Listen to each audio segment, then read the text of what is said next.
こんばんは。ちょっと音今消しとるわ。あ、シャルさんこんばんみーん。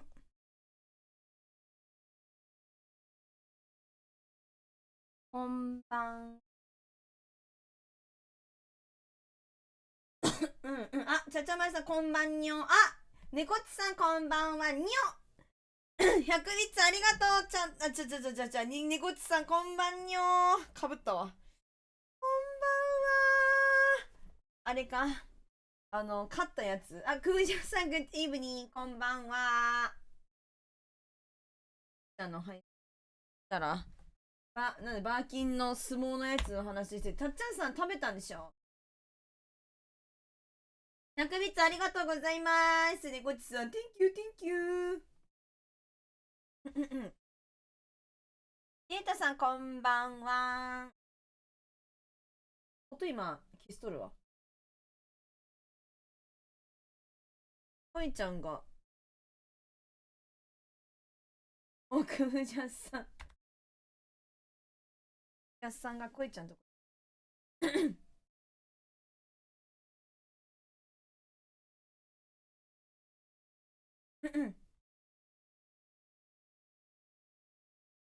いやい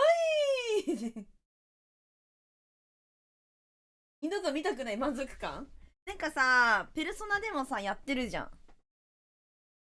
なんだっけ、アースバーガーみたいな感じで、でっかいバーガーやってんじゃん。あれをなんか彷彿としたら、ディアイ音消してます、今。こいちゃんの配信聞いてるんでこいちゃんの配信聞いてるんで、今、音消してます。一人で食べたんだよね、たっちゃんさん、相撲バーガー。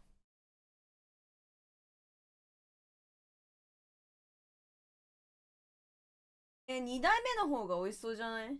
ベーコン、チェダー。途中でも飽きちゃいそうだ。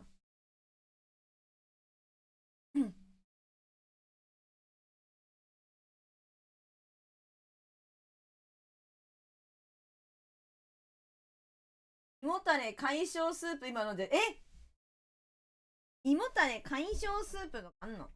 シャルさん今日はみんなでなんかゲームやるの？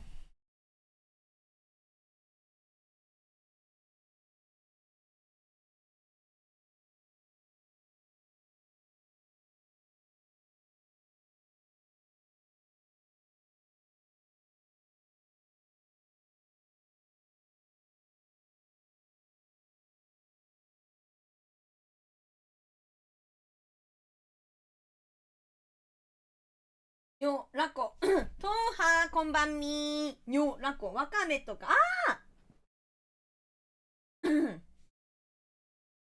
そういうやつだ。梅流しみたいなやつだ。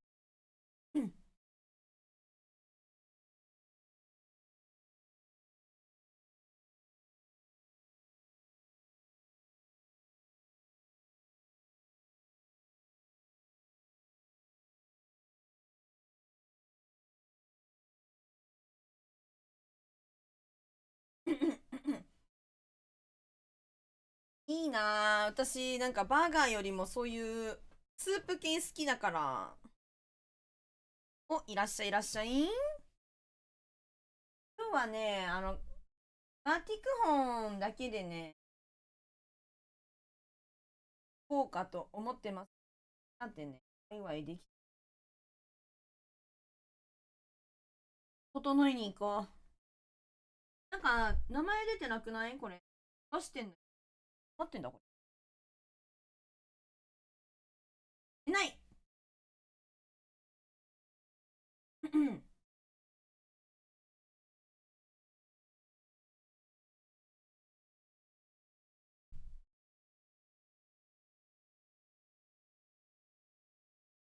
とりあえず、なんか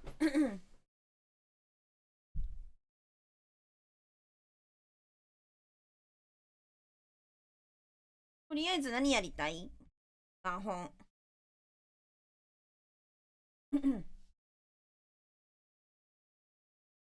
何しようかにゃん。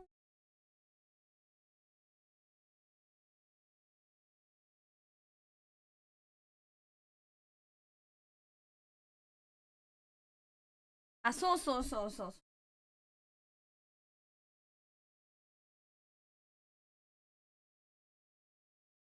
うん。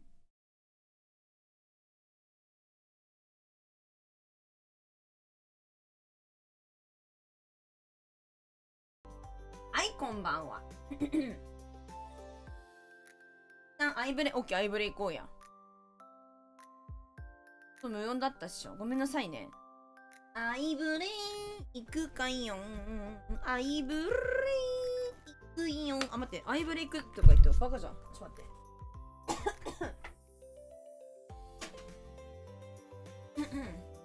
アイブレ行くんだけど、準備ができないじゃん。ちょっと待て待て待て。こいちゃんがレード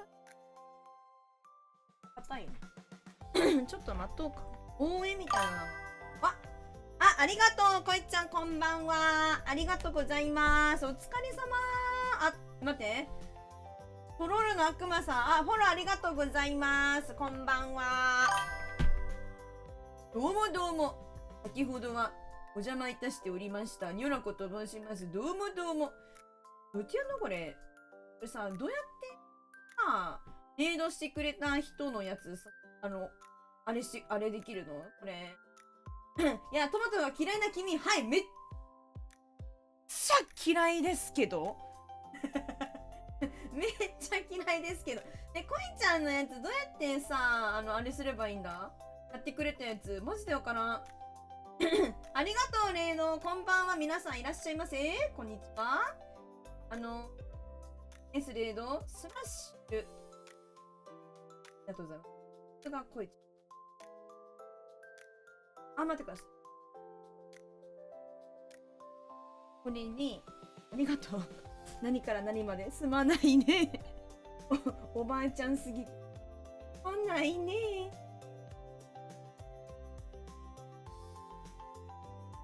ちゃんの愛。おばあちゃんでごめんね。おばあすぎんのよ。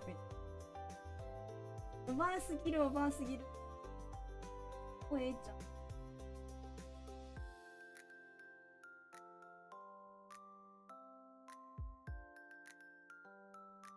ちゃんの ID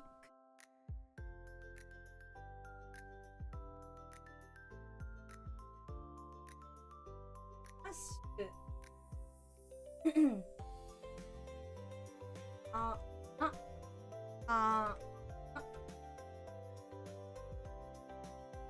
会うと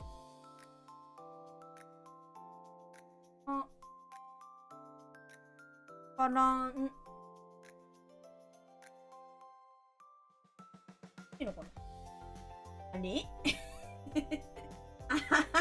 あれれはいな。ピこんばんは、こんばんは。こえちゃんのやつ。こ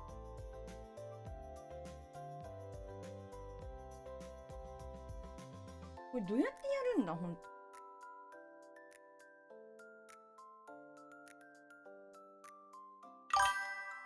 ラッシュ。こんばんは。ありがとうございます。フォローいただき。こえちゃんのやつ、応援してあげたいと思ってやうまくできなくて。うまくできなくて。みんなありがとうございます。にょらこと。毎日、配信できるものでございます。今、応援してる今度はありがとう。ありがとう。もう本当にね。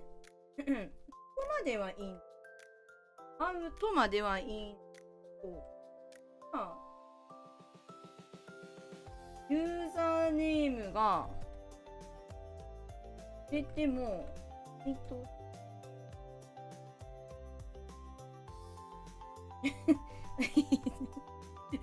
いないって言われちゃうんだよね。ありがとうございます。税金対策さんもありがとう。ポムランさんもフォローありがとうございます。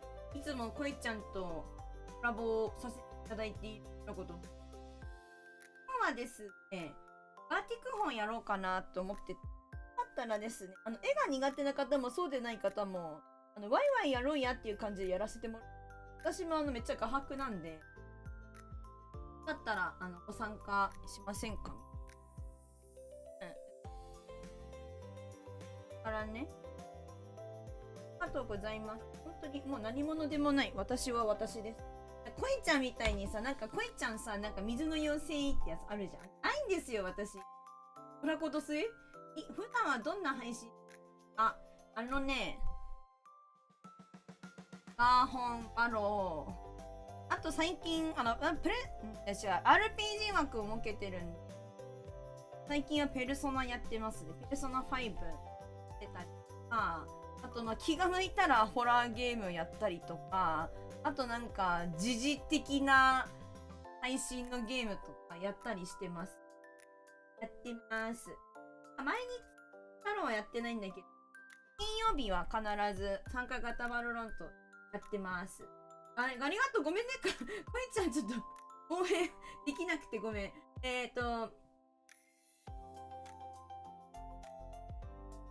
らっしゃいませ。はい、にょらこ、こんにちは。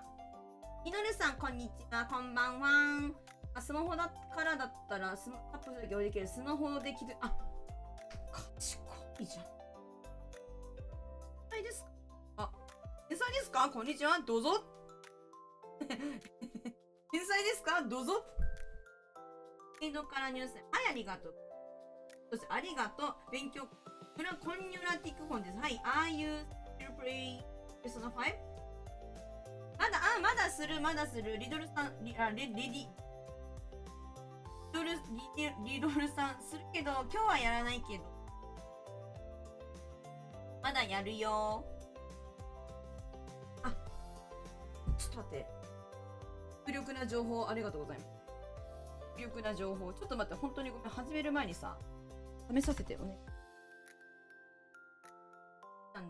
いつもね、エイドしてくださっているのにもかかわらず、わしはそういうのがわからんくて、でも、何もしてあげれ、何もしてあげれてないから、ちょっと、返信した。ケースの。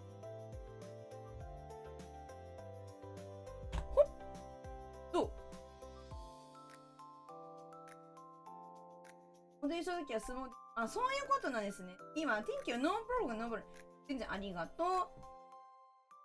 毎日ホラーゲーム、毎度のごとくお題の悪魔で。お題の悪魔やばい。マジでできないんだ。ありがとうね、本当に。い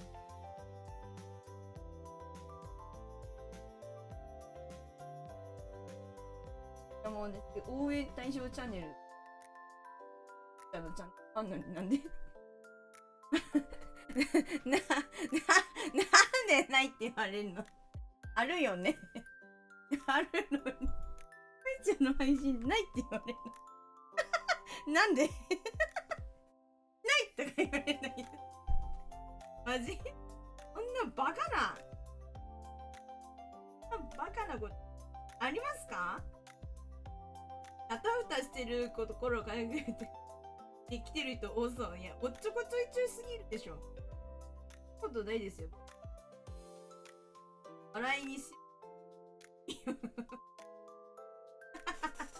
そうなのかな、わからんけど。いや、ありがとう。本当にいつもありがとうございます。いろんなゲームをですね、毎日盆正月以外は配信しておりますので、もしよかったら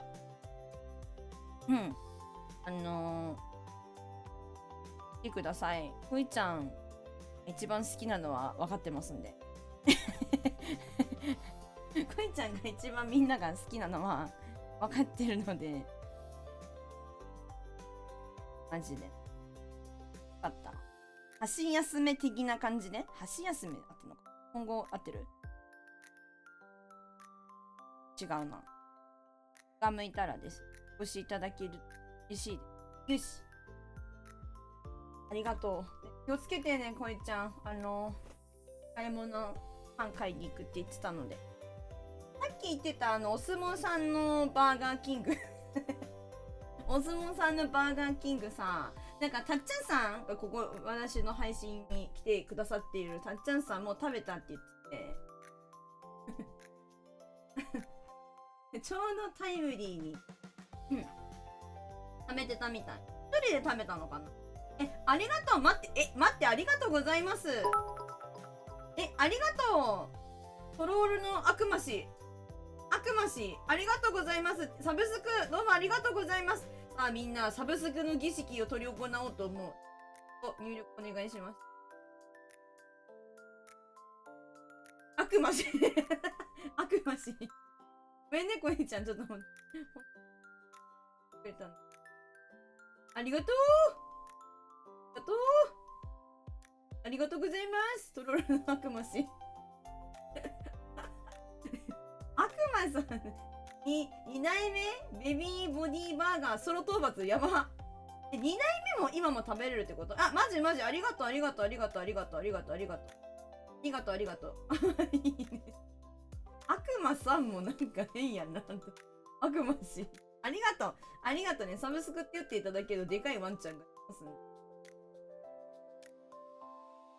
ワイワイやってますのでよかったらですね、ロムでももちろん大歓迎です。もし今日暇やなみたいな、いただきウェルカムありがとう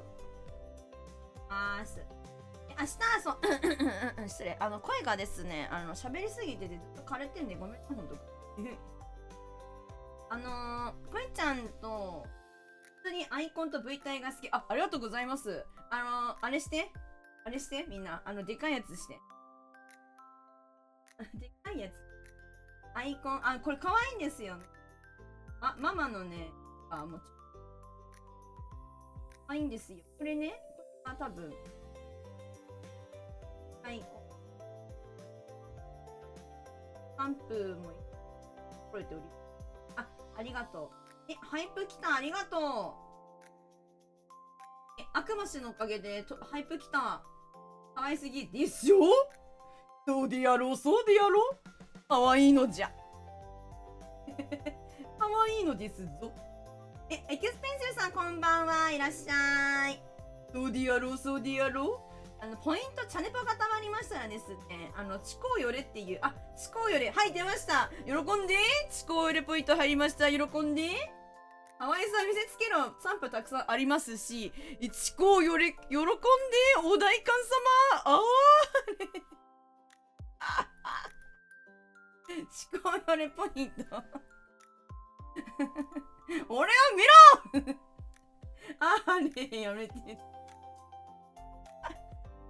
これありますんでありますので、チコーヨレポイントでチコをやらせることができるという。1日3回、お一人様1回まで。1日1回すげえ。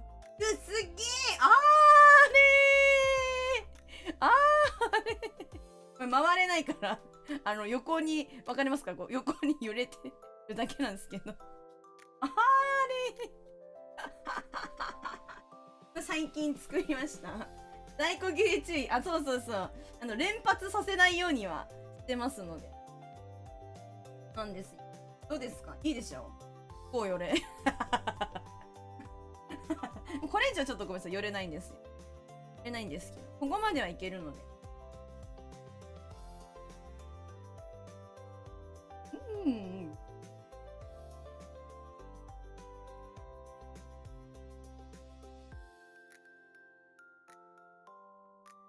イラスト隠しはこれでやりま、これでやるのやばいな、イラストこれで隠したら。やべえ、何も見えねえのよ。すっげーってそう、エクスペンシブさんが来てくださってるから、もう一回 URL 貼りますね。ごめん、ちょっと待って、始めるのちょっと待って。で、10分間と定めさせていただきます。もしポイントがね、溜まったらみんなも寄らせてください。3回まで、ね、全部で。こんな感じで出ます。だいたいね、喋ってるんで、私がすっごい眠たくない限り、ちゃんと喋ってる。あとなんかね、締め釣りっつって、フィッシングプラネットっていう釣り配信とかもしたりとかしますので、今日もね、やりたいんだよね、アーティク。デイリーやりでさっきさ、始める前にちょっとやってたんだけど、結構きつくてさ、頼むからマジで助けてくれよ。こんな感じ。なんで、喋ってるんで、たわいもない会話をいたしましょう。顔を変えますので、こうかな。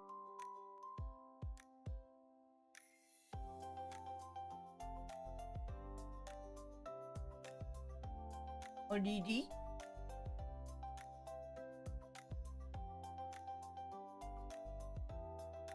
撮ってます。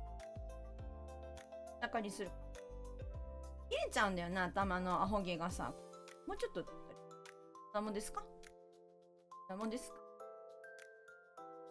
でかいでかいんよ。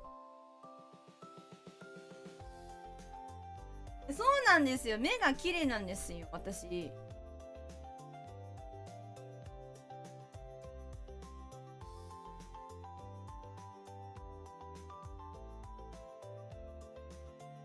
にひるすぎる笑い。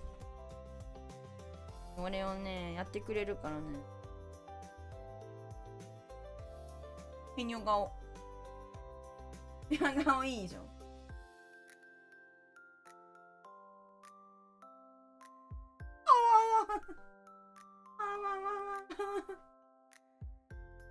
そう、初見さんびっくりのガーティック語配信。そうなのよ。大丈夫みんな。慣れてこう、慣れてこう。こういう配信だから。こういう配信だから。ちこうよれそうなんよ。びっくりするでしょ。でもいいの。最初から慣れていかないと。開始20分言いやすなすね。それはそう。あ、でも、まずね、アイブレしようって人数少ないうちはアイブレしようっつってるんで、アイスブレイカーっていうやつやろっかなって。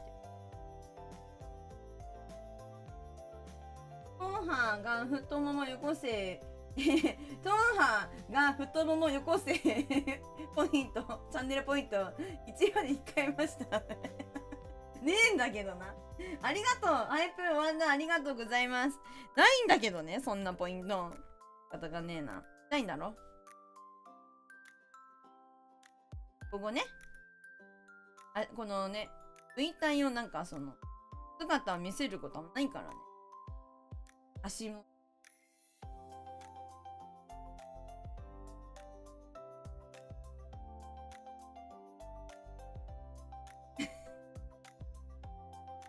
靴こんな感じね。トンハさんは新たなフェチに目覚めたのでしょうか。くぶちゃんさんにトンハマークされてる。こんな感じなんですよ。全身見たことない方もいらっしゃると思う。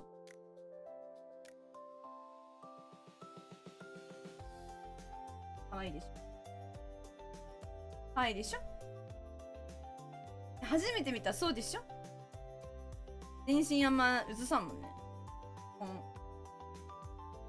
靴下の履き靴下履き間違えてますよ。汗おしゃれ汗汗おしゃれとそれおしゃれと汗ちなみにね、悪魔氏がね初めてじゃない、それを言ったの。靴下履き間違えてますよって言ってきた人初めてじゃねえのよ、これ汗おしゃれ汗ここにまずワンちゃんがいるじゃん。リボンワンちゃん。そう、いるもん、先人がおるねん。ワンちゃんおるやろ。で、ここにハート3つに、こうリボンついて、かわいい。このハートかわいい。ワンちゃんのこのチャームみたいな。これね、カバンじゃないんですよ。こうリボンの飾りみたいな。よしいね。惜しかったっすね。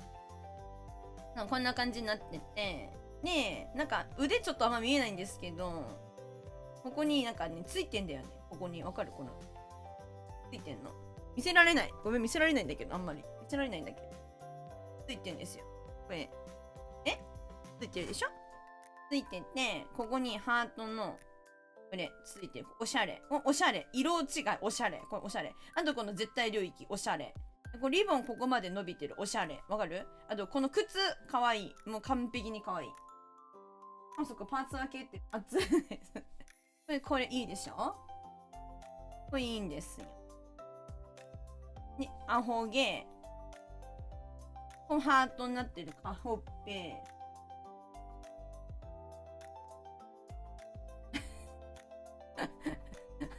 団子、リボン、お目目、アホ毛。身長少しは高く見せないということは、まあね。いや別に身長なんか高かろうが低かろうが私は可愛いから別に何でもいいんですよ。何でもいいんですよ。可愛いんで。はい。というわけで、わかるでしょ？ありがとう。そうなんですよ。私可愛いんですよ。どうも。どうも、可愛い女です。どうも。よし、というわけで、アイブリやっか。いや、そう、あんまりいないですよね。なんか、にょーとかから始まる人ってあんましいないですよね。アイスブレーカーをやるぜ。みんな準備はいいか？行くぜ。入っても、あとね、あと何分？あと2分。アイスブレーカー、くぶにゃさんへ、私は太もも、私は、もともと太もも大好きです。あいことなめまちしら。ありがとう。そうでやろう。なんかね、私、この顔じゃん、この声じゃん、名前じゃん、なんかこう、可愛い姿で、カバーできるように、このような、名前や姿になってる。この感覚、ポケモンでしか見たことないのよ。ウケんだけど。開始します。アイブレはなんかお題決めて、なんかそれをみんなが書いてくれるみたいな感じ。なんだよ。お題何にしようか。お題隠そうかな。隠すか。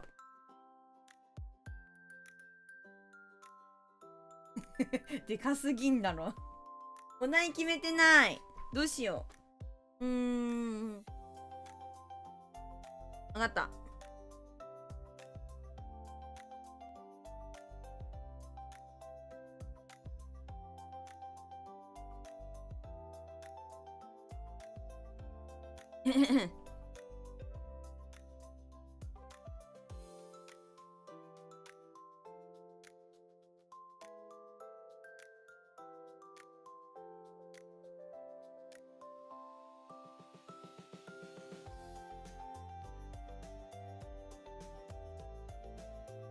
よし。これにしよう。サービスが過ぎる。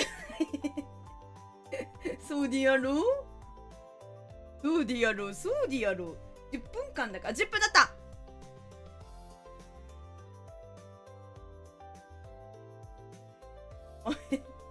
前髪。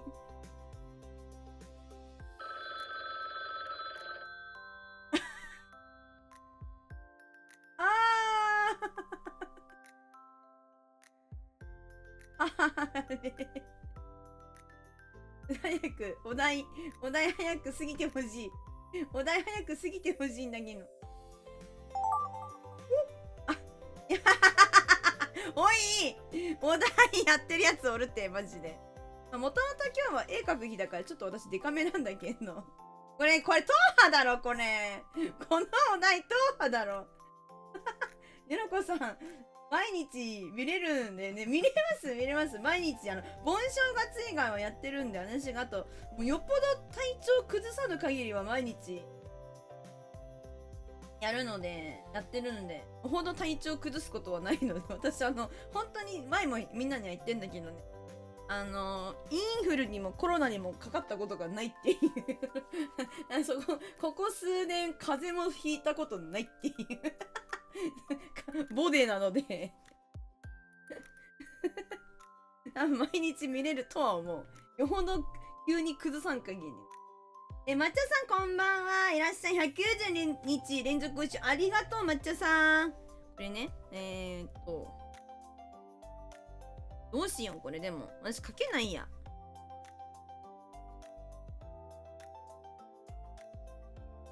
今日ラグいな。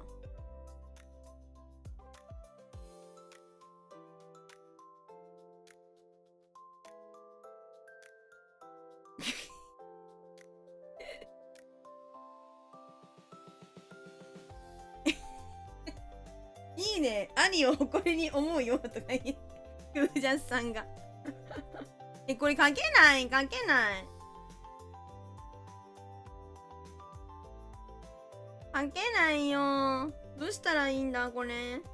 これ、ちなみにこれは T はね、トーハね、これ。トーハです。これ、トーハ。ここに私を書けばいいな。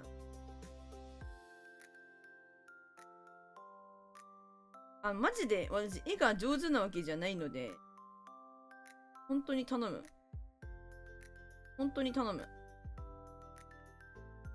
なってるこれ。なってる。あれあれどうなってるこれ。これどうなってんだ。そうで、話の途中になってることがあって、なんか明日、こいちゃんとコラボさせていただくことになってまして、それがマインクラフトなんだけど、なんか参加型で、なんか、考えて、こいちゃんがサーバーさせてくれるとか開けてくれるって言っててるんですけど、なんかうちの配信からどのぐらい参加とできる人いますかってこいちゃん聞いてくれてたんだよね。で、ライライさんはなんか参加したかったけどバイトだっておっしゃってて、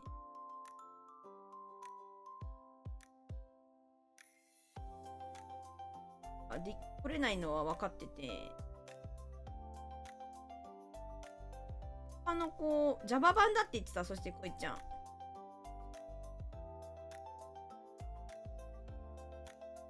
そうやな。ジャババンバって、ジャババンバンバンジャババンバって言ってた。こいちゃんジャババンだって言ってた。うち多分ね、いても5人もいないんじゃないかって。モッドって馬とかだっけ？クリエイティブの予定。オッケー。モッドなんかいろいろあるっぽいよね。なんか色つうかさ、なんかブロック変えたりとかするやつもあるし、あんま詳しくないんだよな。お馬さん出したりとかもあったりするみたいだよね。足にセミついてる。これセミね。セミみたい。うわー色が間空いてるから大変なことになった。そう。詳しい人いないかな。猫っちさん、なんか詳しくなかったっけ？なんか。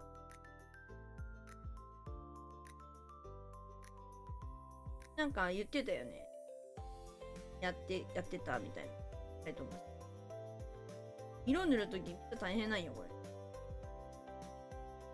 クリエイティブで私何しよっかな、ほんと。しよっかな。メインはこっちなんだけど。私ね。絵が描けない。自分の絵が描けないの。これが致命的なのよ。うわ。ちょっと待って。ちょっと待って。もっと他になんかあんのかな？いい人いないかな？マインクラフト民ですみたいな。どうしよう。ちゃんと書かなきゃ。ちょっとちゃんと書かなきゃいけないよ、これは。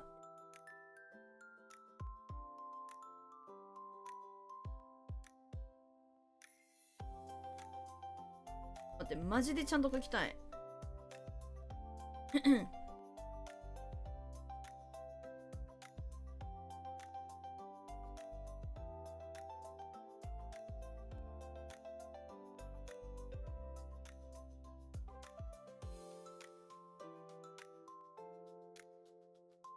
ちゃん出していい？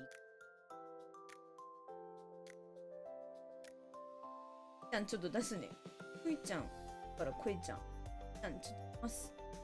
ちゃんを出します。お借りします。ちゃんはいませんが。お借りします。これ、くいちゃん出します。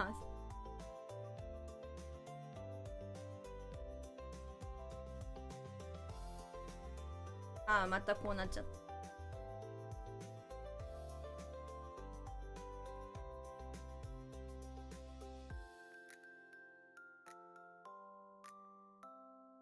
ジでこいちゃんいる中でこいちゃん描くのマジで嫌なんだけど。マジの画伯が火を吹くぜ。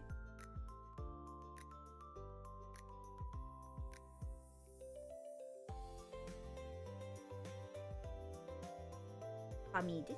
神です。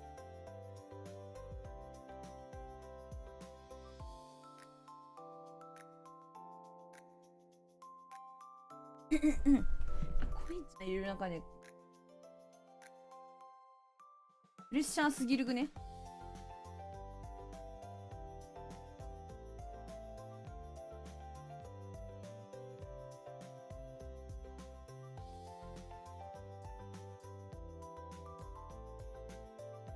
みんなでもね、なんかね、ガ本と、あとなんかマジックドローっていう、絵チャットあんだけど、それで、こいちゃんの絵描いてくる。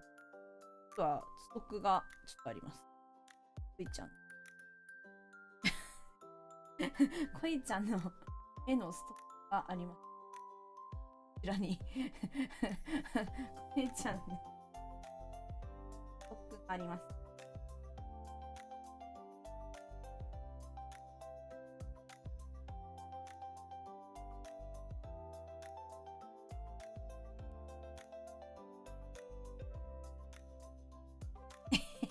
目つき悪くなっちゃう。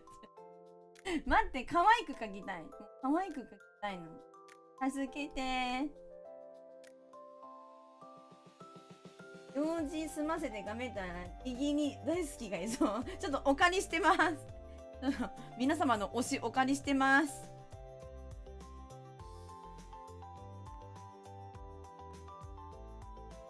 お借りしております。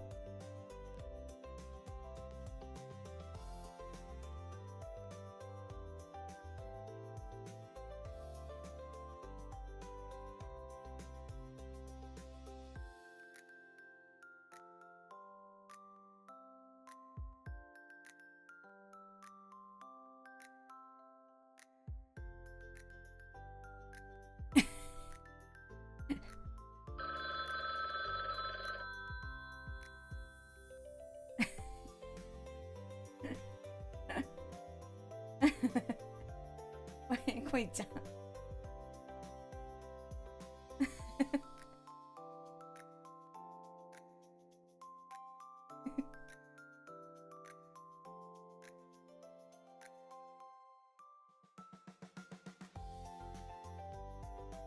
トーハーがなんか変なこと。トーハーがなんか変なことなんじゃない？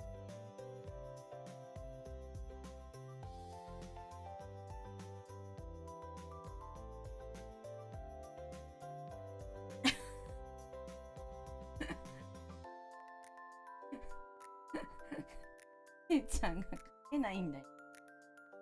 そのままの方がいい。いじらない方が吉。これでいいだろ。どう？お借りしました。ありがとうございます。お借りしました。これ難しいやつだ、これ。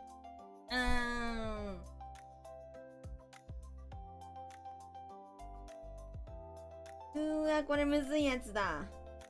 これ、むずいな。みんなでお題隠してっから何の絵描いてるか、何のお題かわかんないっしょ。それがね、当ててみてね、私の絵を見て。なんだろう。わかったわかったわかった。やめて。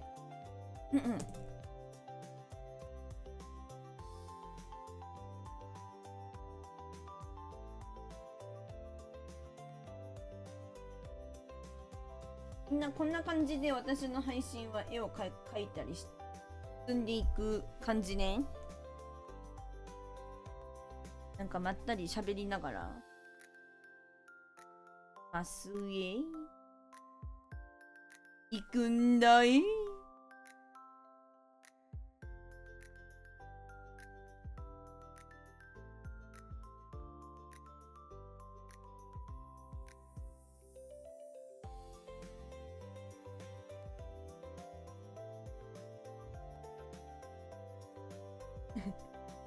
これ私のタイトルのなんだ。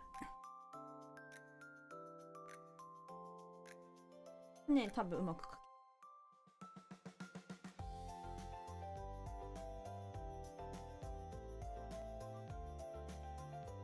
パチ食べてるニョロコさん、またパチ食べてるわいわいこの顔またパチでパチパチしてる時の顔っぽいけど確かにね、確かに言えてるやもしれないね、それ。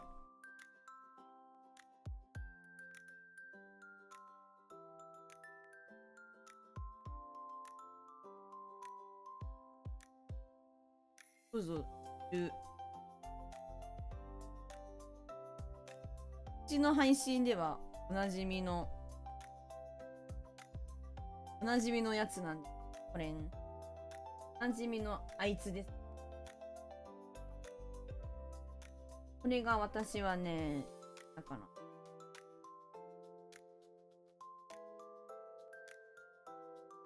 それわかるけどお題わかんない。そうだろ、そうだよね、そうでやろ。お題むずいよね。これだけじゃわかんないよね。なんか色変だもん。そんな細かいこともあかんか。これはね、おぬぬめだから。でも本当におぬぬめ。あ、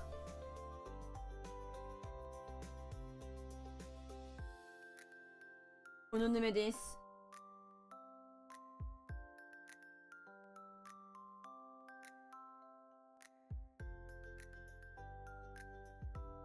私が嫌いなのが乗っていい。嫌いなの乗って。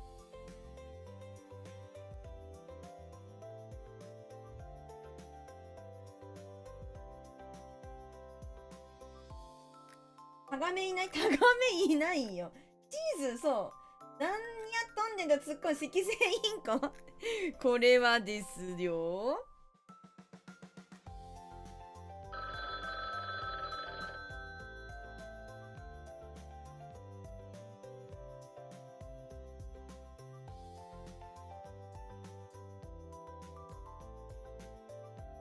パブロさんかな。パブロさん、ウェルカムトゥマイストリーミング。ボンジュールのか、夜だから違うか。ランクバード。私はフランス人です。ガーティクフォンの電話サービス。オッケーオッケー。一緒にやりましょう。一緒にやりましょう。いきますよ。歓迎ですよ。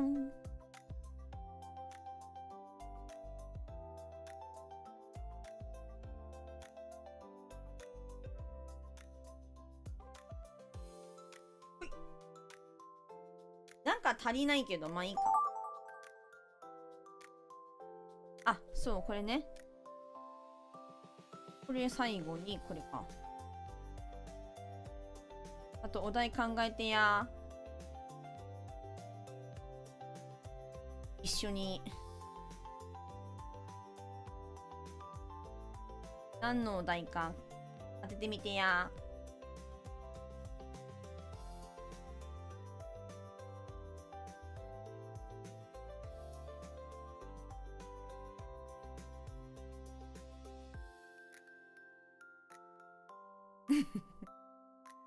ゴソのパティーバーガー。ちゃう。ちゃう。ちゃう。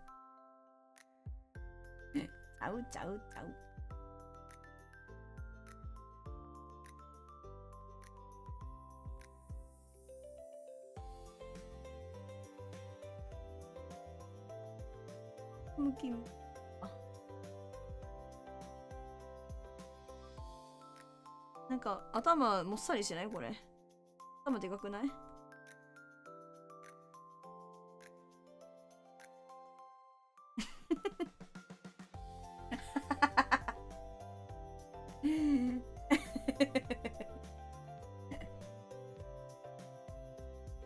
うちだけソフトクリーム違う。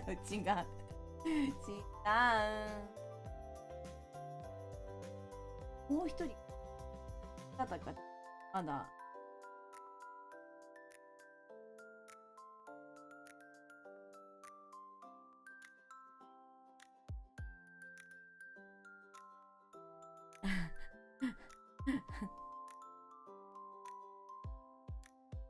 やばい、書けない。書けない。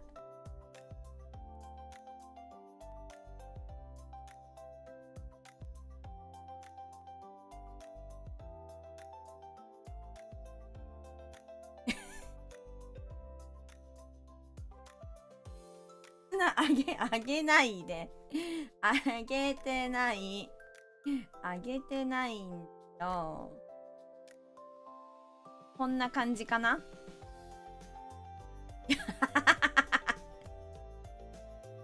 やばいやばい、マジで。マジウケんだけど。ここはシルバーで、ここも水。あ、もう。これどうなってるかみんなちゃんと想像して当ててや。わし、赤かな。赤。白すぎるでしょ。みんな分かったでしょ。もう私が絵が上手でないということを。もうお分かりでしょ。もうお分かりになられたよね。分かったよね。臆せずに参加してほしいわ。チトラ。こんな絵心のやついるんだから。みんなビビらんで参加してほしいんだよ。本当に。本当にそう。そうか。こんな感じかな。なんでしょう。これはどうなってると思いますか。ルックスさせた絵心なしとか。絵心ありまへん。あったらね、こんなに描いてないんだよ。マジで。こんなに描いてない。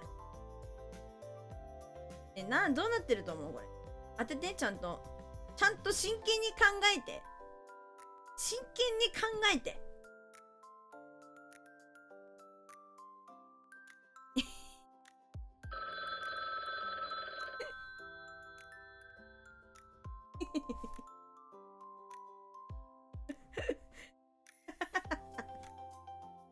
色変。トーハの色やばないこれ。はい。トーハの色変えられない。あー。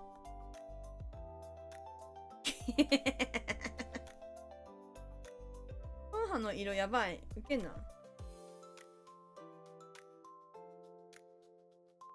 感じ。完璧完璧。完璧だ、これは。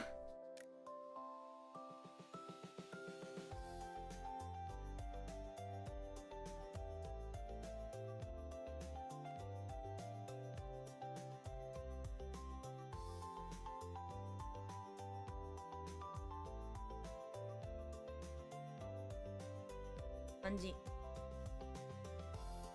感じ。よし、お疲れ様でした。ぬらこ戦隊のぼ忍者、おおいい感じ。お疲れさん。カクカクすぎる、ほんまにな。うちもそうやねん。パブロブさん、パブロフさんなのかな。やりましょう、一緒に。トゥギャザーしようぜ。ジョイント、ガチクオン。レッツゴー。トゥギャザー。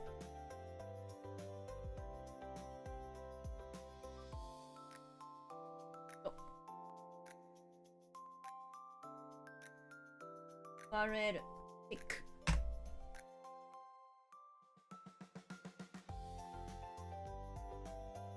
お疲れ様でした。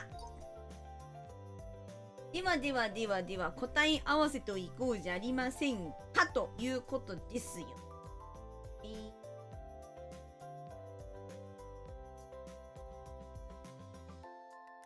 はい。はい。では、私のまずお題からいきますと。やった、こちら。みんな、鯉のぼりになれ。越前、お前は数学の柱になれ。ならぬ。お前らは、みんな、鯉のぼりになれ。ドゥドゥドゥン、ドゥドゥドゥン。よし。というわけで、党派行きましょう。鯉のぼりになってんのかい。いいね。ほら、やっぱみんなこうなるやん。全人類鯉のぼり計画。そうだよ。みんな鯉のぼりになれっていう計画。これ党派で、ノウサギで、あれ党派これわしだ。私が持ってんだ、旗。これいいじゃん。あ、たっちゃんさんね。いい。こっちがたっちゃんさん、こっちが党派か。悪役側だったか。人類鯉のぼり計画。いいの仲間。なるほどね。これはノウサギね。あ、こういう風にすればよかったが、風に吹かれてる感じ。あ、なるほどね。あ、そうすればよかったわ。じゃあ、ノウサギ行こう。えい。鯉のぼり、いや、なるよね。こうなるよね。私とノウサギね。こうなるよね、みんな。そうだよね。勉強になりますね。そう。真横。みんな真横。こうじゃん。デルタさん、折れそうとか言って。ノウサギの耳これ耐えてるくね、これ。こっちの。このさ、どっち左耳右耳か右耳で押さえてるのやばくない？党派のさ、体感えぐくねあ、違う。ノウサギの体感えぐくねこれ。耳で支えてんのえぐくねこいつフィジカルやばいだろ。フィジカルえぐすぎ。片耳の負担すごいよね、これ。こっちで支えてるもんね。おもろいじゃん。こんなもんよな。次。あ、党派が見てるやん。キノコに関しては、アホ毛だから確かに。えぐいやん。えぐすぎるわ。データさんも。これノウサギ？これ党派、私だ。あいつら、何しとるんやって。これよくないこのノウサギこれ。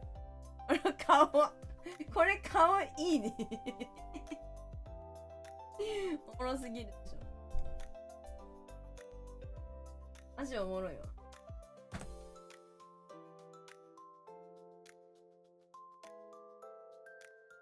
ゴールの時の顔、ギョーってなってる空気。ギョーってなってるもん。マジ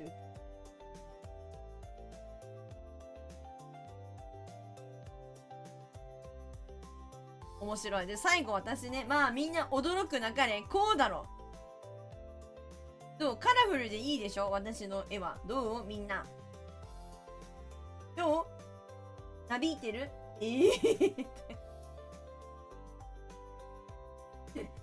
トウハに、ノウサギに、デルタさんに私、いいでしょ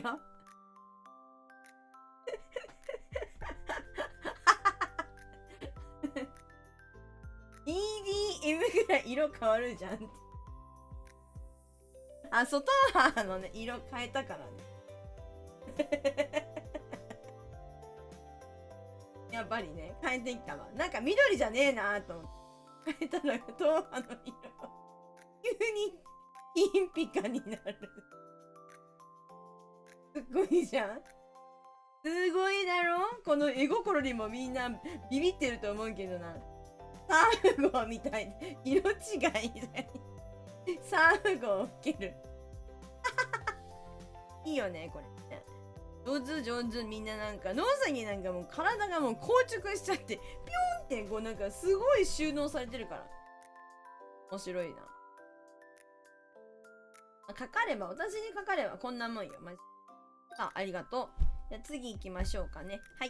ほいちゃんによる、あ、これデルタさんだったんだ。ピロピロピロってなってる。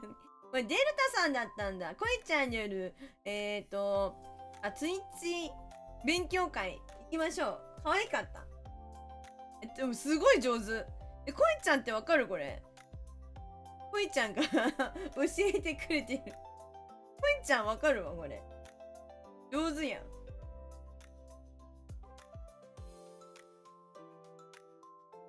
さっき教えてくれてたからね。こいちゃんが、アウトだよって。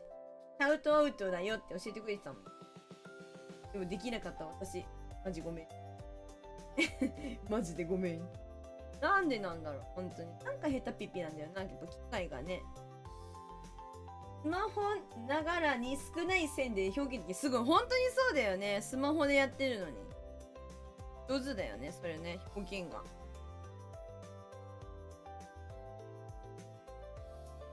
養成ハイスクール。頑張った。なんか、日に日になんか上達してましょう。えい、私、ふいちゃん。アウトアウトなんだよねって不当派いる、ここに。ふいちゃんいける。なんだよねって言うね。ふいちゃん。ふいちゃん言うから。アウトアウトなんだよねって言うから。言うから。いいでしょ。ちゃんとノート取らないと、当派。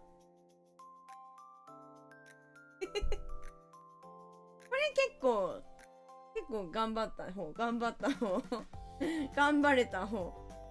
当派のちなみに顔ね、なんかね、ちょっと歪んでんだよね。これ見てほしい。当派の顔歪んでんだよね。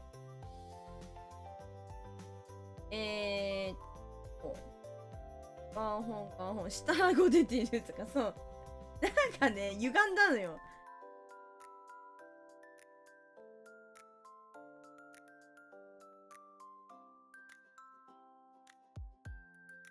これ、頭は歪んでない？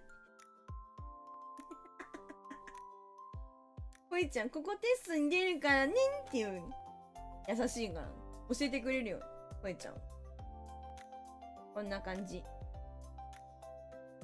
さあ、次。今日、頭派。めっちゃいいじ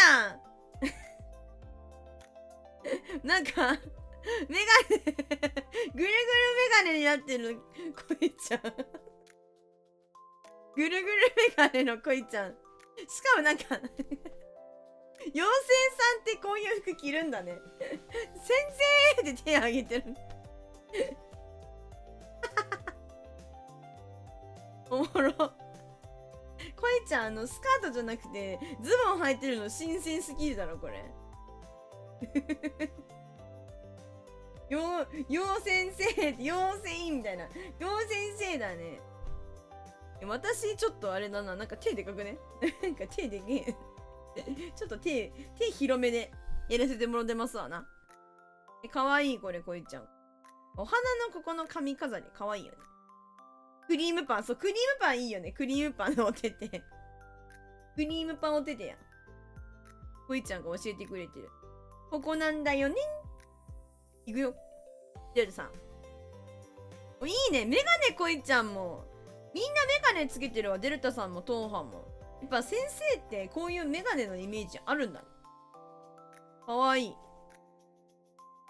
タグメガネいい。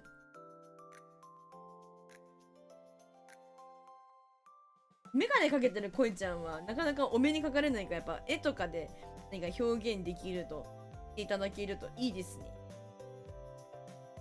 テストに出るんだよね。ありがとう。これで OK。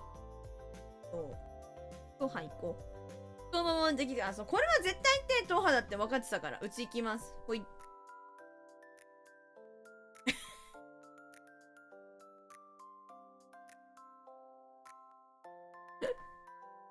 絵が描けない。助けて。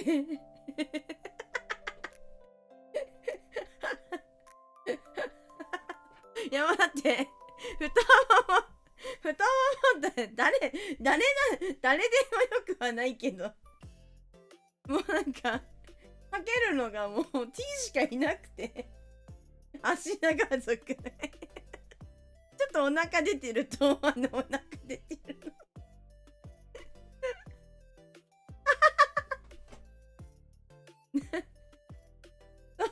筋肉、そう。そう。ちょっと筋肉が結構無吉調で、お腹もちょっとポコリーチョ。お腹ポコリーチョの足ムキムキーチョ。ムキムキーチョやから、これ。ふわっと極めた結果やね、これ。おもろいわ。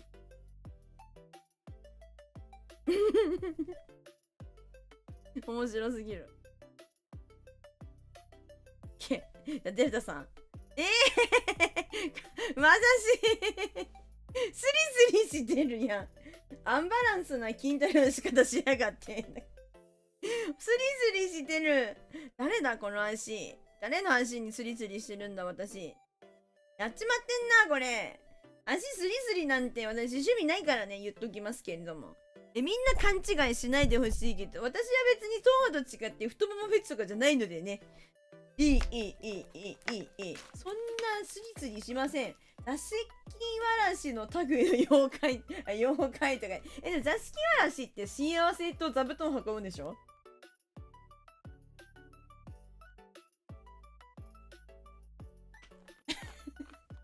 幸せと座布団を運ぶんだよね。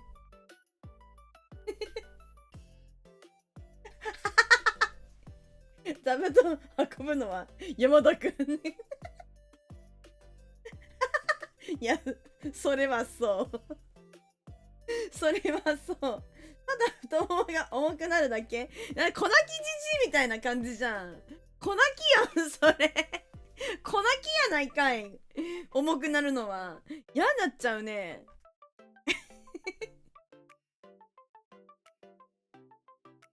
有害なんだとか言って。かわいい、ありがとう、デルタさん。じゃあ次、ノウサギね。あ、そういう感じね。あ、そういう感じなんだ。いや、マジ、ノウサギの絵、マジいいよね。光ってんだよな、こいつの絵はマジで。こいつの絵、光りすぎてんだよな。いいね。そういう系ね。なんかこの膝裏の匂い吸わないで。おまわりさん。私吸ってないよ。吸わないよ。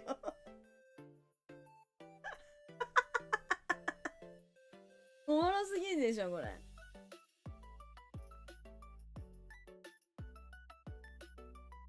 おまわりさん、この人ね。なんかこういうさ、お猿さんのさ、お人形とかあるよね。腕がさ、長くてさ、こうなんか、巻きつけるやつ。巻きつけるお人形さんとかあるよね。なんかお猿さんの人形。うち、家にすごいそういうぬいぐるみたくさんあったから、あった気がする、こういうぬいぐるみ。本当に動物のぬいぐるみたくさんあったんだよね、うち。可愛かったな。なんかね、すごいね、大きい白いね、クマのぬいぐるみがあったんだけどね、クマさんのぬいぐるみ。もうすごい好きで、なんかいつもそいつになんか顔詰めてた。グーってやってたの覚えてるわ。あんのかな家に。まあもう、汗ばんだりとかしてるとは思うけど、すがりないかな。すっごいちっちゃい時のぬいぐるみだから。あれ可愛かったな。どこで買ってもらったんだろう。すごい懐かしい思い出に浸っている。あんのかな今。懐かしいです。とってもぬいぐるみたくさんありました。タヌキとか、あと、クマとか、いっぱいあったね。思い出フラッシュバックして、そう、めっちゃ懐かしいなと思って。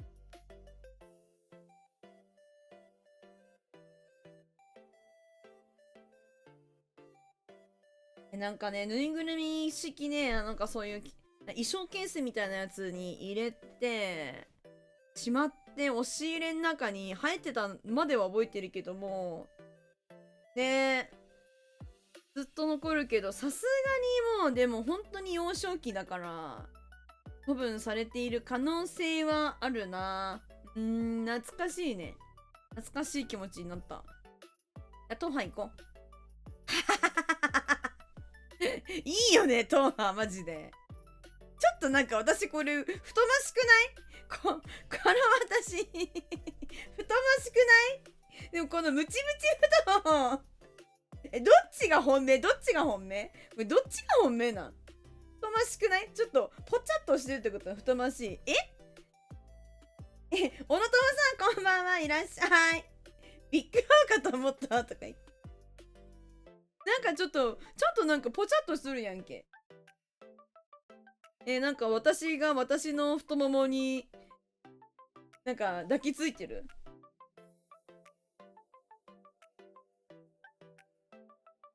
でね、これからのこれからのこれからのこれ。どっちが本命？本当はトンはこっちにパワー入れてるね。こっちが力入ってるよね。こっちはなんかおまけやろ。こっちが本体やろ。そうだよ。だよな。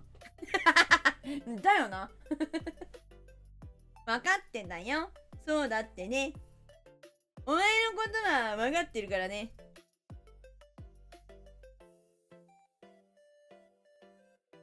だからクブジャンさんに変態って言われる。クブジャンさんに変態だって太ももを描くための免罪符として2枠を使用しましたとか使われた私が。おまわりさんここです。捕まえるなら捕まえてみろ。未成年なんだよな。あれだな、捕まえられないかもしれないな、まだ。よし、じゃあ次ね。野崎ね、ラストこれ。あなたの好きなおすすめのゲームはですね、それは言い訳ですね。いきます。はい。なんだこれは。わかった。スタンダ立ち上がりようか？違う。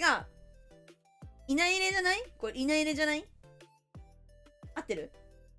これあれじゃん。おにぎりだ。遠藤くん遠藤くんじゃない？惜しい！ゼノブレかと思いながら遠藤くんの方かなって思ったんよ。くしょ、ゼノブレだったか。いや、思ったんよ。私の理解者くぶじゃすよね。何やねん、マジで。惜しい。いや、思ったんで、どっちかなと思って。いや、でも遠藤くんかなって思ってしまった。外してしまいましたね。よかったら、小野友さん、今日、アーティーク本、いっぱいやろうかなと思って。よかったら、ご参加お願い。エチャットは一応しないようにしよっかなとか思ってるけど、エチャットやりたい人が多かったら、やぶさかではないがという。よ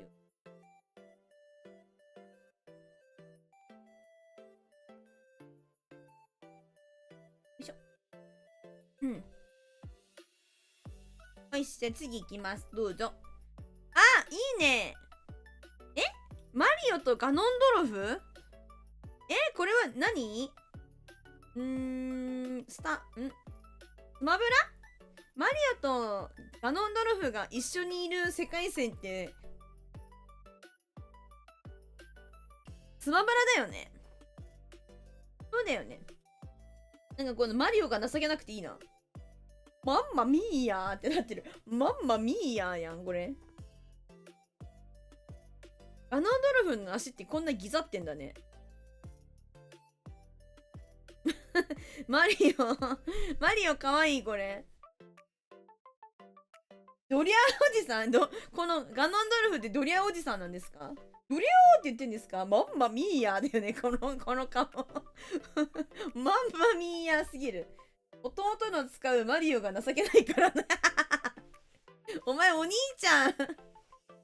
いや、いや、うちめっちゃ弟の気持ちわかる。でも本当に、もう本当に最悪だよね。なんかお兄ちゃんとかってさ、なんかさ、うちもさ、なんかお兄ちゃんいるからさ、ね、ちょっと年の離れてるお兄ちゃんいるからさ、ちっちゃい時にさ、こういうさ、何でもいいんだけど、格闘系でもいいし、そういうなんか、でも、対戦するゲームとかやったら、絶対ちっちゃい時のさ、年の差ってさ、もう、抗えないじゃん。もう、大人やん。もう、わかる？知能が違うじゃん。明らかに。大人になってからの年の差なんて、みんな大人だから関係ないけどさ、ちっちゃい時の年の差めっちゃ関係あるじゃん。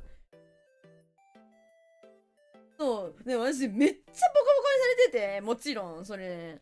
めっちゃ泣きながらゲームやっとったもん、マジ。で、しかもさ、お兄ちゃんがさ、許せないのが、弱いキャラ使わんやん。ガノンドルフ強いキャラでしょ、これ。で、弟くん、こんな情けないマリオになっちゃって。そう。そうこんな情けないマリオになっちゃって。かわいそうにと思って。でもね、そう言ってる反面、お兄ちゃん願ってるけど、別に悪いことじゃないなと反面思ってんね。別に手加減してやってもね、弟のためにはならない。やっぱ、手加減して勝たせても、なんか弱いままじゃん、それって。だから、半分泣きまでに叩きのめして、強くなれよって言って、俺は上で待つみたいな感じにするのも別に悪いことじゃないかなとは思うんだけど。心が折れない程度に。お兄ちゃん、そう、ゲームなんてマジで容赦ない。本当に容赦ない。後でもっと絵を送っていただけますかクムジャスさんに。容易に想像できるでしょ。マジで泣きながらゲームやってた。ってめっちゃやってた。本当にやってた。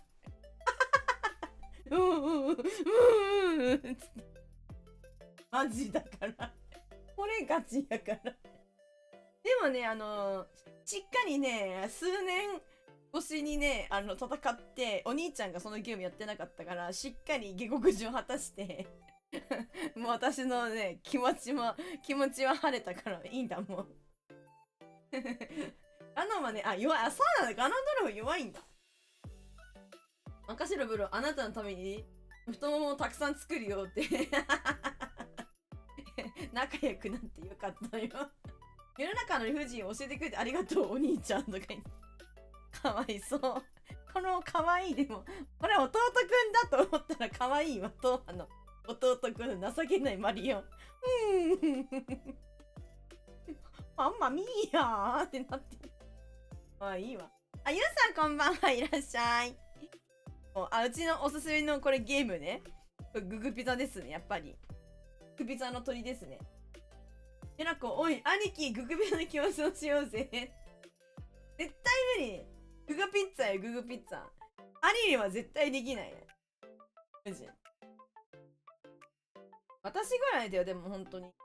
なんかずっとゲームやってんの。やってると思うけど、なんかパソコンのゲームとかね、やってるのは、兄弟で私ぐらいかな。まあ、妹もね、ハードゲームとかそうあんまり争わないゲームはやってると思うんだけど。なんか戦ったりするゲームとか、いろんなゲームやるのは私ぐらいだね。グピッツァ。ググピザはまあ本当におすすめですので、皆さん、スチームでお得に、プレイできますので、スボージみたいな感じで。あつ森ですら今日競馬を始める人がいる。そうなの？戦いに飢えてるっていう。いや、飢えてんのかな？血の気が多いのかはあるかもしれない。なんかね、FPS のゲームマジで好きなんだよ、私。上手かどうかは別としてね。なんか好きだから、増えてんのかもしれない。戦いディアイブおーホラー界やめろ。ホラー界やめとけ。ゼロ感1の戦いに飢えてるよそれ。植えてるよそれ。植樹してるわ。いつもライバルを探してるのね。植樹しとるお前。植えてるそれ。これペルソナだ。ペルソナだね。わかるわ、すぐに。ペルソナ5。ペルソナはね、おすすめだね。すごい面白いから。あつ森でどうやって競馬始めんの？楽しいぞ。おもろいよ、マジで。おぬぬめや。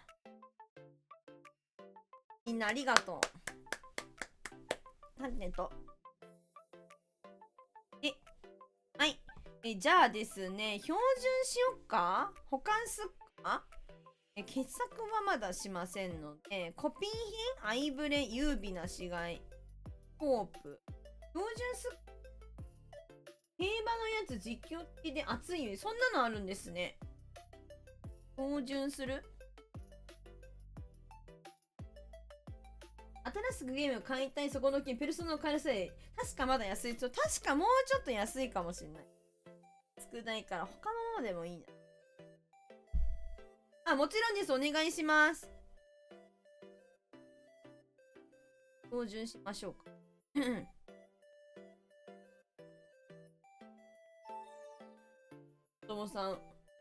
おともさんの絵が見れるの嬉しいな。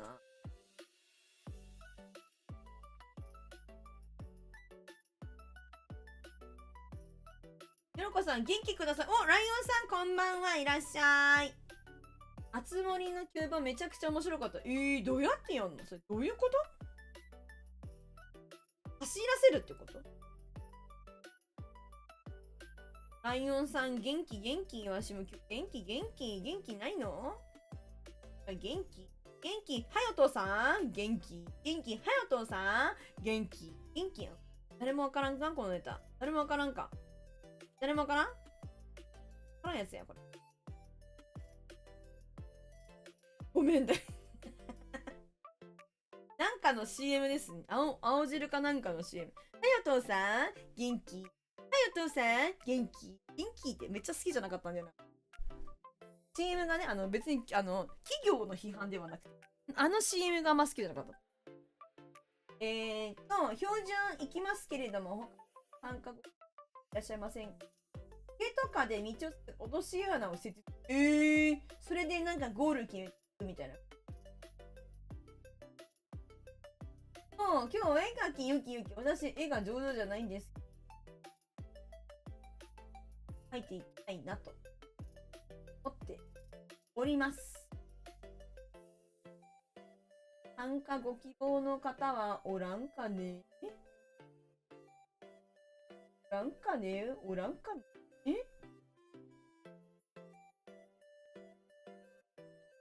何落とさない引っかからないゴールできるかが鍵との要となる。そうなんや。そういう感じなんだ。あつ森ってみんなと仲良くなろうってゲームじゃないの？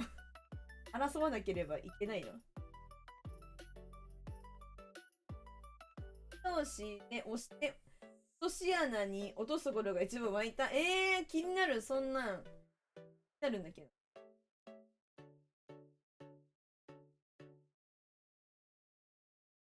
見ましょうかね。標準いきたいと思います。始めます。ご参加ご希望の方は教えてくださいね。ますよ。標準レッツゴー。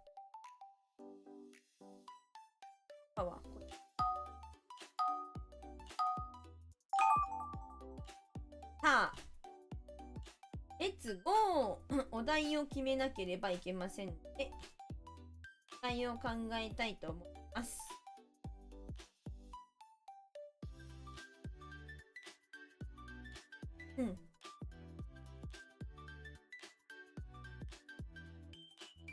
最近のネタはなんだ？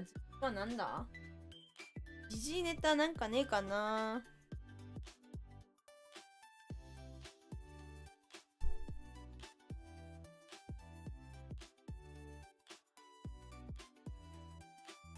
かな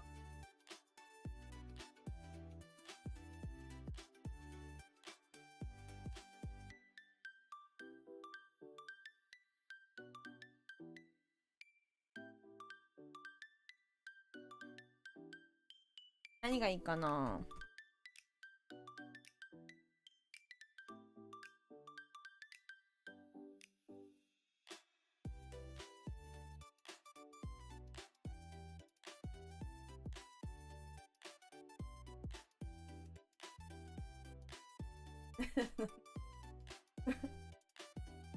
俺マジやべえかもしれない。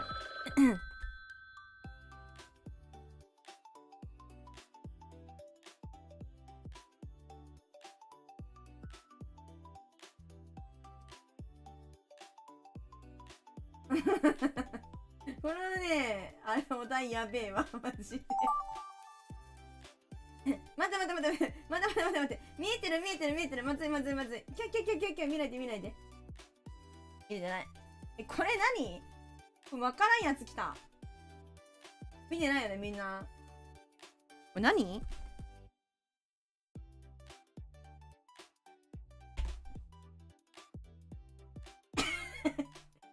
わかんないやつだ。ねこれわかんないやつだ。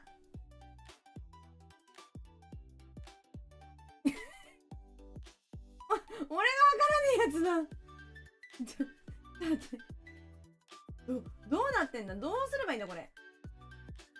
ちょっと答えがわからないけど、わかりました。いきます。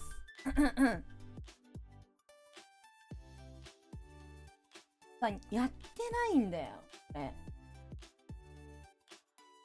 やってなくて。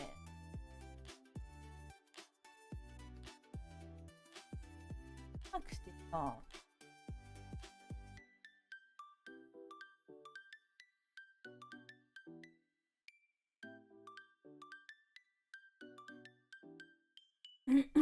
やってなくてわからんのよ。やらないとダメかな。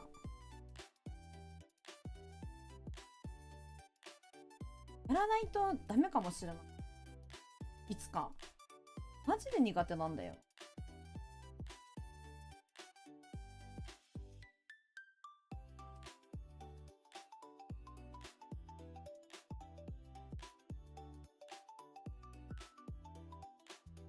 来るのか。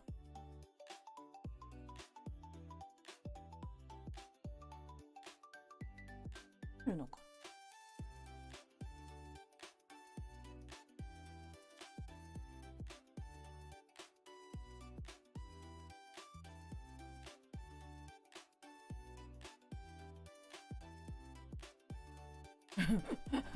これわかんのかな。みんな知ってるのか。私が知らんだけこれ。有名なんかこれ。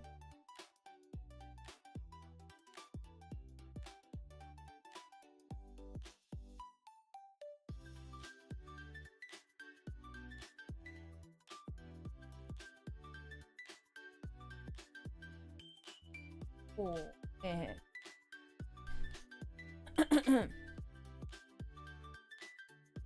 こうなってて、わかんねえわかんねえわかんねえ。どうしたら伝わるのこれ。なんかそうなんだ。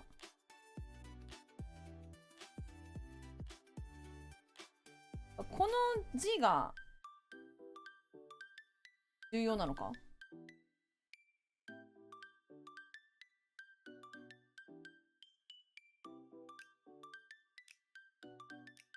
や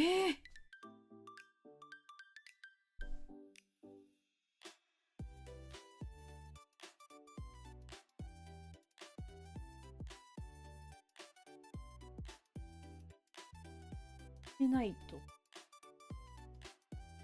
やってないとじゃん。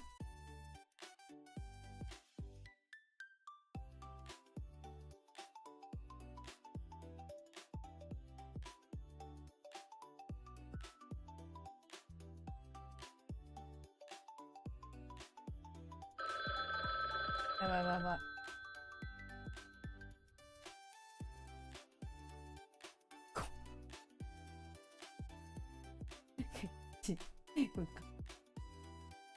もうちょっと書きたいんだけど時間がなさすぎる。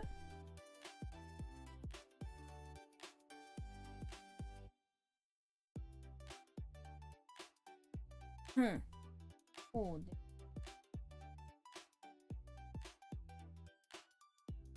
まずあ、やばいやばいやばいやばい。ここだけはこうしよう。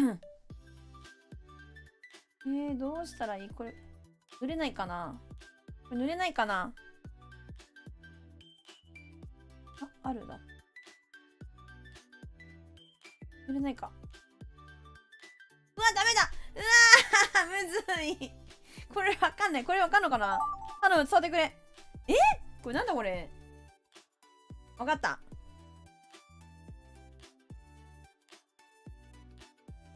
わかりました。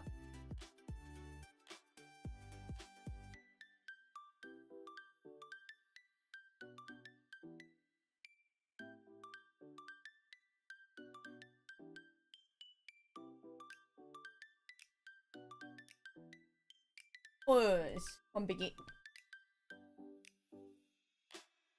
クリアはかかりやすい。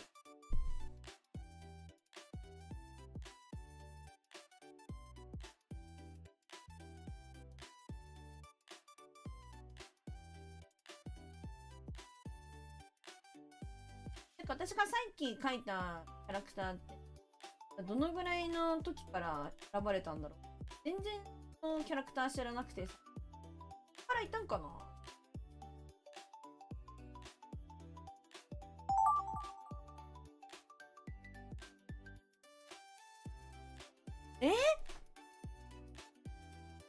これは誠にか。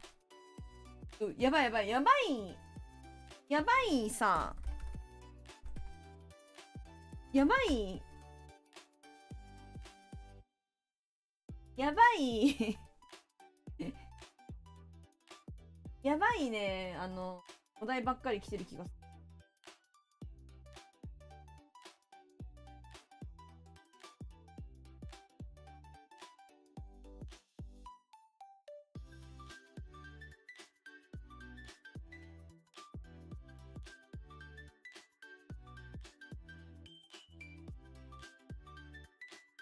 待って、怖い怖い。どうしようどうしよ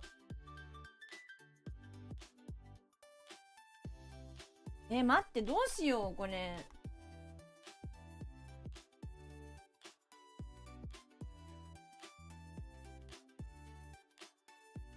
こうなってこうなって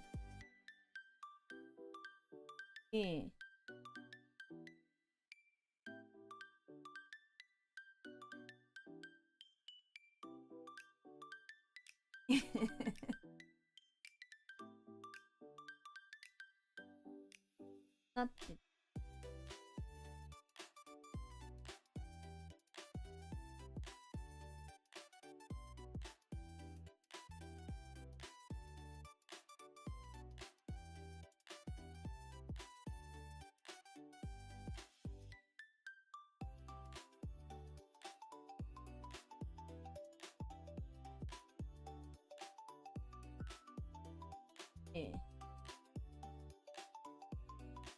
なって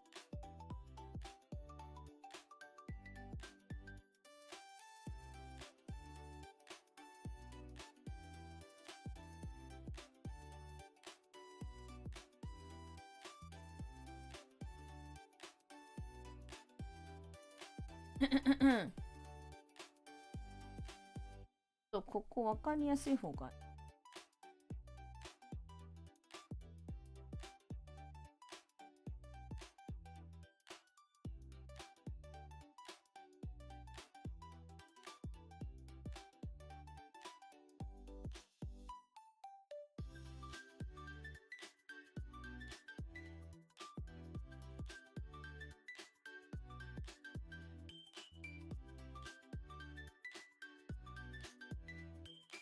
こうじゃん。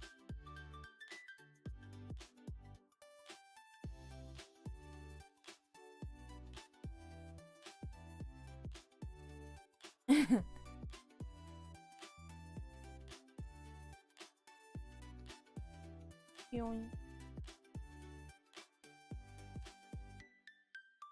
可愛くない顔が。可愛くない。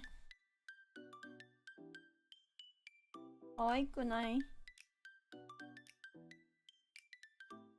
可愛くない。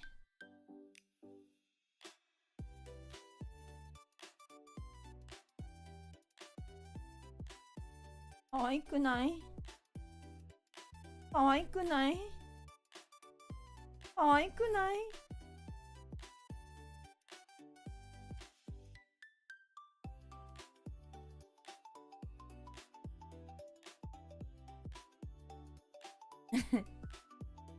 服が描けないんで、どうやったら服描ける？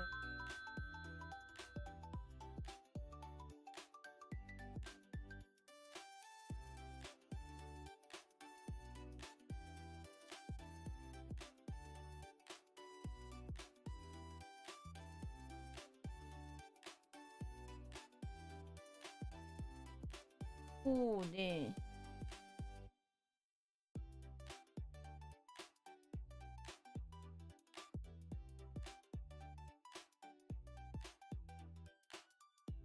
こうか。うんうん。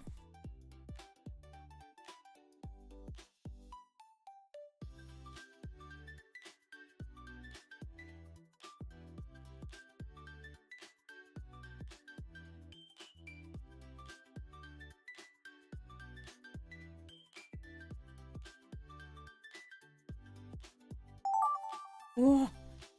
これはなんだ。これなんだ。うちわかんない。これあれかな。スマブラかなんかの話かな。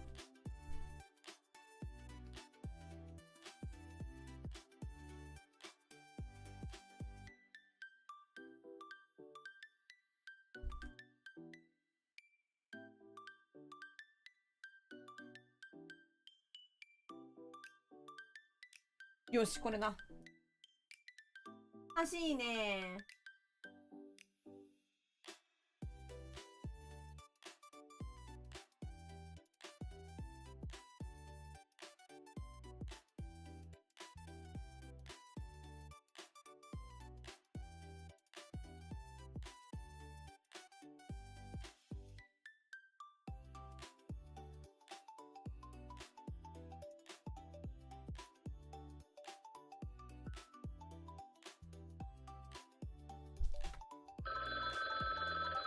うん。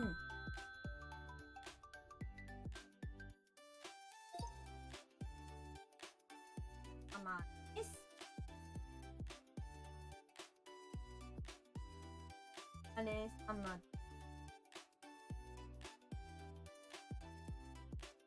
お疲れ様でした。どうみんな。調子はどう？調子はどう？みんなの調子。ダイヤリダイヤリダイヤリだぜ。とで、していきたいなと。けれど。なかなかなお題が多かったんじゃない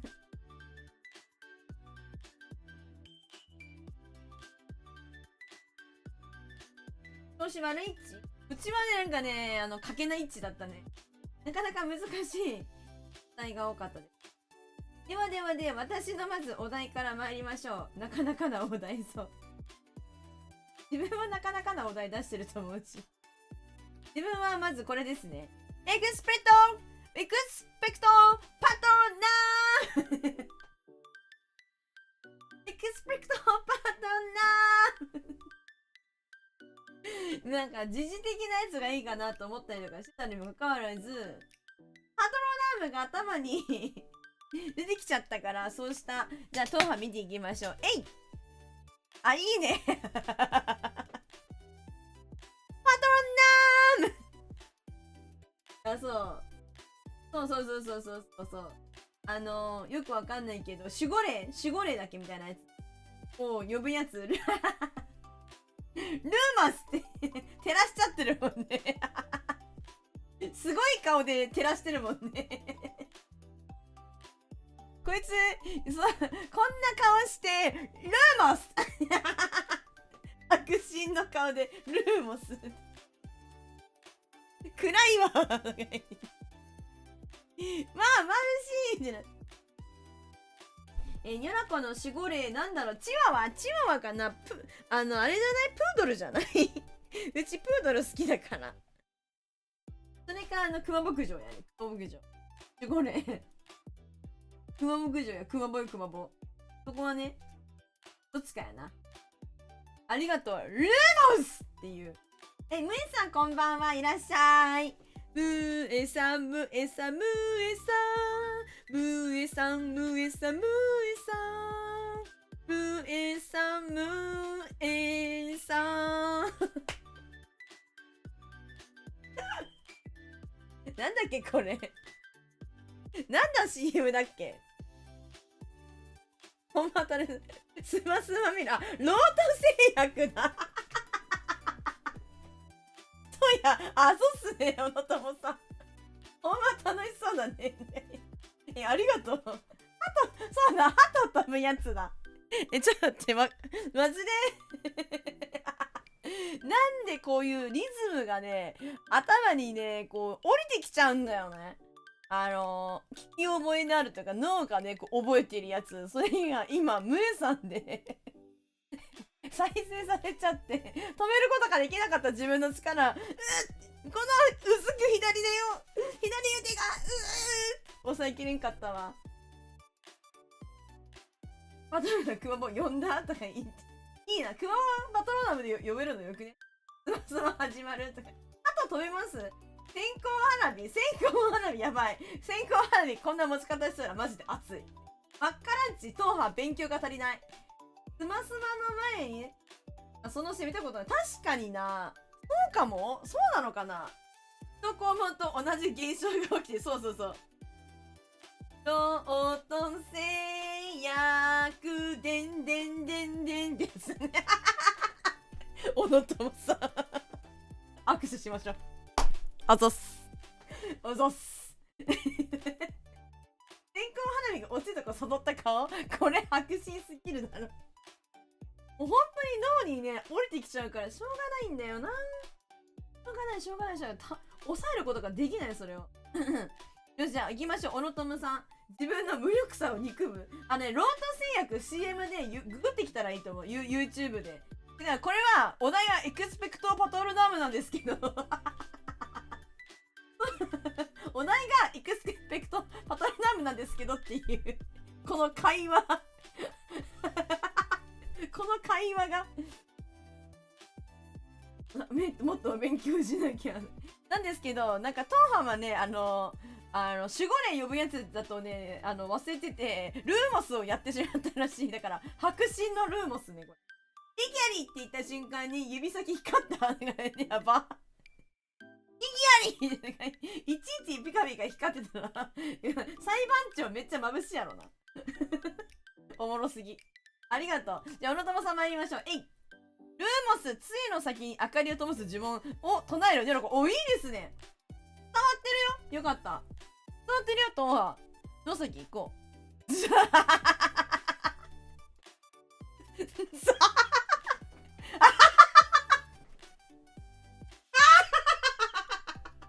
かった。よかった。野崎の、味しかしねえ、マジで。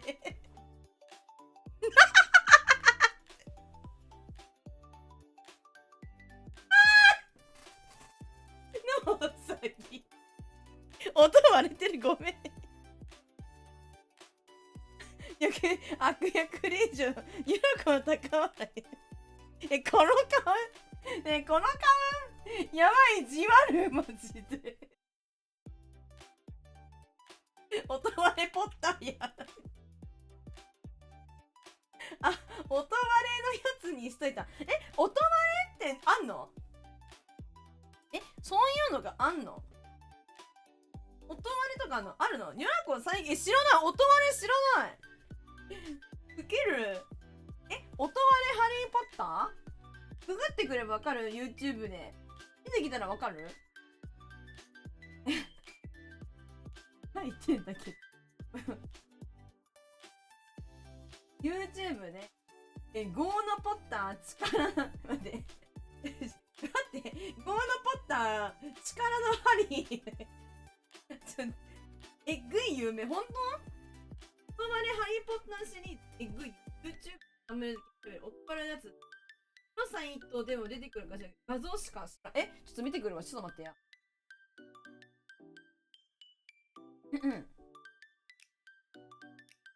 調べてくるか。待って。音割れ。音割れになっちゃった。音割れ。待って。音割れポッターでめっちゃ出てくる。音割れってさ、実は入れただけでめっちゃ出てくるやん。こ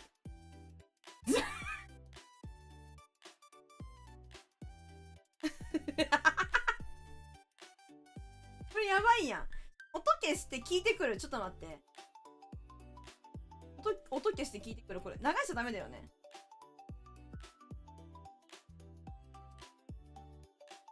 デスクトップの音を消しました。今無音だと思います。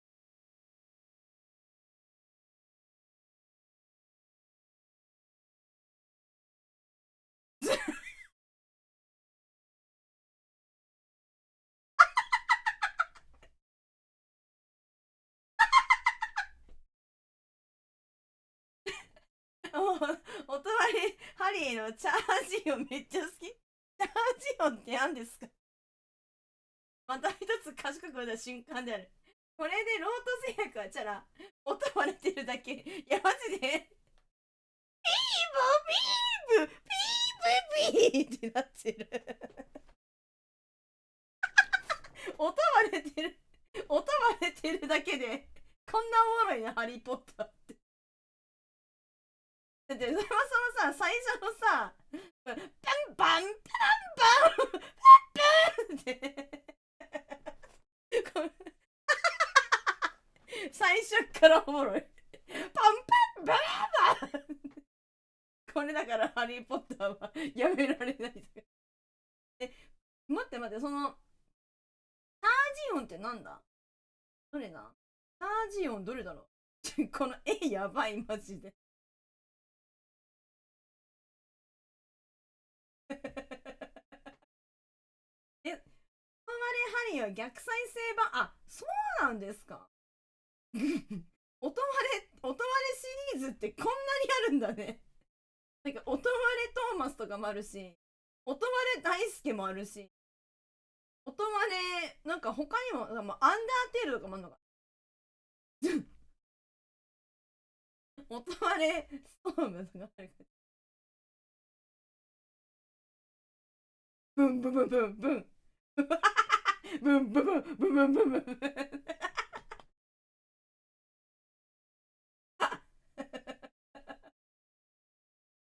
あ、そうなんだ。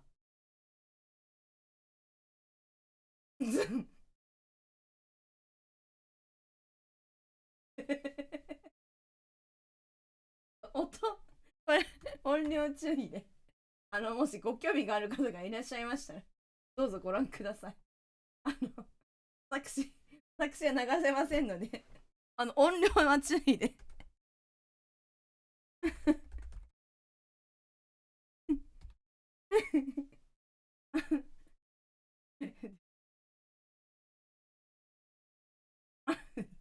あとこれは東派向けに、ご興味があったらご覧ください。平吉影もやばい。それ興味あるわ。あー、面白かった。面白かった。面白かった。うん。これでいいかな？戻ってきて。これね。流したらあかんので、多分。どこまでがいいのかわかんないから、私は流さないように気をつけてる。もしご興味があったらご覧ください。2026年に音割れポッターを割れているんだね。知らんかったもんだってに、音割れポッターなんていうものがあるなんて。おもろかった。たまに米好きとかで元気でいいやな、いいっすよね。だからあれ、ニコニコ動画だったんだっていうことがそもそも知らなくて、懐かしいなって思った。ちょっとニコニコ動画。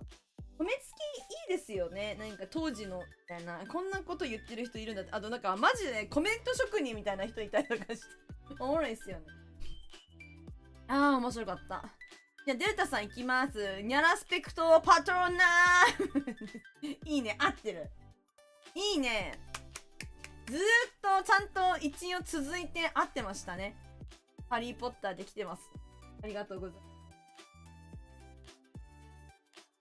トマネポッターはうるさいけど、本当にそうだわ。うるさいけどおもろいわ。絶対ノイズだもんね、あんなの。てか不協和音みたいな。不快だけど、ちょっと、でもそこが癖になっちゃうみたいな感じだった。デルタさんいきます。にょにょにょにょ、にょらしの羽。なるほどね。ラララランドセルはてて天使の羽。トマレポッターですっきりしたすっきりすんのかい。なるほどね。ニョラコが天使でこがニョニョニョらしいね。そういうことだったんだ。うちこれ聞いてさ、なるほどなって、なんだろうと思ったけど、天使の羽だと思って、わかるなと思って、これめっちゃ伝わったよ、これ、のさぎ、これ。トーハとのさぎと私。天使の羽。ほら、ちょっと書いてるでしょ。ランドセルは、天使の羽。書いてます。きましょう。ニョラシって聞いたら青鬼しか思い浮かばないんですけど、マッキーですか？確かに。なんだっけ、竹ぼたけしボックス。ニョラシって名前つけてたもんね。背筋ピーン。うち主人公にニョラシって確かに名前つけとったわ。安心しない、うちもや、とか言って。ニョラシ懐かしい。青鬼もね、面白い。私も好きだよ。いや、おもろい。小野友さん行きましょう。ニョラボね、ニョラボ。待って。これ、いや、小野友さんのやっぱりいい。ニョラコ、ガタガタガタガタ。アニメーション神だよね、これ。これめっちゃいい。お尻がちょっと、ハイライトついてて、プリケツだっていう、プリティなお尻になっちゃってんの。めっちゃいい、これ。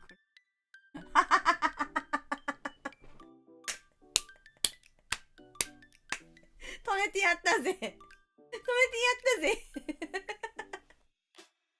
おけつがおちにプニプニしてたもん。なんかすごいプニプニ。プリティなケツかプリプリなケツかどっちなんだろうね。こっちは妖精の翼だった。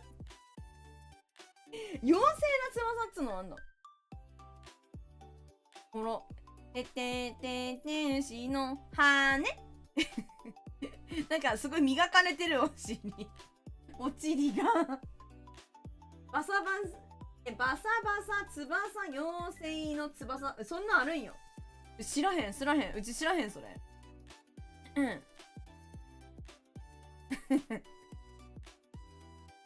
知らない。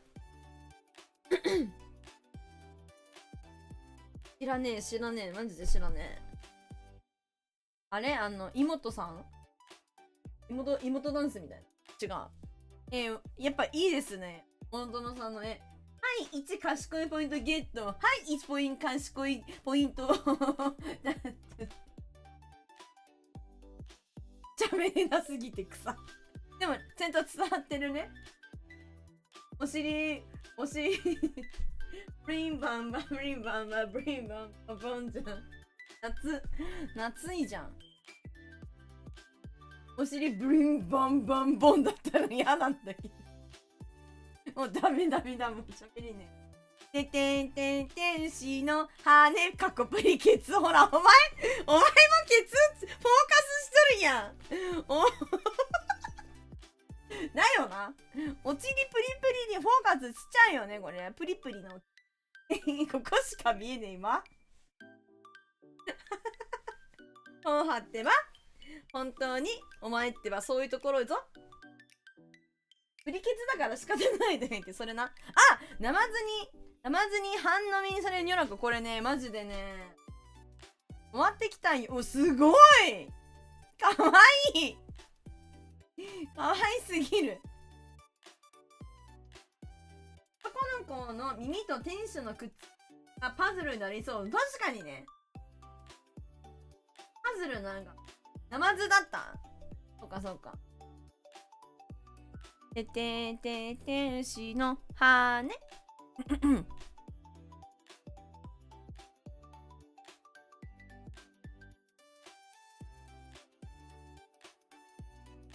かわいい。絵がかわいい。泣いてる私。銅みたいな色配色してる銅ね。確かに銅みたいな配色かも。ナマズに飲まれてる。うーりーって。かわいいです。かわいいです。かわいい。すごい。公園ってすごい。こっからこういけんだ。お、すげえ。なんかその、小野友さんのイラスト、味がすごいする。もうわかるもんね。一撃で、小野友さんの絵だって。素敵ですわ。デルタさん行きます。えい！ニョロコ、うなぎのある2年前1飲まれると思うこれ。可愛くない私。色塗れなかった。塗りたいんだけどね。そういう感じになっちゃった。うなぎーって顔してるじゃん。わーって顔してんだよ。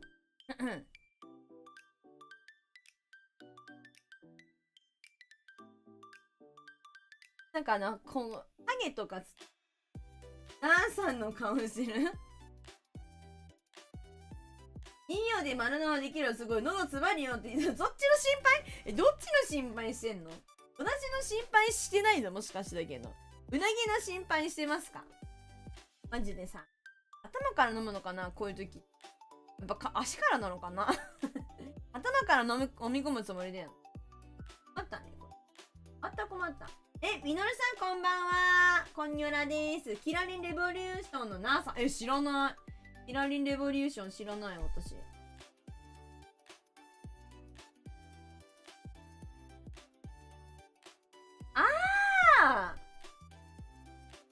なんか最近VTuber さん平成なんたらで見たかもしれない。この人なーさんなんや。キラリンレボリューションのマスコットキャラクターなーさん。全然知らないんだよね、キラリンレボリューション。ウケる。なーさんの口確かにこうだわ。逆三角。こんな感じね。野崎。うなぎか土壌にお団子を食べられるニョラコ。いいね。食べられてるのは合ってんのか。半並みだったわ。どういうこっちゃ。じゃあ野崎行きましょう。極殺じゃあ瞬極殺か。瞬極殺を放つというか野崎だったんだ。うち知らなくてさどうしたらいいか分かんなくて。でも書きました。ゴーキでしょ。ゴーキっていうキャラクター。瞬極殺すごかったやったことなくて分かんなかったんよ。でも何を書けば伝わるんだろうと思って上手絵を見て、ゴーキの絵を見て、なんか雰囲気伝われと思って書いた。瞬極殺がどういう技かも知らないんだけどね。天下一品食って強くなったんやんだから天一。これ天一ちゃうねん。天一の天やないねん、これ。天下一品やないねん。天下一品行ったことないと思うんだよ。天一行ったことないかもしれない。瞬極殺の号機を私バージョンにしました。背中で語る系で。どうし、伝わってよかったでござる。いけ。瞬極殺になる子、やったこれはまさか瞬極、みんなご存知なんですね。うちマジ知らなかったんだよ。でもなんかこれ調べたらこういうやつが出てきたから、なんかあれだよね、やった後の、なんだっけ、エモートエフェクトエモートあれだよね。イラストのかなと思いながら、中国殺。ちなみにこの上、さ、ゴーキーはさ、上全裸じゃあ、半裸上半裸やったから、これ前は見せられないよってなってるよね。前見せられないよってなっちゃってる、これ。やばいよね。何かこういうお召し物が着ているということにしといて、みんな。なんか、天って書いてる服着てるみたいな感じに、あとは想像にお任せしておきますわ。ヨナコの体張りすぎじゃない？それな。デートさん行くわ。やばいやばい。ムキムキや。ムキムキや、これ。うまい、マジで。ムキムキやんけ。これ前になってるから、ここ見せられないやつ、ここ見せられないやつじゃん。いいね。トッペンにしといた方が、なんか、ゴーキの迫力出てるかもしんない。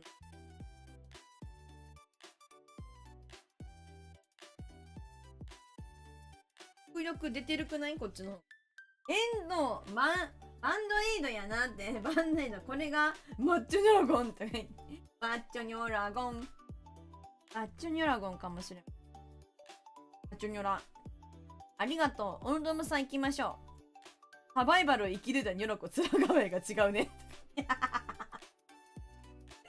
構え、まあ、違いますよね、やっぱり。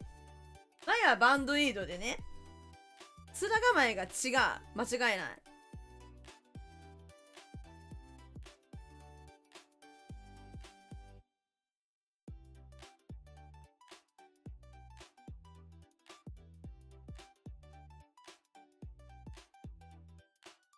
ね、強そうだよねサバイバル生き抜いたからそれなんて全部ビリビリあっためね、本当に。そこでなんかなきゃないだけサバイバル生き抜いてんだから1年くらい山ごもりしてるニョロコならこれやったらいいってやってそうだよね、山ごもり。なんか久しぶりに人が来て、なんかでもしばらく山ごもりしてて人と喋ることなんてないから最初の声が出ないみたいなするみたいなね。おこうあこんにちは、久しぶりに声を発したのですみませんね、声が出なくてやつねおろさまさん行こう。ニョロコが掴んだ武器以外、買った武器以外、それは髪の毛。行くで。あ、いいね、かっこいい。ここが武器ね。ニョロコ、大木パシーンとかやばいだろ。マッチョすぎる。いいね、髪の毛が武器とかね。なんかいるよね、時々そういうさ、なんつうの、敵、なんか人、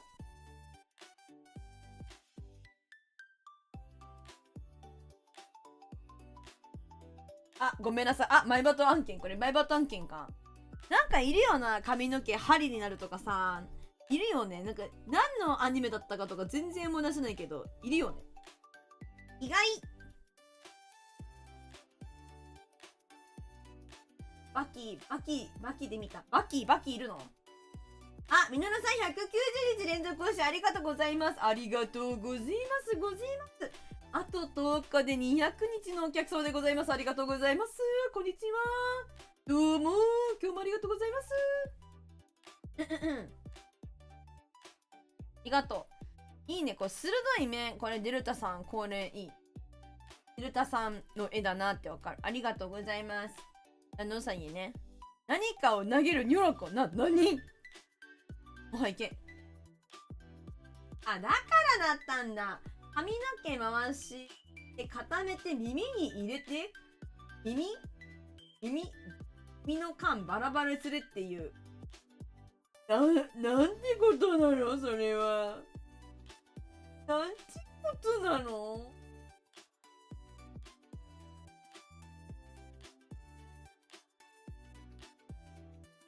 めっちゃ痛そう。めちゃくちゃ痛そう。もう投げるモーションかと思って、あ、なるほどね。これをね、投擲するね。なんか投げとるんやと思って。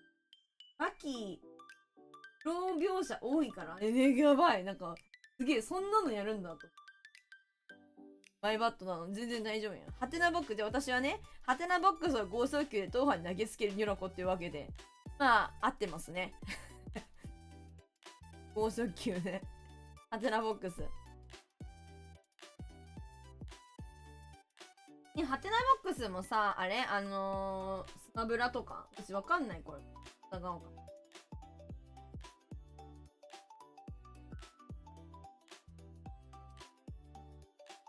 か。わかんない。はい。お疲れ様でした。1時半です。さて、どうしようかな。なんかやりたい問題ありますか？あともう1個2個ぐらいやって終わろうかなーって。画本はね、終わろうかなーってなんですけど。ホープ？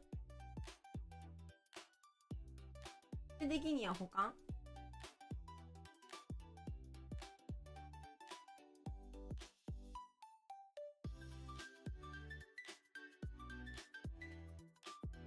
ホープ一緒に書くやつ。ホープやって時間があったら、コープこれを普通にしようかな。ホープやって時間あったら保管もしましょうか。あ、こんばんは。デタロウさん参加できますよ。いらっしゃいませ。こんにちは。デタロウさんだ。こんにちは、こんにちは。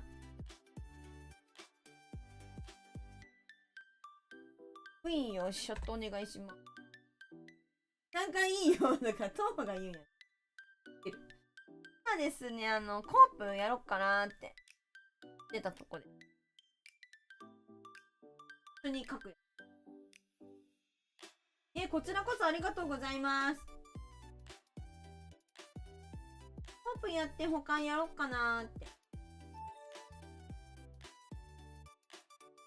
よーし。おせ絵を描く人々が集まって。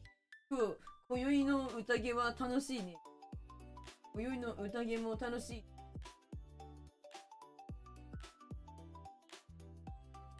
では、でいきたいな。いましょう、絵を。コープなんで、お題出して、そのお題に沿ってみんなが、その絵一つ書き込んでいくみたいなやつです。いきましょう。何がいいかな、何がいいかな。しよっかな。時間が普通にしたから時間ないんだよな。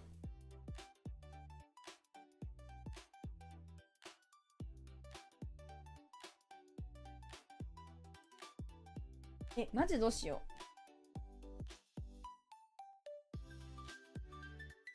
う。どうしようかな。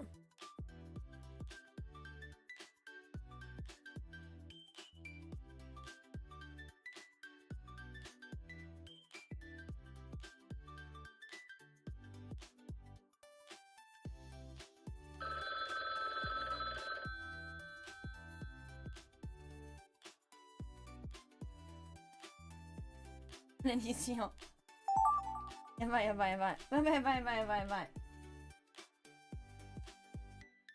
って、むずっ。待って。どこを書けばいいこれ。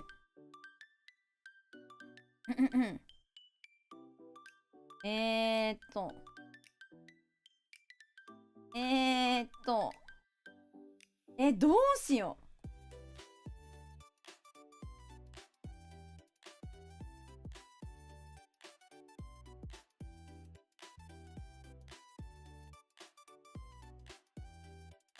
どうしたらいいんだ、こういう時って。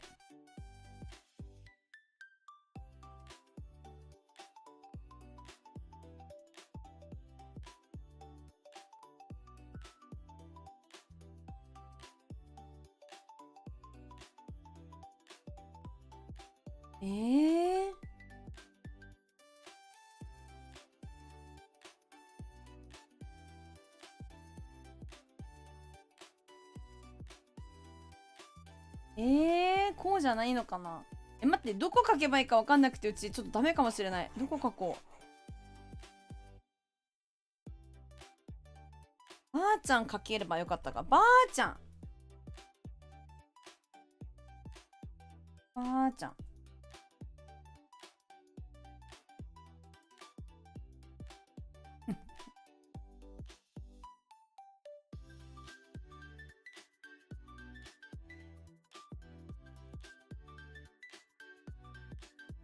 ばあちゃん、ばあちゃん。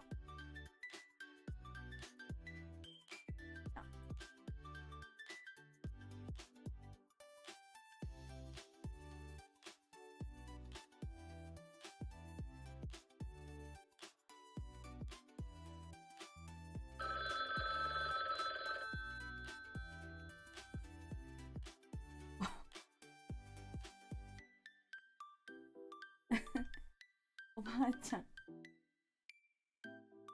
おばあちゃん、おばあちゃん。おばあちゃん。このばあちゃんを助けて。あぶねえとか言ってた。題名つけれんかったみたいな。あ、待って。あ、めっちゃいいね。めっちゃいいね。すごい、そういうのいいね。うちが好きなピザ。6等分これ6等分の1個でかくないこれ。好きなピザか。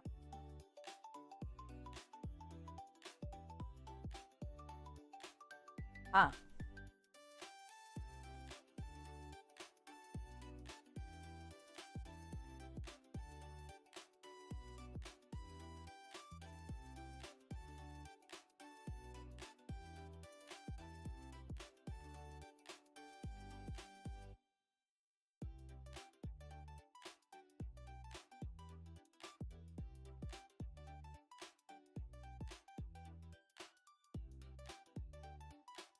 なさそうやん。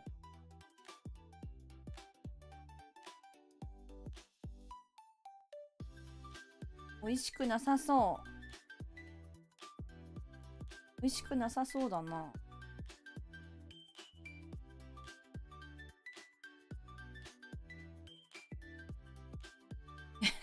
美味しくなさそうすぎるこれ。どうしたらいい？どうしたらいいんだこれ。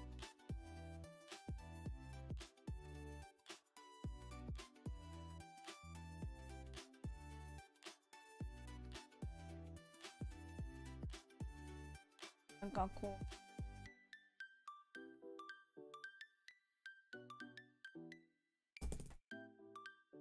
待って、うちは好きだけど。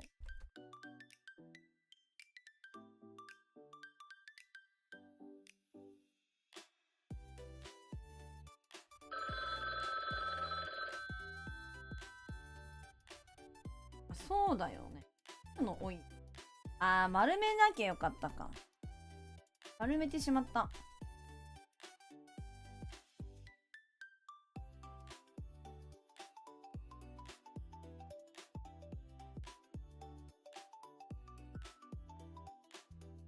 やばいやばいやば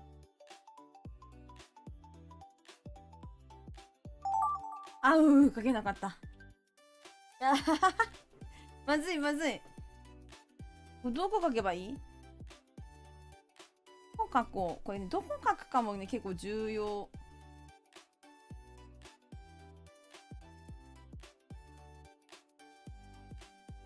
ベタロウさん書いてくれた。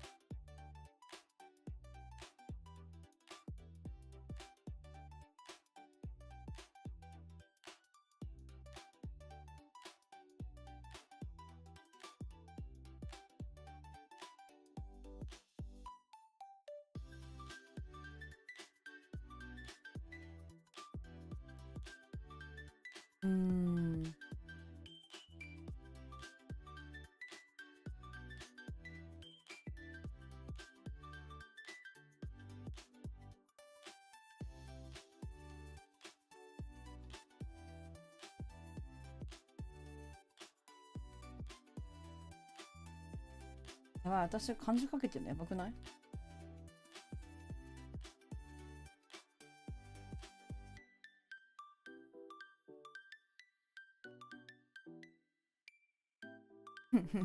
漢字かけてるのやばい。偉すぎる。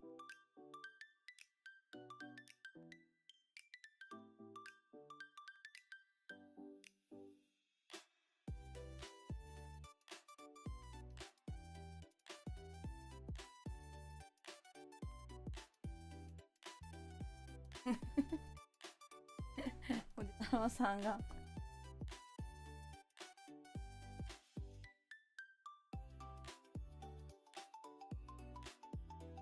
どうしよう。こいちゃん誰だか書いてくれよ。誰かこいちゃん書いてくれ。これこいちゃんか。どうなってるんだ。どうなってるんだ。いいや、とりあえずいいや。どれだろう。これこいちゃんかな。どれだろう。これ私よな。で太郎さん書いてくださってる。余計なことをしないで一旦ちょっと様子を伺おうかな。ちょっと様子を伺うわ。イラコのお部屋にリスナーが見せろ。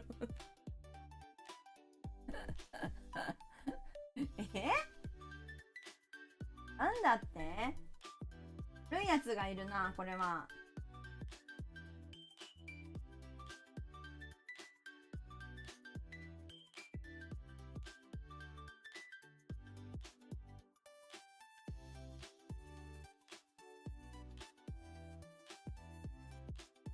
こいちゃんね、いっぱいみんな書いてくれる。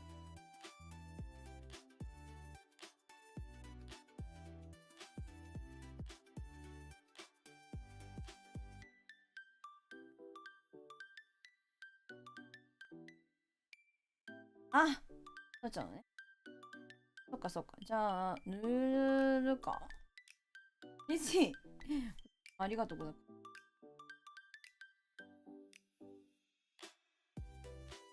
Oh, what the fuck?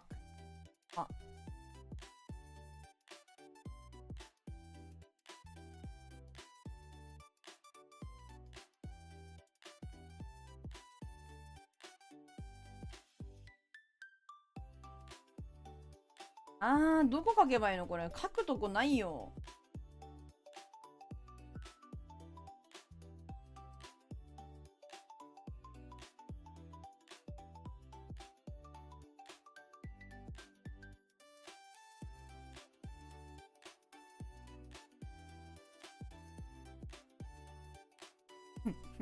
迫力がねえな。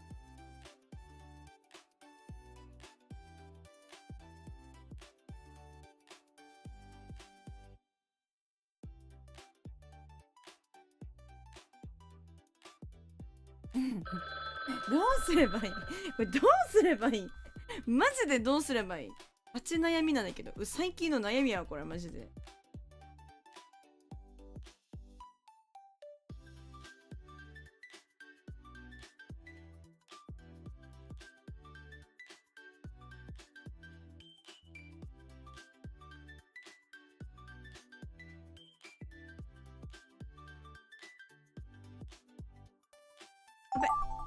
ごめん、削っちゃった。マジごめん、足削っちゃった。ごめん、本当にごめん、削っちゃった。Mom? Dad? Me? Brother? Oh my gosh. I see, I see, I see, I see. 1、3、4。まだいけるな、これ。いくな、これ。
これめっちゃ可愛い。可愛いやんけ。可愛いっすな。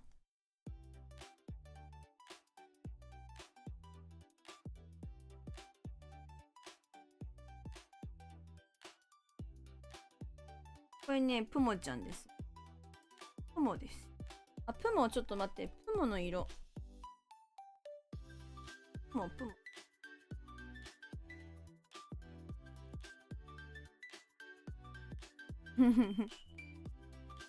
かわいい。めっちゃかわいい。こいちゃん書いてくれてるシリーズね、結構溜まってんだよね。のように。をさせていただく悩みつつ。かわいいです。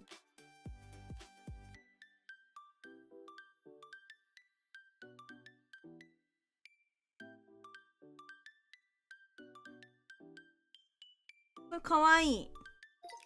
これあ、終わっちゃった終わっちゃった。じゃあ横に書けばよかった。お疲れ様でした。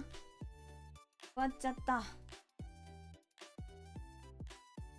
自分のやつ待ってこなかったわ。こっちよっつ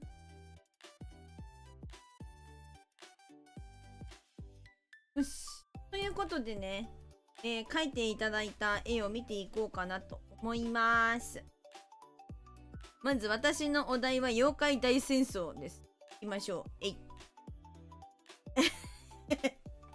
タンヤリー大友さん、タンヤリでーす。あ、みんなで一つの絵を完成させていくっていうやつなんです。自分は回ってこなかったの。このやつ。これ、妖怪大戦争ね。いや、妖怪太ももスリスリ。妖怪太ももスリスリだ、これは。妖怪だ。妖怪出たわね。太ももスリスリ妖怪。私の妖怪は太ももスリスリです。変な翻訳みたいな。私の妖怪は太ももスリスリンコね。太ももスリスリンコね。スリスリスリスリでかわいい。かわいいけど。私にそんな趣味はないんだからね。勘違いしないでよね。ありがとう。じゃあ次、小野友さん。妖怪大戦争。書き足してくれてる。スリスリスリスリ。これ何ですかこの妖怪。ヌッペホフだヌッペホフだヌッペホフだヌッペホフだ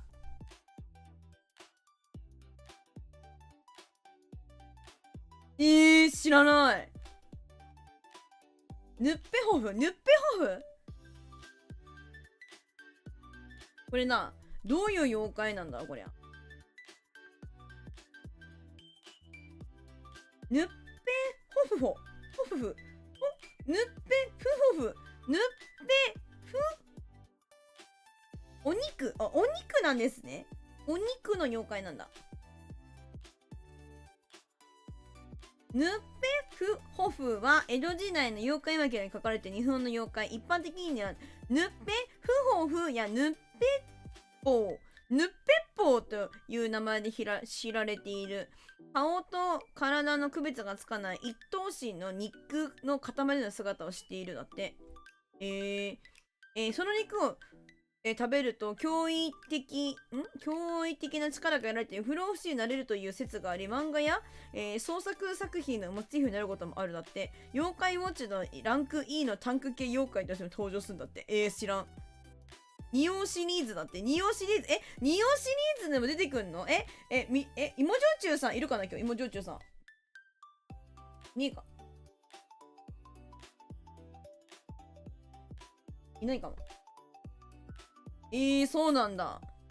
なんかね、すごいのっぺーっとしてる。のっぺーっとしてる。めっちゃ好きだね、この妖怪。そうなんだ。てか、スカートかけずにありがとう。スカートかけ出されてる。妖怪スリスリに。ヌッペホフね。ヌッペホフ。ありがとうございます。なんか、いいね。のぺっとしてる。ね、デタロウさん参りましょう。ドン。妖怪ヌッペホフからなんか出てる出てる。ありがとう。米お兄さんこんばんは。ありがとうございます。いらっしゃい。100ビッチありがとう。米お兄さんありがとうございます。いつもありがとうございます。誰だこの人。これは妖怪何なんでしょうね。妖怪何なんでしょうかね。やまびこ今ね、妖怪大戦争を書いてもらってるんですけど、これを見てます。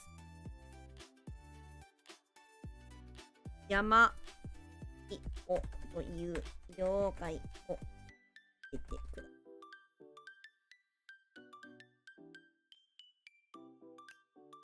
調べてる。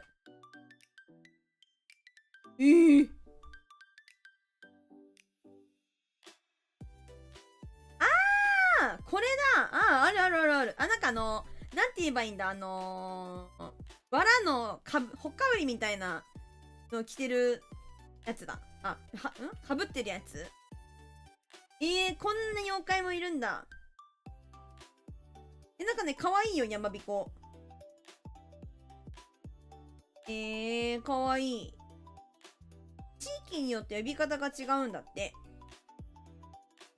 やまびこ山や種で叫んだ声が遅れて帰ってくる現象の正体されている日本の妖怪。古くからこの現象は山に住む精霊や妖怪が人の骨を真似して返しているものと考えられていました。江戸時代の絵巻などでは犬や猿のような獣のような姿で描かれていることがあるんだって。基本的には人に害を及ぼすことはなく、人の声を真似して驚かせるだけのいたずら好きで無害な妖怪されています。樹木の精霊とされる小玉と同一視されることが多いほか、地域によっては呼ぶ子や山小僧と呼ばれるんだって。水木しげるさんの感じかな、やまびここれ。すごい。見たら分かったぞ。いいですね。かわいい。なんかね、前歯が出っ歯になっててね。かわいい。この妖怪かわいいですね。かわいい。ありがとう、デタロウさん。かわいい妖怪大戦争。集まってきた。野うさぎ行くぞ。デルタさんが落ちちゃった。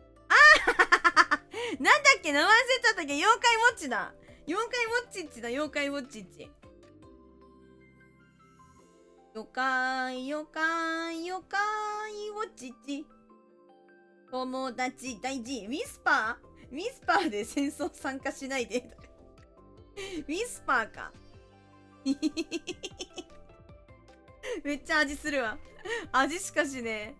ほっぺスリスリ、妖怪、太ももスリスリに、ぬっぺ棒に、ぬっぺっぽうに、やまびこに、ウィスパー。戦えるこれで。戦闘力的にはどうなのこれ。このメンバーの戦い方を考える必要がありそうだな。ほんまにそれですね。本当にそう。で、デルタさん最後、勝てるかな。デルタさん行こう。あ、なんか、あれだ、ぬらりひょん。ぬらりひょん。ぬらりひょん。ぬらりひょんで合ってる。ぬらりひょん。ウ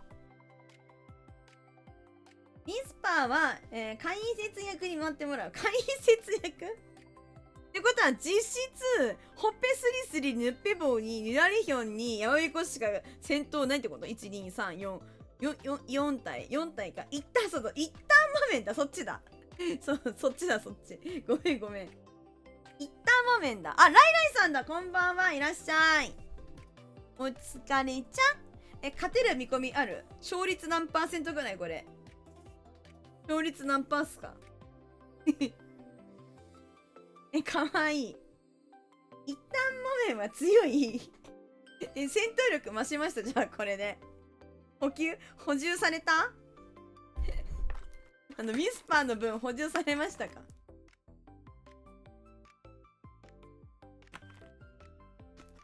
71% ぐらい。結構上がったな。大妖怪やぞ渡せたな。待ってたぜ。一旦豆マジで強い。でもなんか結構鬼太郎のこと、鬼太郎、ゲゲゲの鬼太郎っていうね、鬼太郎のこと助けてるイメージあるな。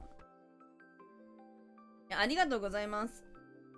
では次、デルタさん行きましょう。こいちゃん先生と遠足後、私どこかけばいいか分かんなくなっちゃって、野崎さん行きましょう。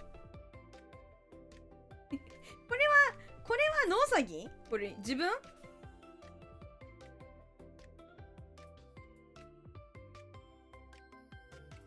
そうだよね。これ自分だね。こいちゃんじゃないよね。自分だ。誰かがこいちゃん書いてくれると待ってた私は。これは野崎がまずいまして、デタロウさんが私書いてくれてかわいい。かわいい。お目目がやっぱり大きい。いいよね。やっぱ、可愛さって目のでかさから来てる的なところもありますからね。一説によるとね。可愛い。で、こっちってなってるとこ私は人とかが描けなくて実感かかっちゃうから。卑怯。卑怯ですよ。卑怯。まあ、卑怯巡りだよね、やっぱり。卑怯よな。卑怯に行きたいわけよ。私漢字で卑怯で書けたら偉くない？マジで。卑怯。いいやろ？卑怯。しかも電気ついてる明るい卑怯。結構光ってる。よく書けたぞ。偉いでしょ。漢字書けました。書けるんだから読めないけど。秘境巡りとかどんな遠足内容いいでしょ。でもそれやっぱりそういうパンチが効いてないといけない。大友さん参りましょう。誰だっけ。あ、デルタさんだ。あ、いいですね。ねえ、ガニ股。ガニ股だし。でもちゃんと靴下色違いになってるのね。いいですね。なんか雰囲気がやっぱ色塗りがいい。小野友さん、色塗りがいい。ニョラコはガニ股じゃないのとか言って、いやまあね、割とガニ股なんだけどね。割とね。割とだよ。そうかもしれないけど、やっぱり恋ちゃんが足りない。恋ちゃんが足りない。大友さんのこの足と背景を足していただき、からの誰も恋ちゃん書いてないじゃん。ねえ、誰も恋ちゃん書いてないじゃん。トーハが書くもんだと思っとったんに。恋ちゃん書いてないやん。言えんよな、これ。恋ちゃんは先に秘境に行っちゃったかな。現地集合。てか、これやばいでしょ、これ。お前、欠席とか言う。恋ちゃん書いてくれてないの。この奥にこの秘境の奥地にもう恋ちゃんが現地集合で行ってんの。これやばいよな。もう恋ちゃん先生が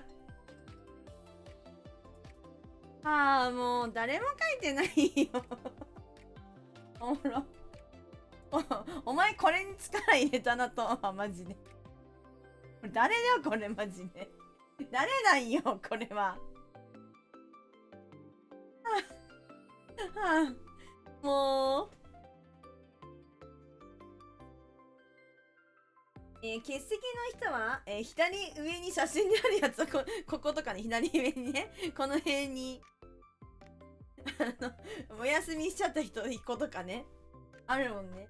今日なんて書いてるからビッグフット召喚しちゃったしょ。ビッグフットなんだ。いるかいないかって言われてるネッシーみたいな存在のやつね。あいつね。いるんだろうかね、本当に。よし、ありがとうございます。じゃあ次、トハね。好きなピザ一切れずつ書いていけ。6等分って、小野友さん。いいね !1、2、3、4、5、6。これ、小野友さんのね、マジでさ、和むよね。これあれね、普通のなんかサルサピッツァみたいな。サルサの乗ってる。サラミ乗ってる。美味しいですよね。トマトソースはね、こだわってますみたいなトマトソースじゃなかったら一応食べれるんで。なんか8日の次はウーマかとか言って。UFO？ あ、違う。ウーマだから、未確認生物、未確認飛行物体とか、未確認なんとかコンとかだ。ユーマか、ウーマじゃないの。ウーマうまやん。それウーマやん。ウーマはユーマ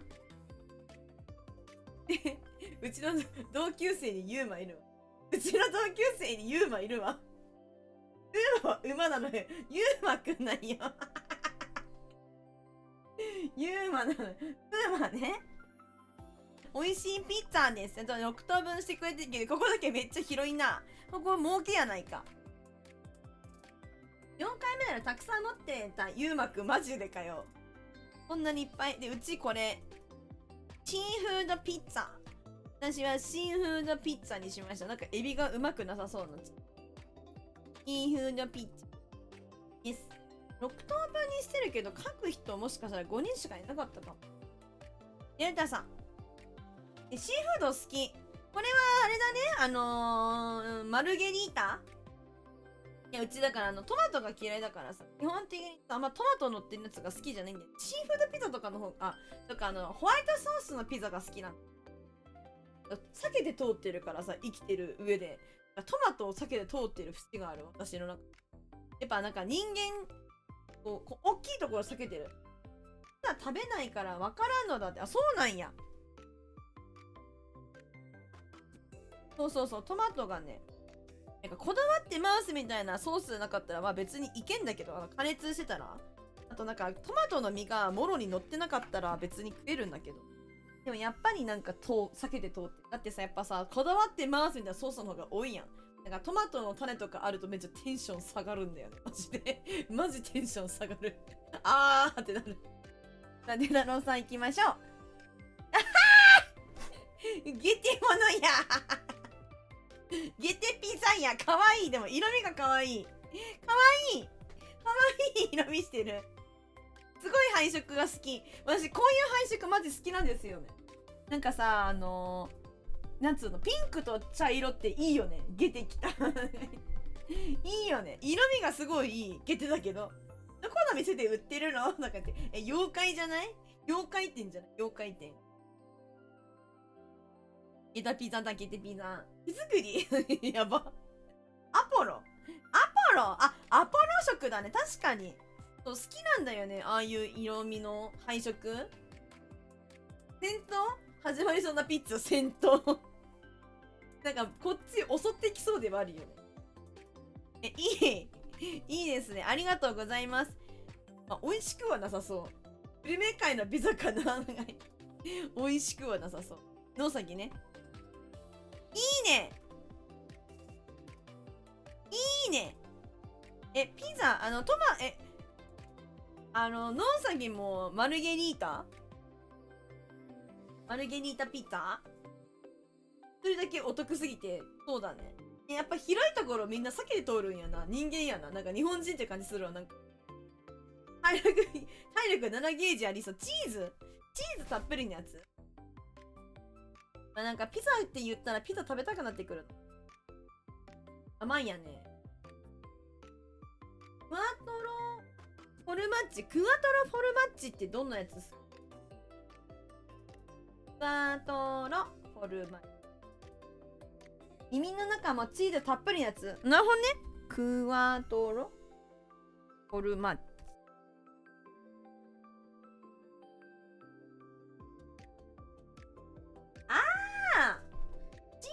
蜂蜜のやつ。あ、いいですね。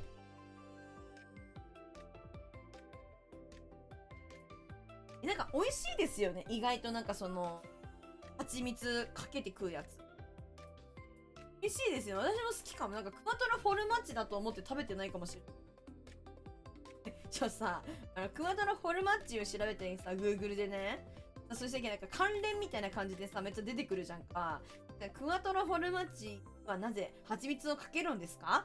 クワトロフォルマッチはどういう意味ですか？ゴルゴンゾーラと蜂蜜のピザの名前は？日本一うまいチーズはゲロみたいな匂いのするチーズは何ですか？みたいな。出てくんの。やめろや、最後のやつ、マジで。最後のやつやめろよ、これ。美味しそうだよね。あ、おやすみシンデレラ12時か。最後の質問のやつやめろよ。ありがとうございます。じゃあ次、野崎行きましょう。三浦湖のお部屋にリスナーがこれ野崎だったんや。行きましょう。ネタロウさんここまで書いてくれてたんだ。バーンで、データさんが、待たせたなみたいな感じで入ってきて、トンハが、もう、そのまま見せろとかで、お前だったんか、やっぱりここ書いたの。どうせお前だと思ったんよ、これは。トンハだと思いました。私はここが分かりました、すぐに。分かりました。書かなきゃ。使命感。ドアがあって、のね、感じで、で、私が、色塗ったのと、トンハにした。トンハにしたいんよ。こいつだから、そのまま見せろって言いながら目の前にいるっていう。こう、貴公子。コメント打ちながら、とつってるっていう。講習。忙しい感じで。そうこれ一緒の同一人物だからこれ小野友さん。あ、いいですね。あ、いいですね。色塗ってくださってる足に。玄関でバーンってなって。おもろ。ありがとうございます。走りながらかけるの。すげえ。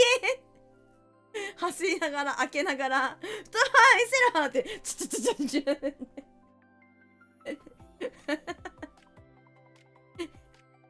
そう見せよ。命かけすぎだろ、お前。見たくて。やばすぎる。あ、これ消しちゃったんでね。ごめんなさい。ここ削っちゃってす。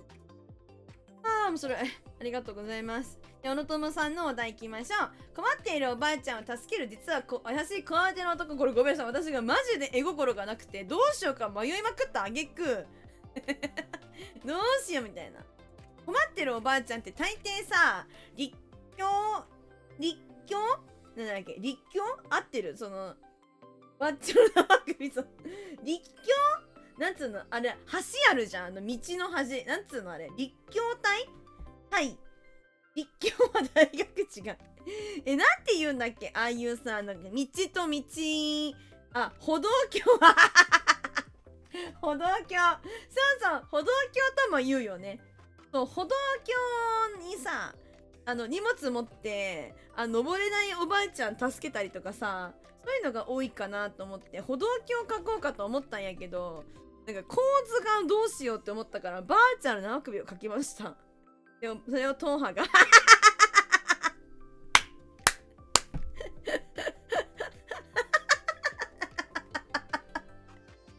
お前、ばあちゃん荷物、持ちすぎじゃね。行商人。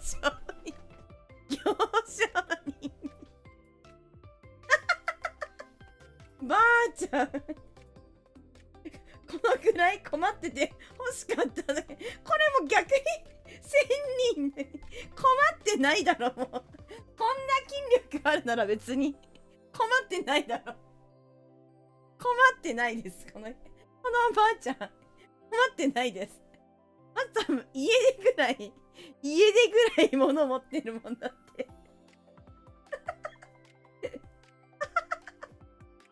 家でぐらい物持ちすぎだろ。ばあちゃん困ってないねこれ。どうぞ聞こう。こ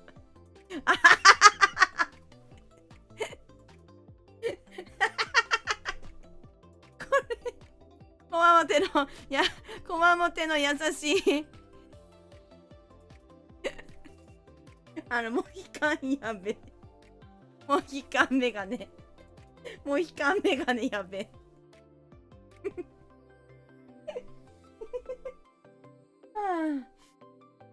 普通に騙されそうで怖いよ。ばあちゃんにおばあちゃんに騙されそうってこと？このモヒカンの人がおばあちゃんに騙されそうってことおばあちゃんにでしょ？逆だよね。とはばあちゃんにだよね。困るね。私は舐めてもらっちゃう。今日ババアすぎる。今日ババアすぎるって。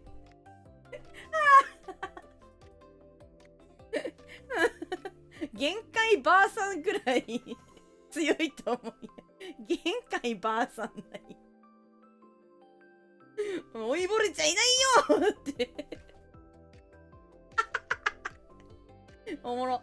これやばいわ。はあ、このおばあちゃんだったら最高速でぶち抜けそう。イニビイニシャル B ババア。イニビね。イニビ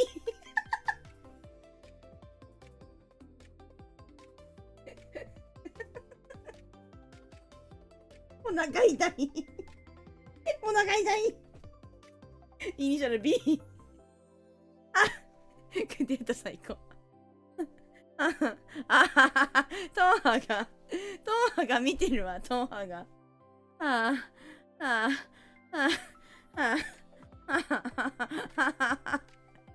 トンハが見てる。あらので太郎さんおわ、すごい困ってるすごい良い。若い方には負けないよめっちゃいいですね。いいな、このやっぱ膝をついてるっていうのがすごいジェントルメンな感じが出てて体勢すっげえジェントルマンな感じを太郎さんが優しい雰囲気のこわもての男性をこれを表現してさらにくださいましたね。素晴らしい。トーハはキュンってなってるね。素晴らしい素晴らしい。あー払いたい本当にばあちゃんの強キャラ感がえぐいわこれ。エグババアだマジで。おばあちゃんがマジでシャーウィーダンスぐらいの雰囲気だけどね、この人。シャーウィーダンスよ。あー面白い。次、もうラストですね。ネダローさんのお題です。てるてる坊主の家族か。デタロウさんのやつ。最初は、これがデルタさん。これ女の子だ。女の子のてるてる坊主で、ノージャギが、あ、いいね、雰囲気。これが男の人のてるてる坊主で、オヌトムさんが、マンタミかわいいミかわいい。いいよ、なんかこういうさ、なんかアメリカ、なんつうの、アメコミみたいな。なんか雰囲気のやつ、雰囲気が出てていいなって思ったんよな。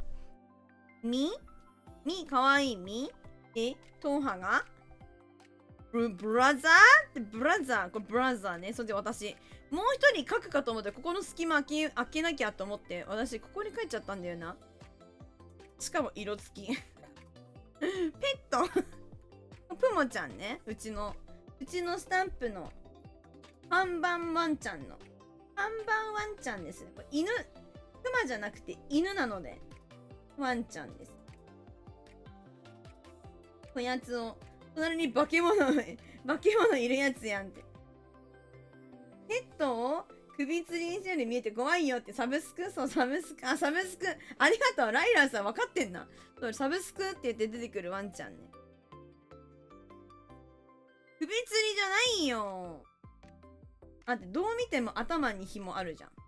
頭紐よ、頭紐。よいしょと。ありがとうございました。じゃあ、ライライさん来ましたので、保管しようかと思っていますが、保管でよろしいでしょうか？よろしいでしょうか？保管しましょうかね。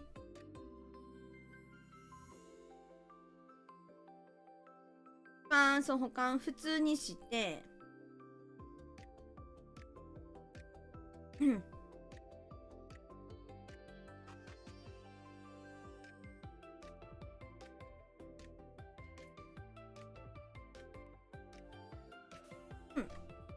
保管行こうかと思います。デルタさんは大丈夫なんか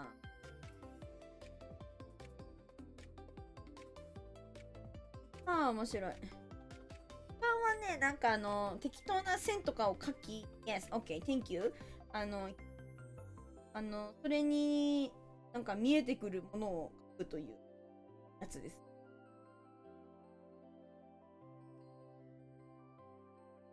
やっていきましょう。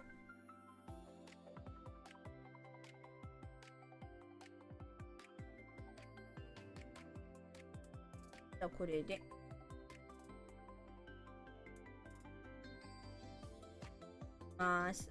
時間を短くしてます。どうぞ。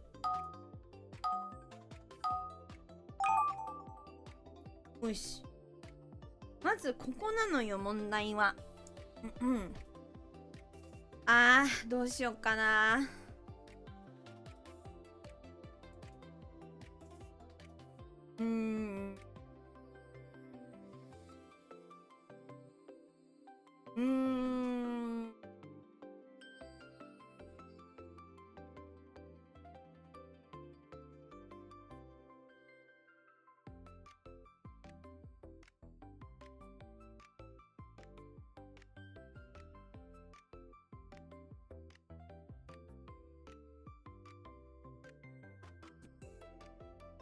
これが何に見えるかはみんなにお任せしようかな。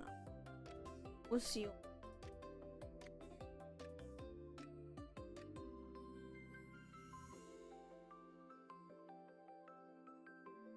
いや、ここはいいか。ここまでにしとく。でも太くしちゃった。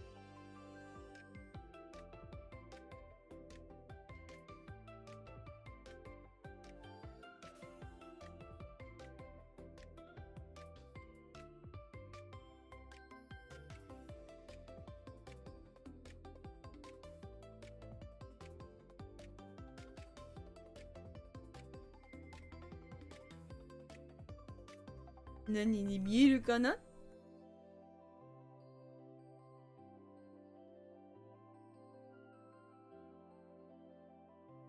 これね、えぐいやつ、来るときあんだよな。結構ね、キラーパスみたいなキラーパスみたいなの来たりするの。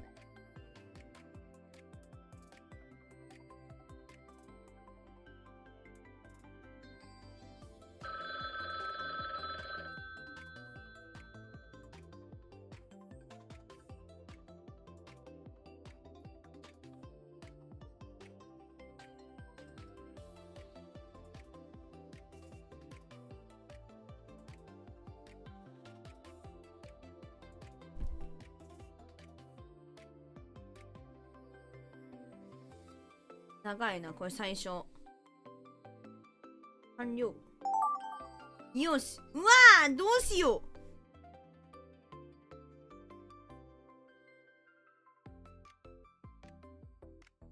う。いや、もうこれはもう、構造の世界よ。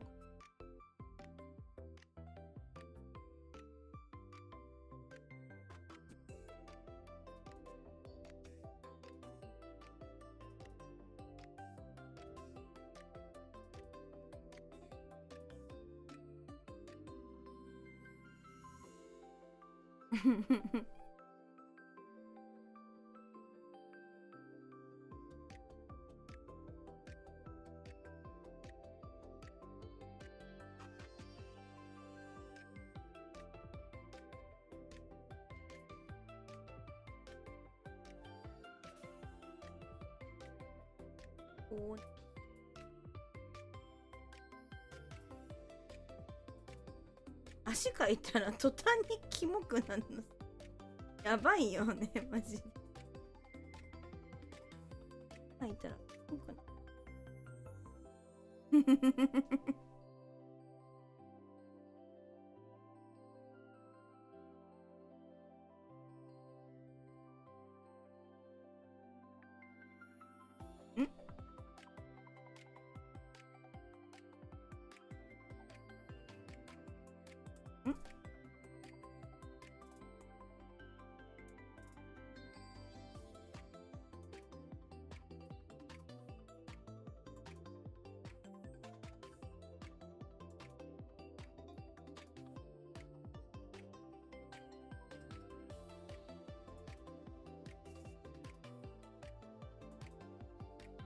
あ、あずささんこんばんはいらっしゃい。こんばんは。やべえ、時間がねえかった。まずい、時間がない。色塗りたかったんや、これ。まずいまずいまずいまずい。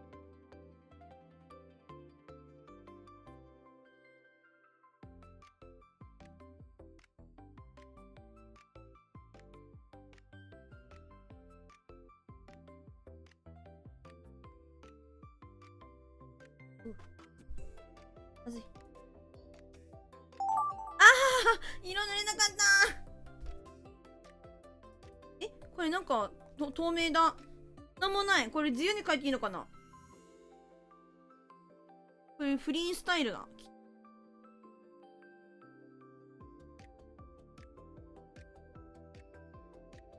何かこういう時にね、迷うんだよ。何がいいかな。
こうしました。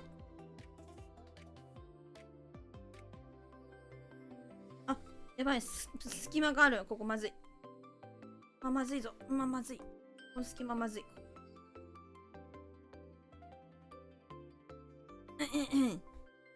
手が出ないよ。はい、髪の毛が緑になっちゃった。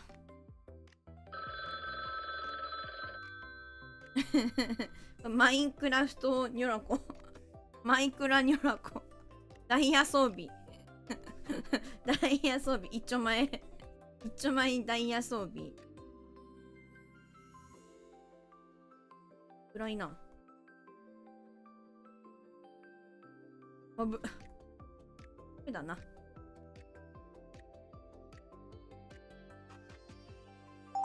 ああ、かわいい。猫耳だ。いや、耳だ。犬耳？いや、キツネ耳かな。時間がないみんな。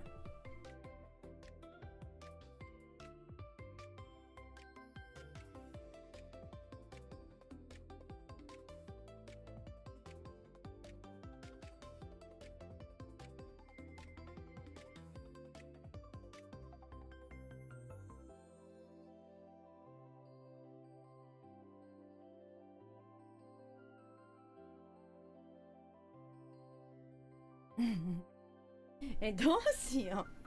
こっからどうしよう。人になると思うなよ。獣のまま言ってやる。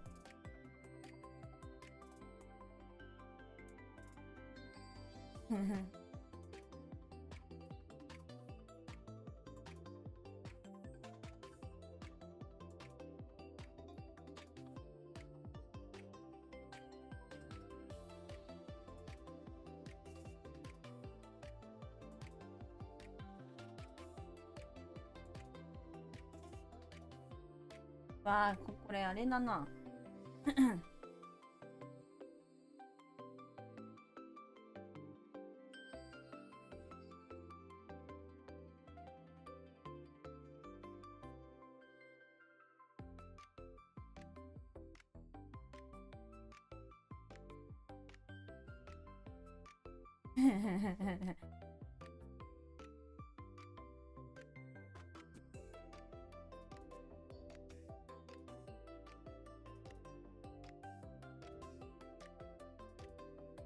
こ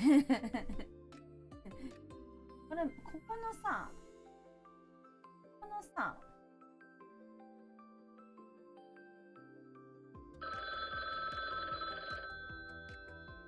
このマークをさ、こ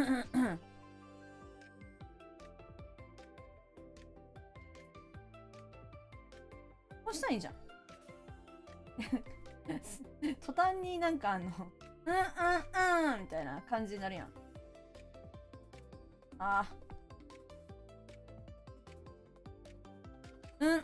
みたいな。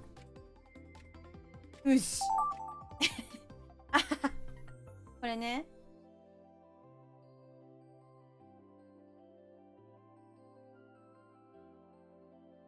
おう。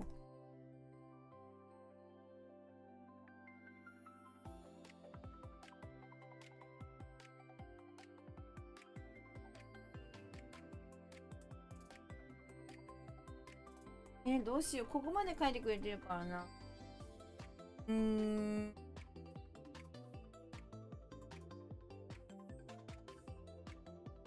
どうしようかな。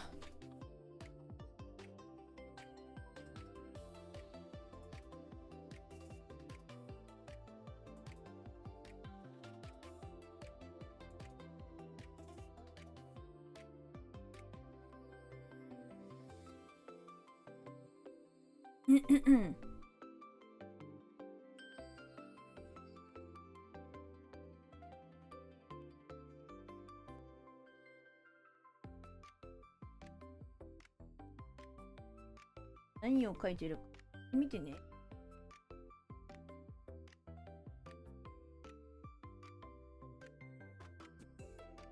あとは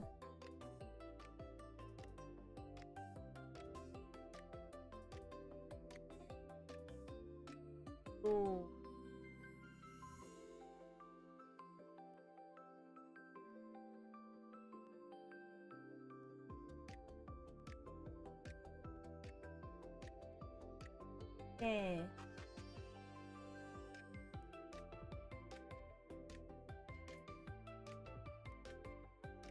マーキー。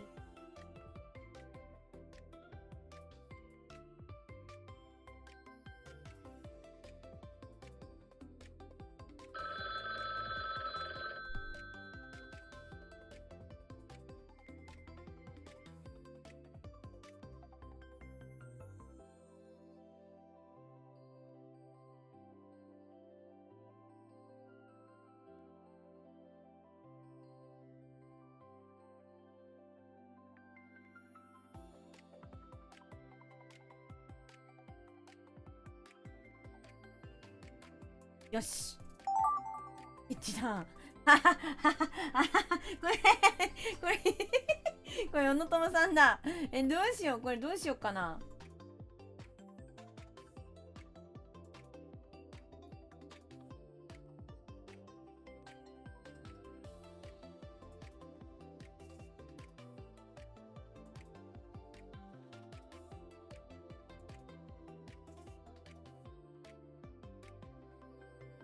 つける。つける絵描く。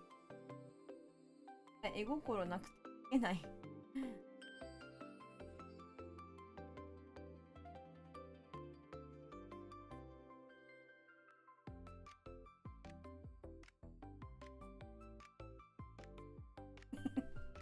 絵心なくて描けない。助けて。助けてほしい。助けて。描けない。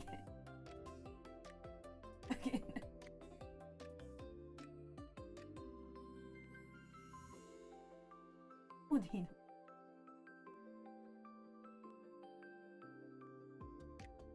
やばいよ、ここ字やん。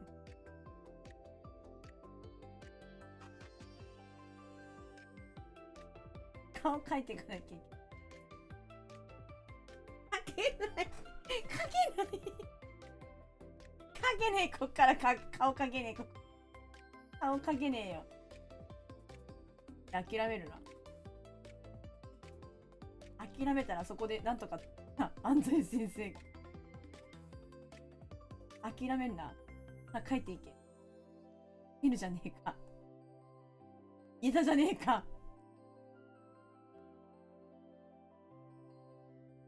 いてるわ。ミニマジュンチューさん、こんばんは。ちこうよね、今。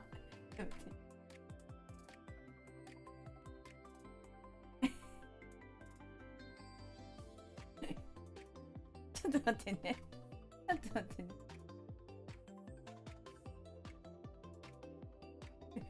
これやばい。これやばい。この虚無感やべえ。マジ。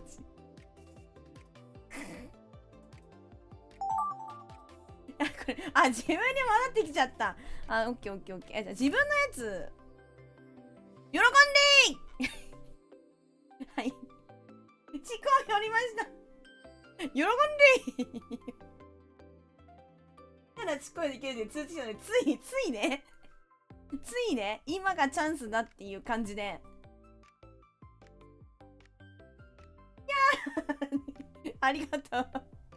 その代わり私が何を書いてるのかは内緒になりましたね。ああ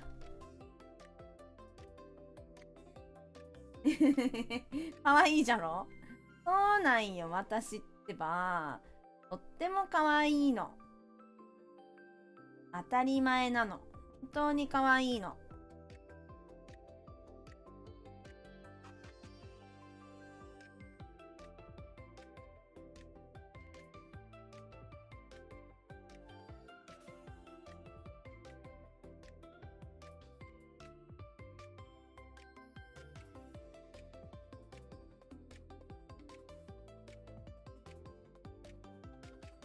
ええ。水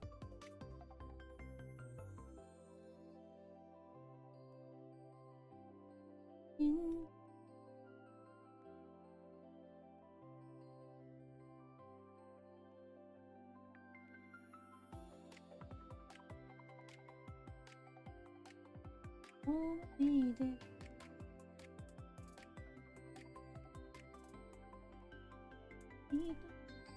かわいい。最近、賭博ないから名付けると余ってる先生やらないといけないですね。ありがとう。かわいいでしょ。ありがとう。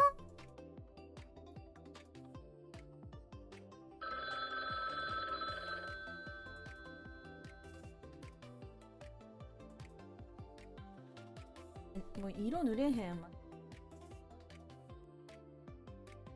色塗れねえ。マジで。ほんとに。塗る時間がない。ああ。もう諦めろ、そこは。諦めろ。あ、う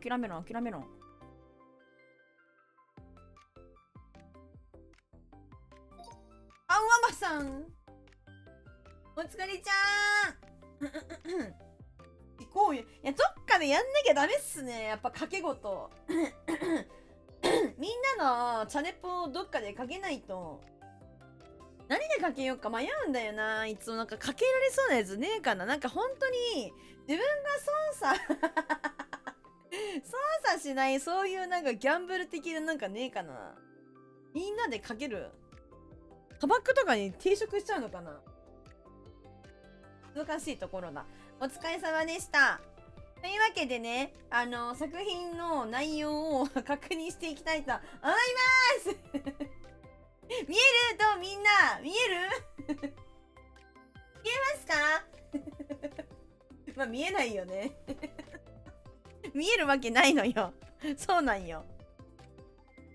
見えるわけないよね見えるわけで心の目で見る見える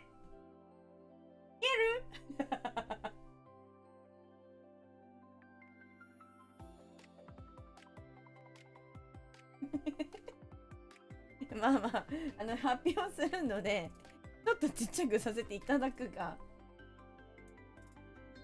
なんか、これでは見えねえな。これでは見えへんわ。今、4分地高寄ったんで、残り6分、どっかで地高寄りましょう。地高寄ろうかと思います。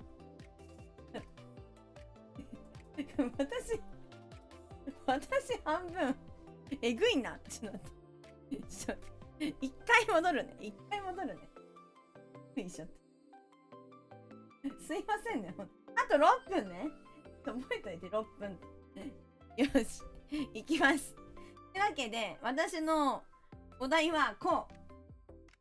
何に見えるかなって、何に見えるかな消しますというところでございましたが、ノウサギの言いましょう。ノウサギいなかったんや。寝てんのかな。ノウサギ寝てそうやな。だから空だったんだ。じゃあ行きましょ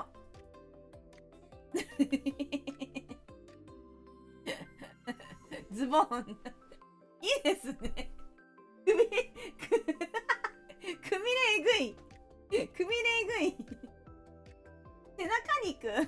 これ背中の肉というか、くびれえぐないこれ。ゆらこの贅肉草とかやめろよ。岩井ジュンチュンさん、やめろし、マジで。ねえからね、贅肉とかあったことありませんけど。私なんてスリムボディなんてありまへん、本当に。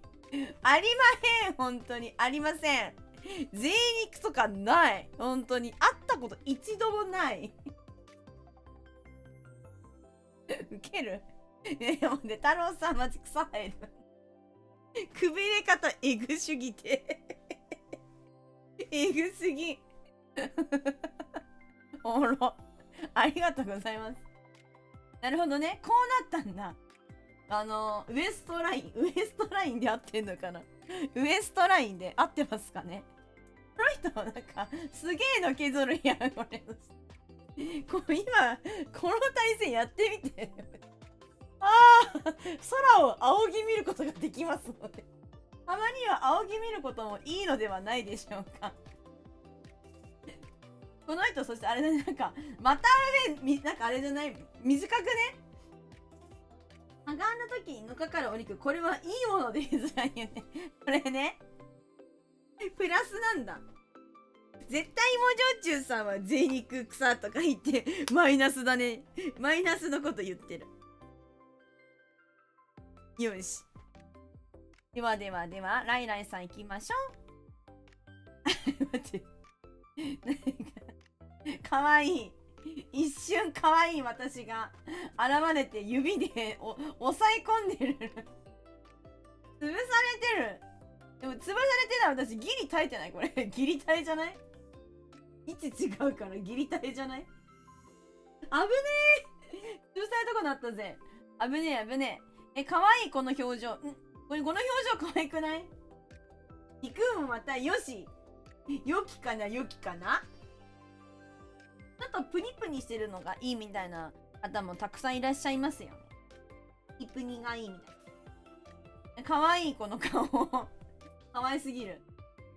ありがとうライライさん。潰されなくてよかったです。当班行きます。えい。だからよお前よ。どうなってんだよこれ。どうなってんだよ。かわいいよねってどこがだよ。かわいいかどうか判別つけられないだろこれは。つけられないでしょ。これだとつかないですよねこれはつきません。かわいいかどうか。なんかしかもちょっと臭そうやし、なんかこの集中線が。特に髪の毛頑張ったらどこがこのポーズ、何がですかこれ。何のポーズなのこれ。犬神家？髪の毛どこが？髪の毛どこが？みんなには見えてるってこと？髪の毛が？これが髪の毛ってこと？どういうこと？見えないところもこだわった。ほんま？嘘でしょ？嘘でしょ？浜村が腕上げてるのかなんかいい。どういうことだよ。沢村が腕上げてんのかもしんない。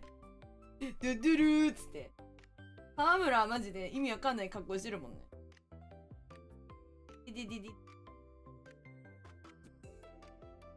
お風呂に入ってね、ドラム缶に突っ込んでる犬神家の私みたいな感じになってるでこれ。わかんないち。ありがとうございました。畜生党はやってやがるねこいつ。小野友さん行きます。浜村の鳴き声ちょっとうまいいのに。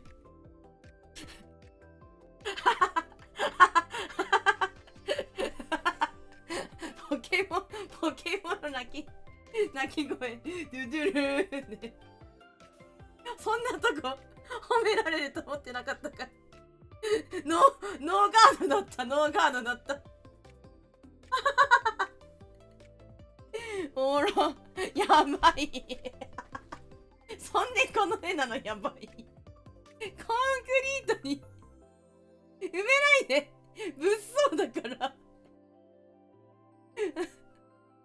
いやほらポケモンの鳴き声ね、一時期すごい聞いてた時期があるんですよ。151匹のなんかポケモンの鳴き声みたいなのがあるんですよね。あのサイトをめちゃくちゃ聞いて、これはサイドン、これはフリーザ、これはキャトビーみたいなめっちゃ聞いてた時期があったんで、なんか結構ねそれの名残かもしれない。これ物騒すぎる。でなんでみんなしてさ、小野友さんもさ、トマもさ、犬神家みたいな感じにせなあかんこれ。ほんまにどないなってんのよこれ。コンクリートに埋めないで。こいつは東京湾に沈められちまうやつだ。恐ろしい恐ろしい。抗えないのか。恐ろしいよ。恐ろしい。ウケる。じゃあね、私のこの平和な絵を見てくれよ。時間がなかったけど。お誕生日おめでとう人々って。こんな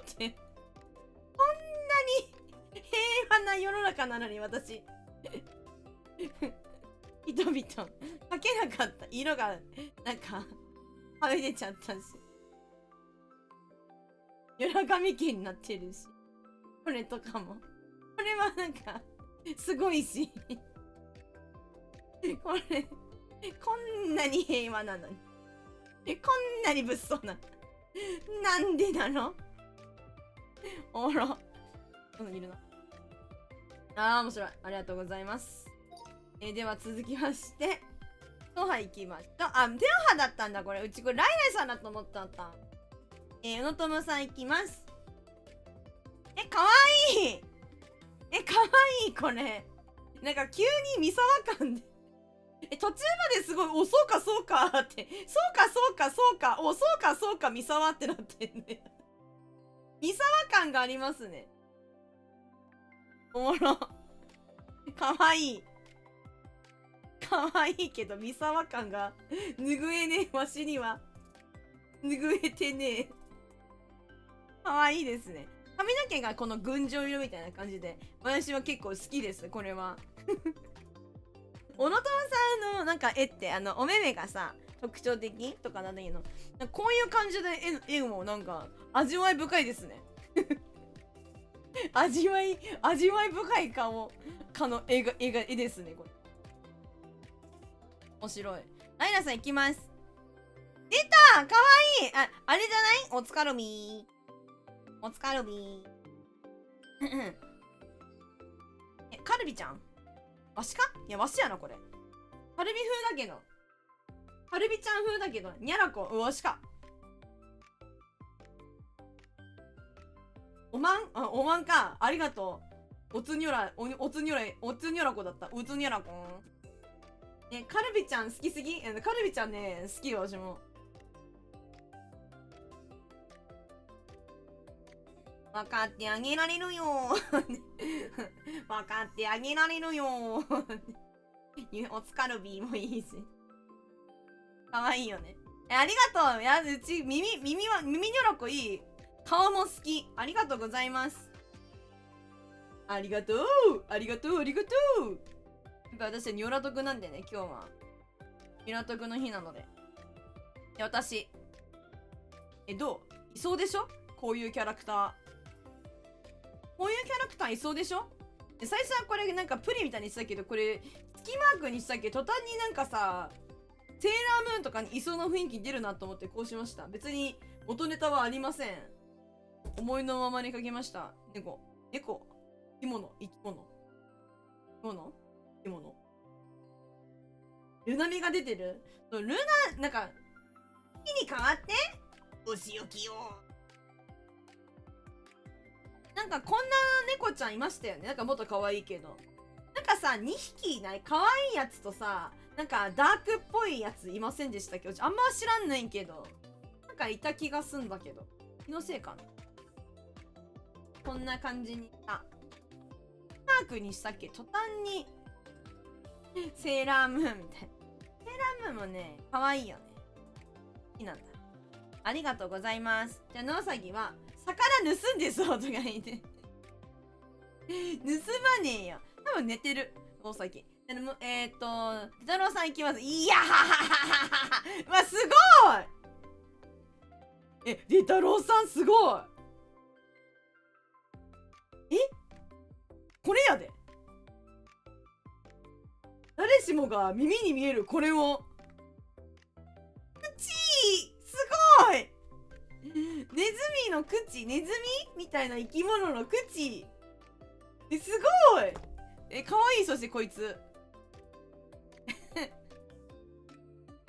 異星自由とかにすごいぞ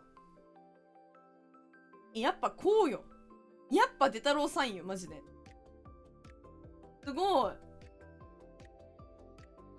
耳にしか見えないけど今こう見たっけ口にも見えるすごい歯並びがこれご飯食べるとき大変そうだね歯並び悪くて噛み合わせ悪いから噛むとき大変そうネズミかわいいですねずっと見てるすごいわ耳にしか見えへんもんなありがとうございますでトンハね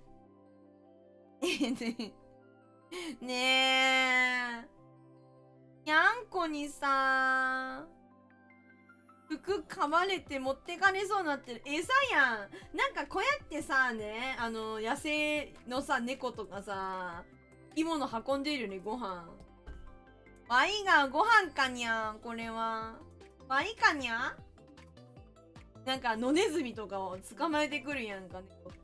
こういう時こうやって捕まえてくるでしょ。今日の飯やでかわいい。食べないで、私のこと。美味しくない。絶対美味しくないから。可愛いけど、害獣扱いで草とか言って。どういうこと？私が違うの。ネズミとかじゃないも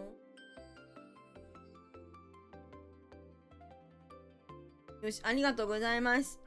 やりやがったな。ノウサギは寝てますので、みんなフリーで書いてくれているはず。デトローさん。かわいい。小野友さん風味の私が食べられてる。ニコニコに食べられてるわし。笑顔。わし、笑顔。やっぱ可愛いんだよな。好きなんですよ、私、デタロウさんの絵が。シンプルに好きなんよ。ありがとうございます。可愛い、マジで。なんなの本当に。これは乗っ取ってますわ、とか言って。虫はこいつに何乗っ取ってるってこと？かわいいですよね。あ、ツーだって確かに。小野友さんの中身ニャラコなんだとか言って。かわいそう、小野友さんが。小野友さんがかわいそう。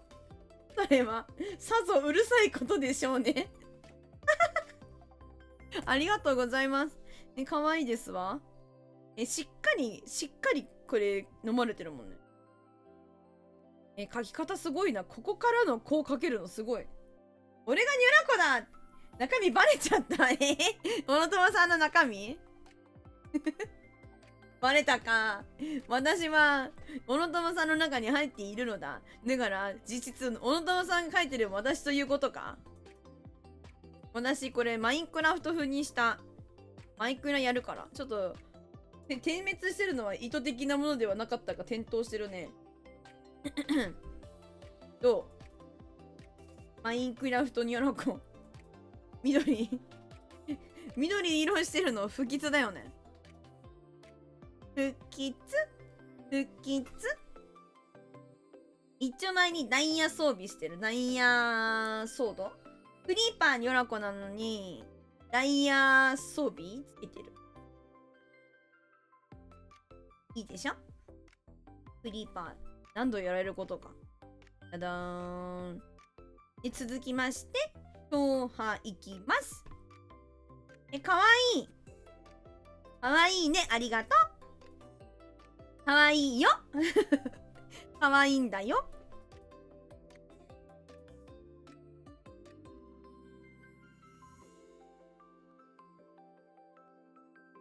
書きかけな。なんか色塗りがってこと？ほっぺたが、画面いっぱいになってるってこと？うにーってなってるってことか。私なんか可愛いよね。なんかうちもさ、携帯電話のさ、待ち受け画面とかにさ、画面になんか、バーンってぶつかってて、ほっぺたむにーってなってる絵あるじゃん。あれめっちゃ好きなんだよね。可愛いですよね、あれ。で、めっちゃ好きなんだよな。ああいうやつ欲しい、私も。ああいうの欲しい。星かですわ。ありがとうございます。では、小野友さんいきます。うおなんかすごいことになってる。消されてる。マントの部分、消してるんだ。すげえことになってる。すごい。すごいよね。すげえ。ね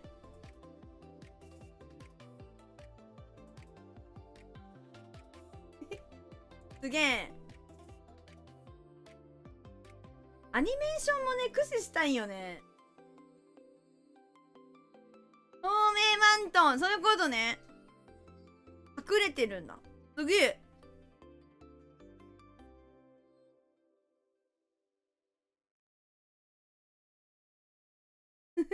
いや、透明マントンもハリー・ポッターであるやつか。すごい。すごいです。かわいい。ありがとうございます。透明マント。隠れてんだ。もともとあったところが。すげえな。その発想すごいです。ありがとうございます。でも、ライライさんいきます。吐き出すと吐き出すって書いてるけど。なんだっけ、なんで歌、ライライさんのやつ歌これ。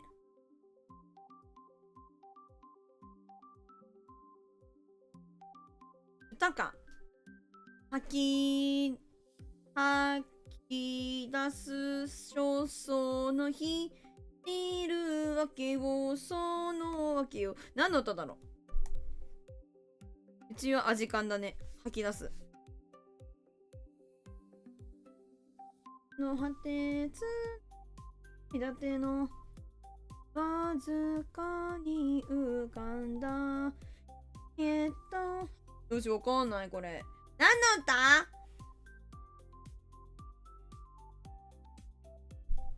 なんか最近、なんだっけ、誰か、ボカロ、そう、ボカロなんや。なんか大塚愛さんの曲を歌っている VTuber さんのやつを見て、なんか、こんな曲あったんやってなった。知らないこれ。でも、見たらわかる人はわかるんだね、じゃあ。私、履修してないから僕からわかんなくて申し訳ござらぬござらぬだわ。ありがとうございます。じゃあ、ノウサギは寝てますと。で、おしまい。ありがとうございます。ほんで、小野友さん、あと2名、3名様か見てあれ。寝てます。これね、多分寝てると思うの、うさぎ。これね、小野友さんのこれ。いきましょう。ライライさん。チコよれか、これ。ほら、こっちだよみたいな感じになってるのか。ワンちゃんみたいな感じだよね。ワンちゃんみたいな。ちょわよ、ちょわよ。おいでーってなってるってことね。おいでおいでーってなってる。みんなさ、どうした私を呼ぶの。こっちおいでーって声に、ワンちゃんみたいにするのかわいい。ほんでもってこの表情かわいい。スキピナーとか。これかわいいね。ありがとうございます。じゃ、トーハね。どういうことどういうことどういうことこれはどうなってんの？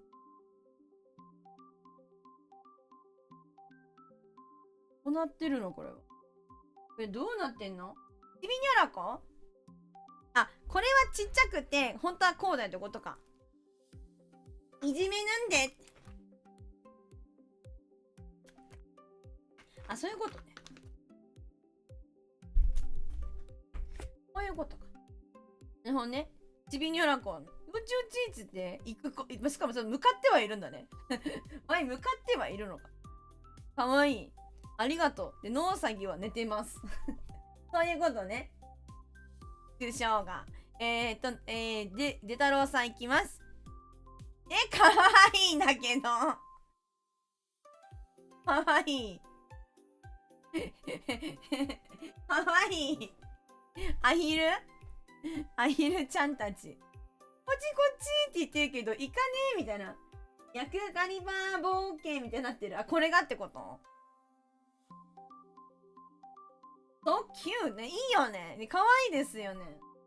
アヒルの子供なのにひよこなのって。アヒルの子供なのにひよこなの。アヒルの子供ってひよこじゃないの。トハさんだ。こっちね。ガリバー冒険記ね。めんこいんだけど。なんかこの体勢、今、アヒルの子供はひよこ、アヒルの子供はアヒルわかんねえ。ユラドくんやったか。そうだよ、うちいらっしゃい。脱魚ね。なんかさ、ボーリングの球投げてるとき姿勢こんな感じじゃない？ボーリングしてるときさ、こんな感じじゃない？ボール投げるとき。こんな感じだよね。じゃあ私ね。どう？確かにボーリングスタイルだよね。そうだよね。前はこうなりましたね。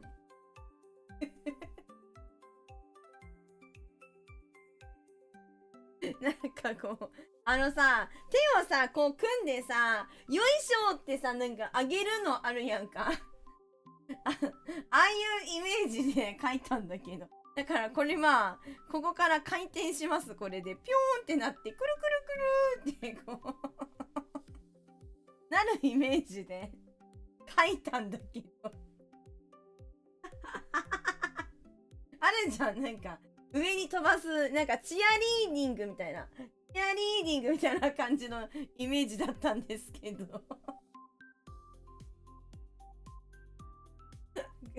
画力ね。絵心が光ってますな。やはり私の。ありがとうございます。小野友さんはかわいい。ルンバとかににゃんこ乗っけてやつだ。いけんのか、ニョラコが。いけるに決まってるだろ。かわいい。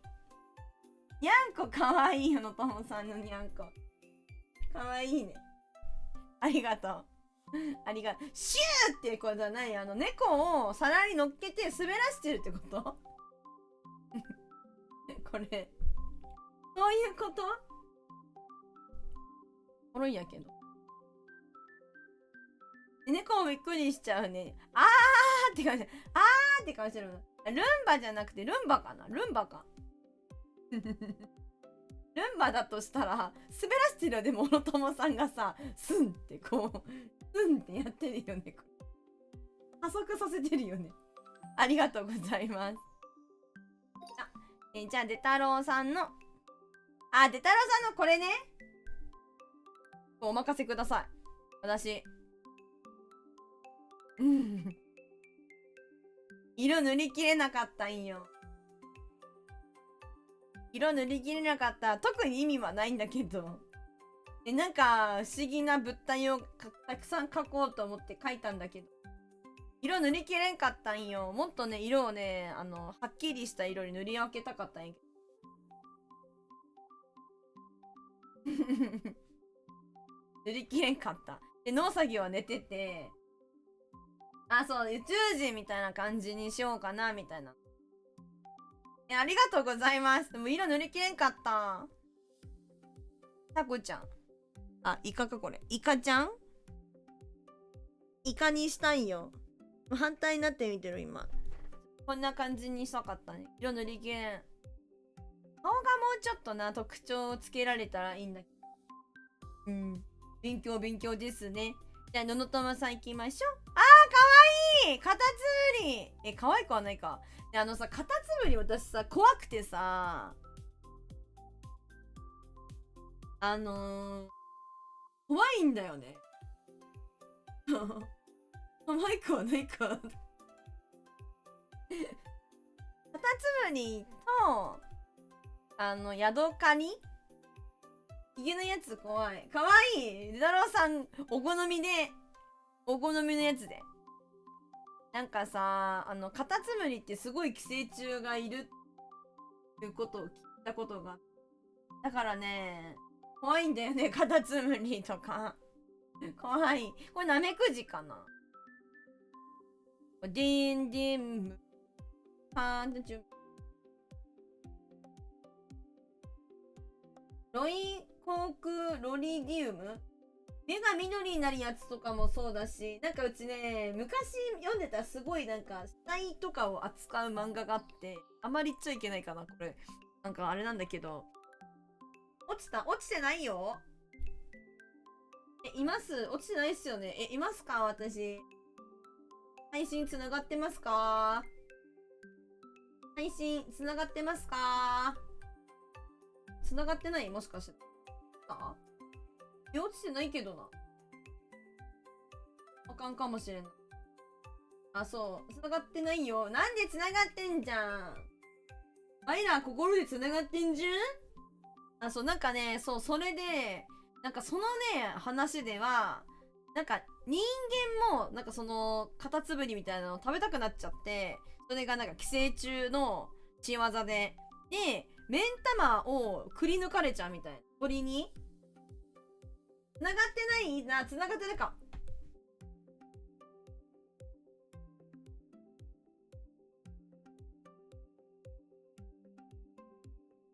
いや、そんなことないね。そんなこと。はい、おかえりね。なんか言って。ホラー映画じゃなくて漫画だったの。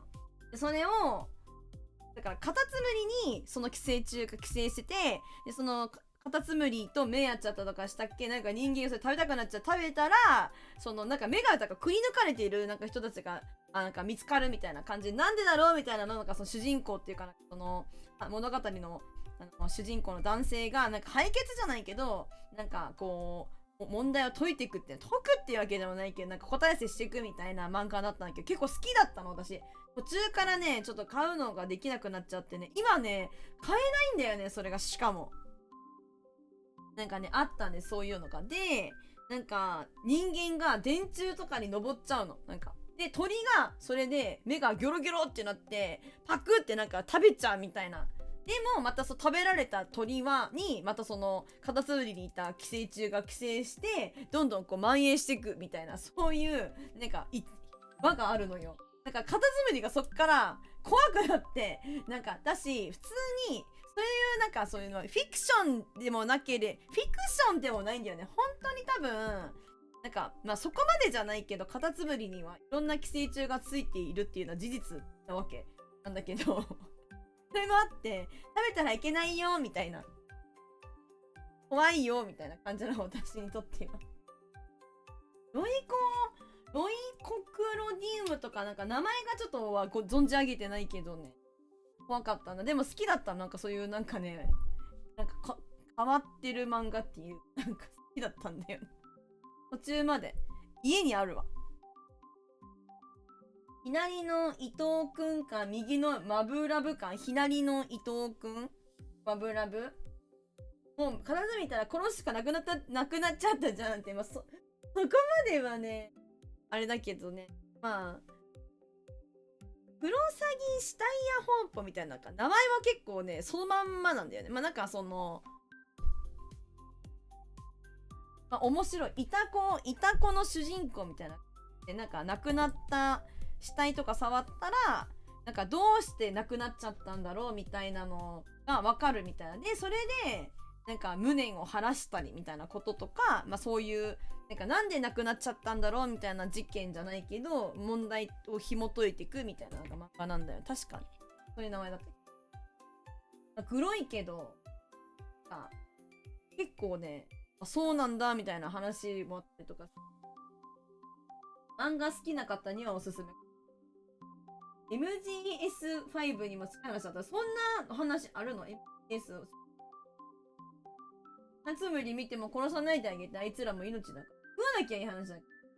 殺すしかなくなっちゃったよ。怖いよね。うらいらいさん行こう。あ、かわいい。みんなこうなってるな。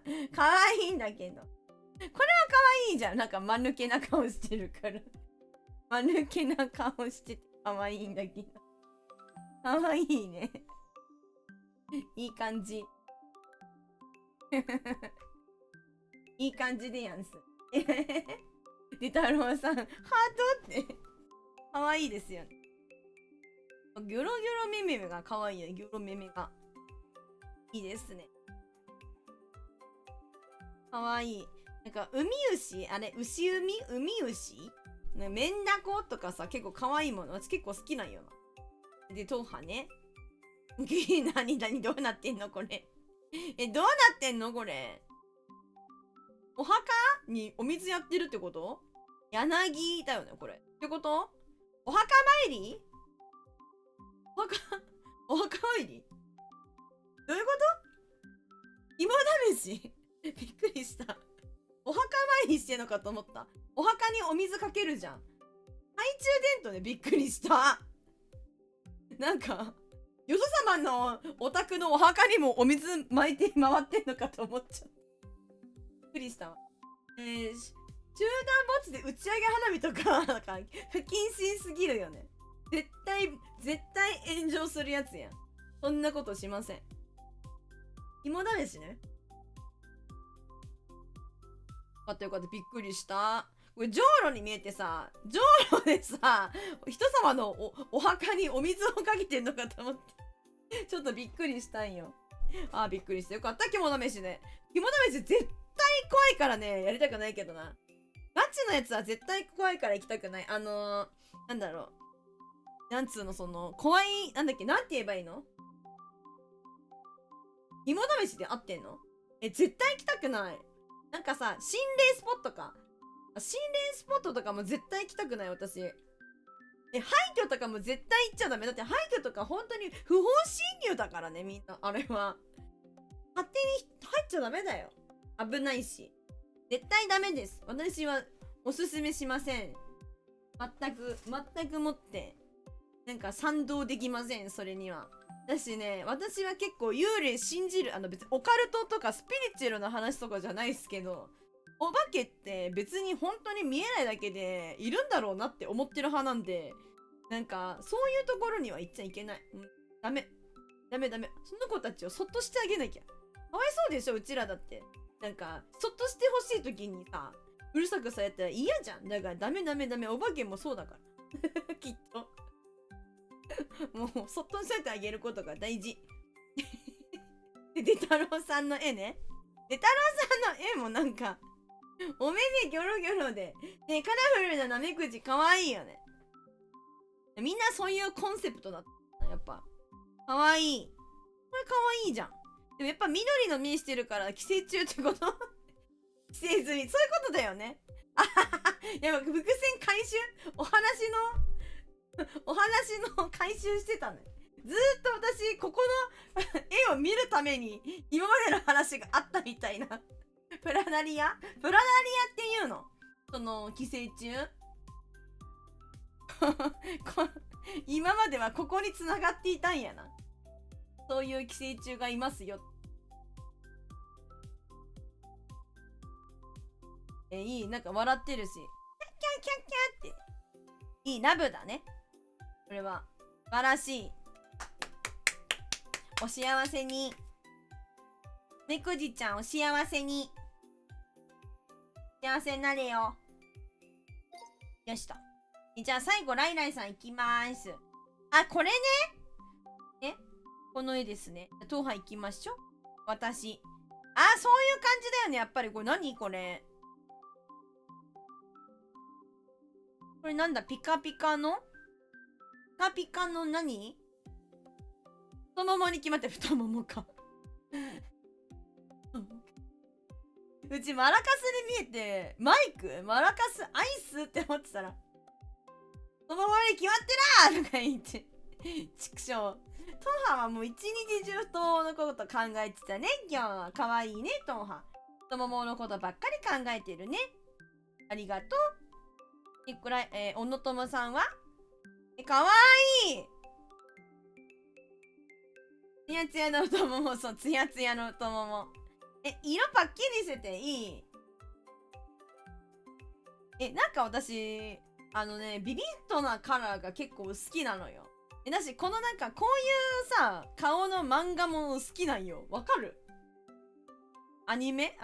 イラスト？好きなんよ。かわいいでやんす。BB 素材？ BB ゲームボーイ素材GB 素材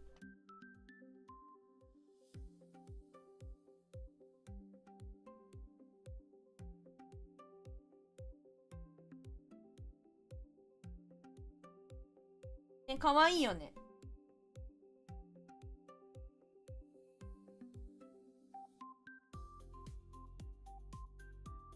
ブルーバックか。そういうことか。ブルーバックね。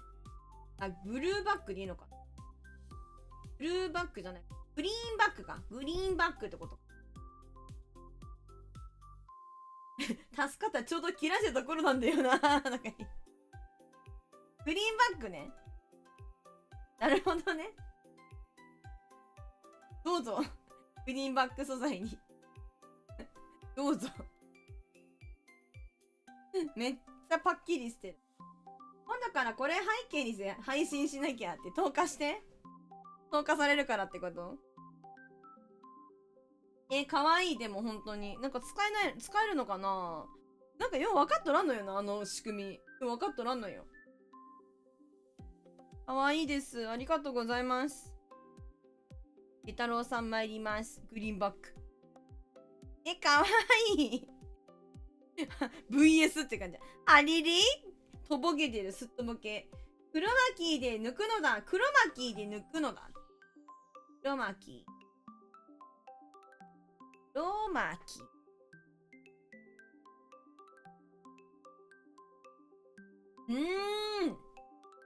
黒マキー素材。写真素材を無料でダウンロードすると Adobe ストックで。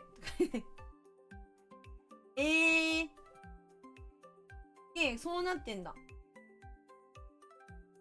黒マキー。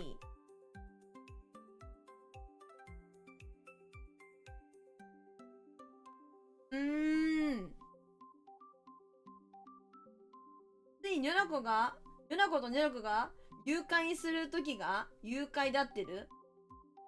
合ってる？誘拐？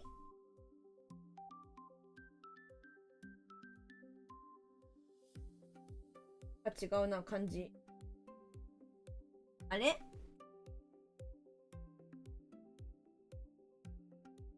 開口？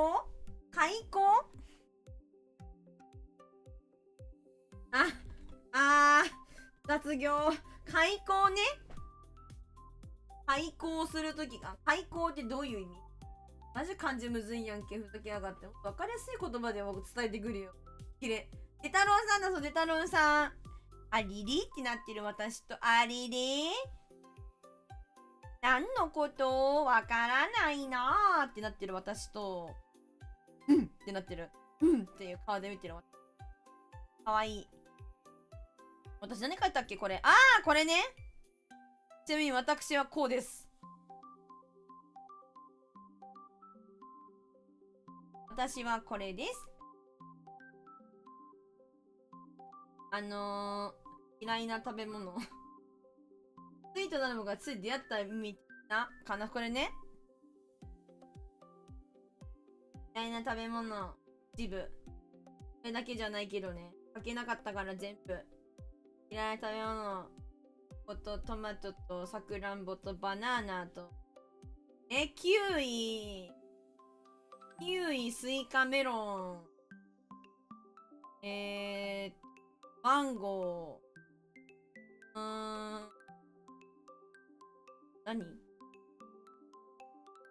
何食べ物ある？フルーツ何ある？あと。ぶどう？マスカット。嫌いだし、柿。ねえねえ。柿食べられない。何？さくらんぼ食べられない。あと何？ぶどう嫌い。ぶどうはぶどうジュースとかは飲めるけど、フルーツが嫌い。嫌いです。あと白桃嫌い。黄桃は食べれるけど白桃嫌い。パン食べられます。柑橘系は食べられるんですよ。柑橘系とパイナップルと、レモン。柑橘系なのかな？と、黄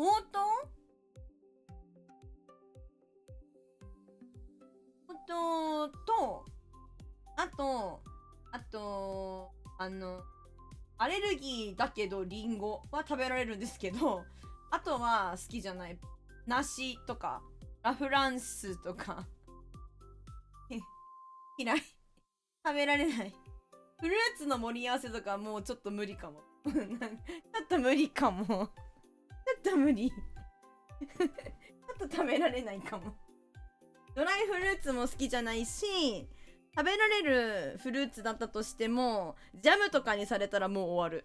あとアップルパイとかも無理。アップルパイにされたらもうリンゴ食えない。もうマジで無理。アップルパイ無理。ちょっと無理かも。なんか火通さないでほしい。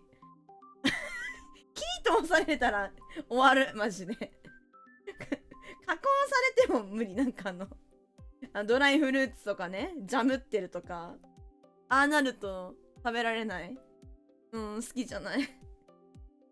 なんか言うんだけど、いちごは美味しそうに見えるし、匂いもすごい美味しそうだなって思うけど、種がジャリジャリするから無理で、キウイも同じ理由でジャリジャリするから無理で、なんかバナナは匂いが無理で、しかもなんかネチャネチャしてるのが無理で、なんかさくらんぼとかもちっちゃい時食べてたけど、なんか食べられなくなっちゃって、いちごはジャリジャリでしょ。まあトマトはマジで論外で。食べられないんですよ。なんかわかんないけど。なんかかわいそうでしょ。食べたいけど食べられないんです。なんか好きじゃなくて。ねっとり系は基本ダメなんだ。まあねっとり、なんかでも食感となんか味がはっきりしてないのがなんか好きじゃないのかもしれないです。なんかその甘いなら甘い、酸っぱいなら酸っぱいみたいな感じにしてほしいけど、やっぱなんかフルーツだからいちごとかも青臭いジャリジャリ食感で甘いみたいなみたいな感じになっちゃう。そう、苦手。さくらんぼは虫に食われてるの見てから俺も苦手で、なんかちょっと怖いよね。なんかそういうのもね、でもある。なんか、ちょっと傷んでるところに当たって、ちょっと当たっちゃって、うわーってなって苦手になってるみたいなフルーツはまあ確かにあるし。トマトもそういう理由なのかもしれないけど、トマトはもうね、見た目も無理、匂いも無理、断面、切った時のぐちぐちが無理みたいな、なんかもう怖い。この世で一番怖い食べ物。それはトマト。怖い。恐ろしい。でもトマトの匂いがきつすぎて、なんかトマトが乗ってるサラダとか、良ければ食べれるとか言えるけど、ついてるところが無理なのよ。トマトがついてたところが無理なのよ。怖いのよ、本当に。ケチャップはトマトじゃないからね、先に言っとくけど。じゃあ、ケチャップは食べられるんですか？大丈夫なんですか？とかって言われるけど、トマト嫌いとはね、まず100回は聞かれてるね。と思うんだけど、ケチャップはケチャップだから。激しく言っとくけど。あれはトマトじゃないから。ライライさん行くね。あははトーハやん。そう、なんか苦手なんです。メロンとかスイカもね、なんか同じような感じでちょっと無理なの。甘いのそれ。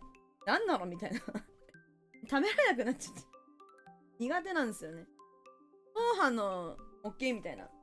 あてしのこと好きすぎとか言って、トーハはね、本当に出てくるよ。あんたは出てくる。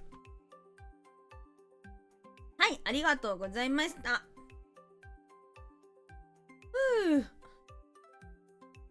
まあ、ラスバンカーにぐらいにして終わろうかなと思いますが、標準とかしましょうか？ノウサギ寝てるから蹴ってやっか。ごめんね、ちょっと追放っていうか。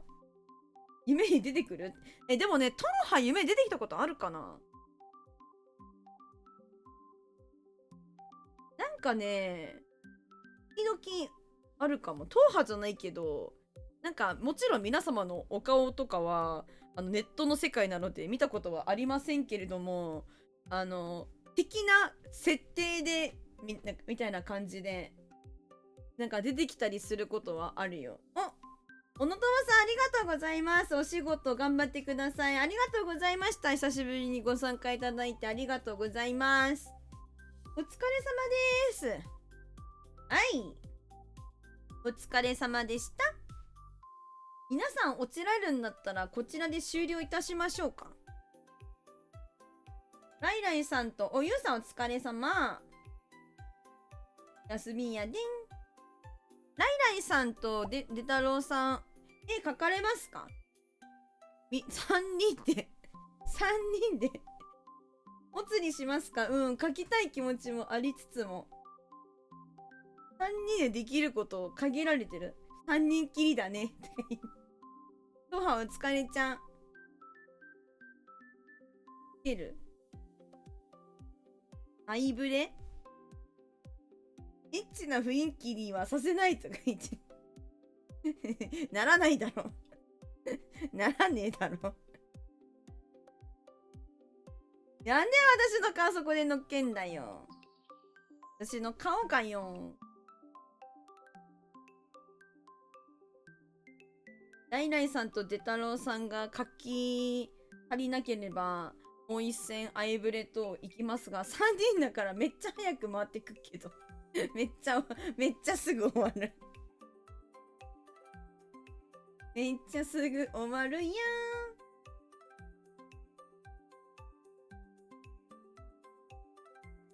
あ、終わっときましょうかね。よいしょ。ということで。じゃあ、待って、うち、ガーホンは終わるんですけど、ちょっと、釣りしたいんで、釣りはさせていく。釣りしたいんだ。よ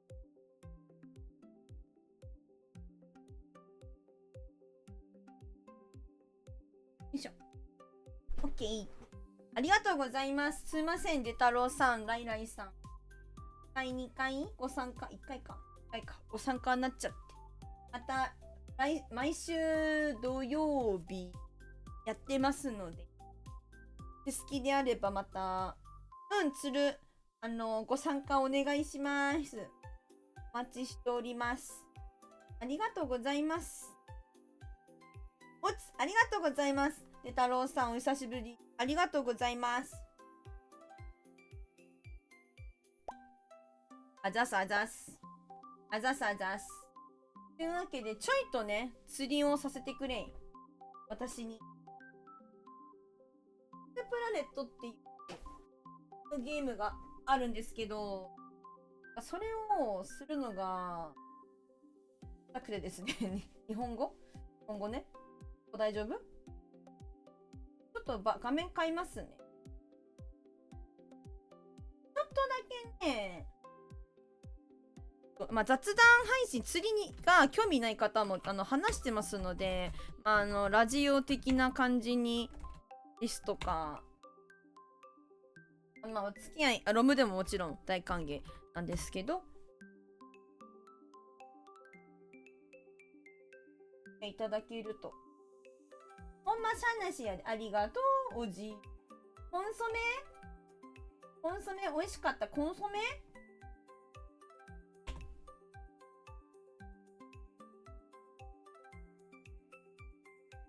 スープ、うちさ、マジコンソメスープ好きすぎる問題あるよね。わかるそれ。私ね、なんかね、ありとあらゆるで飲み物が多分好きなんだよね。スープ的な意味でね。なんか好きでさ、なんかお店屋さんとか、そういうご飯屋さん行ってもさ、頼んじゃうんだよね。でも結構割高なような気はしているのだが、でもそれでも、なんか好きだから、ちょっと、頼んじゃう的なところはあるよ。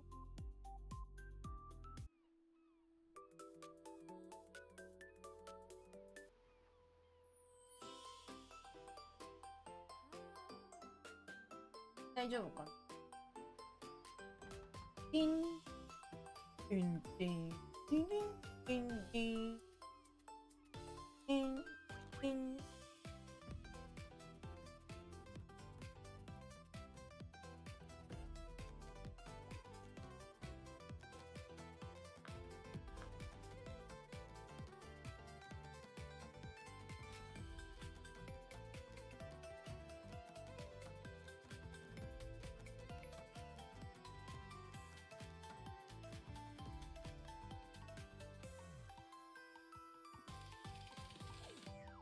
でかいなって説明不要何の話してたっけ？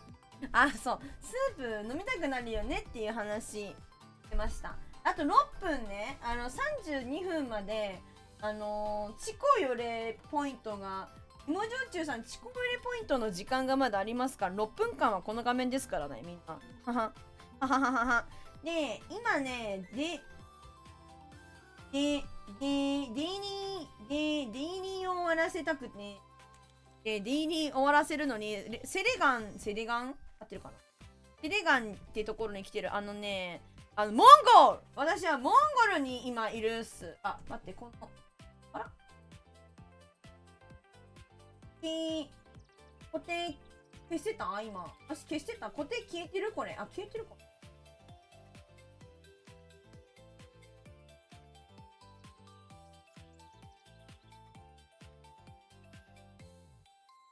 よし。で、モンゴルに来てるんですけど、誰かさ、マジでさ、アムールタナゴどこにいるか知らない？助けて。アムールタナゴがね、中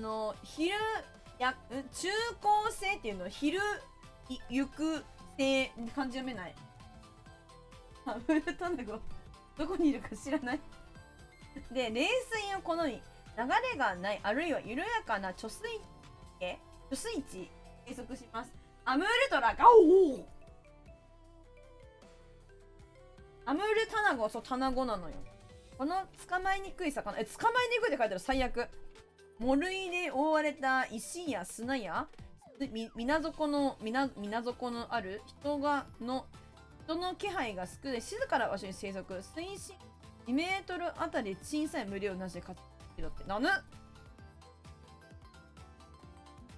人気の少ないところだったよ。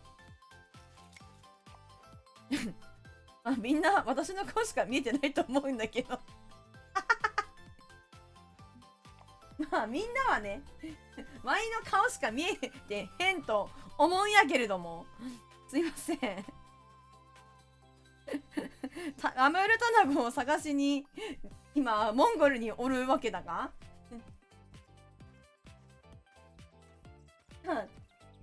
135、160のシャープ GOK100。そんなの分かるの？マップで。分かるわ。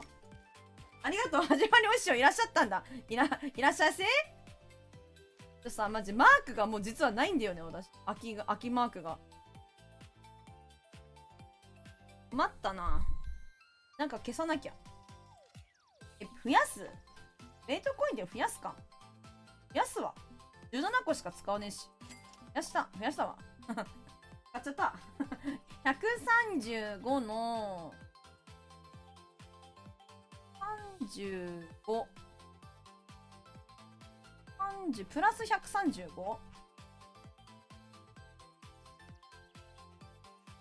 30か。35の60は上に行くのか。あ、この辺だ。この辺ね。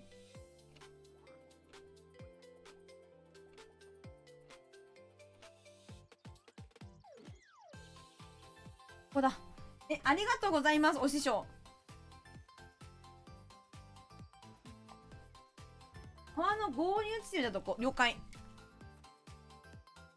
あ、みのりさんありがとう。ありがとうございます。こちらでございます。あ、こっちね。なんかこのオブジェクト言ってみてごめん。みんなはごめん、見えてなかった。まだ私の顔しか見えてなかった。すまなんだ。ありがと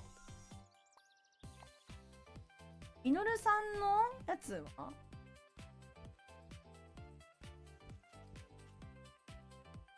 この辺だ。違うな。こっち。これじゃないな。卵ね、実は釣ったことがなかったみたいで、なんか自分でさっき配信、ここだ。こっちね、下の方だ。みのるさんのとこは。ありがと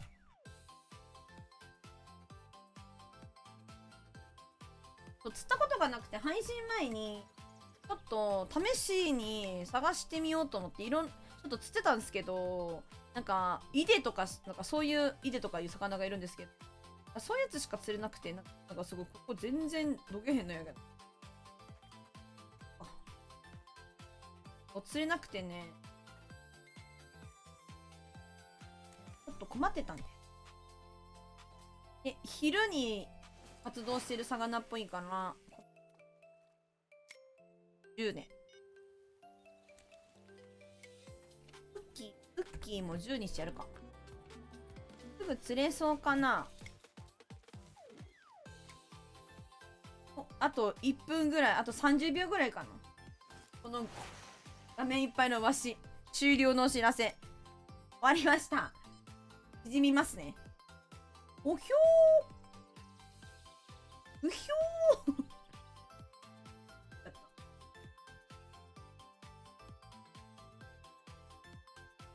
まあ、こういうところで今釣りをしてるんですけど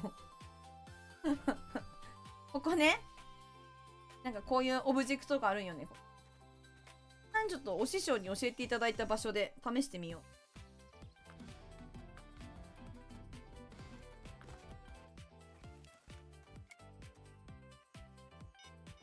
う。来た。今日のデイリーは、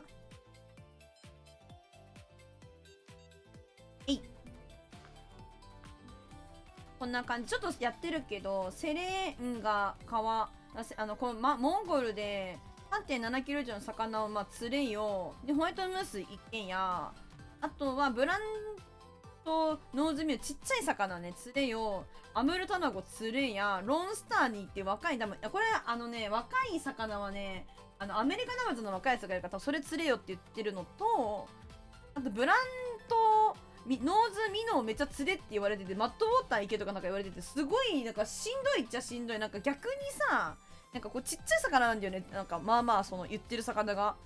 ちっちゃい魚が多くてさ、ちっちゃい魚する方がマジむずくない難しくないですか？むずくて、ちょっと困ってんだよな、今日。だけどなんか経験値がちょっと美味しいから、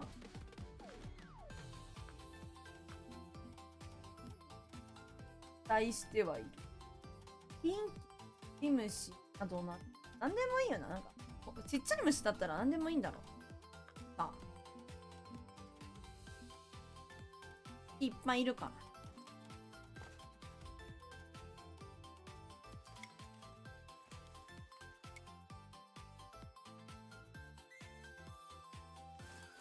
反対を変えた方がいいのはあるかもしれない。待ちましょう。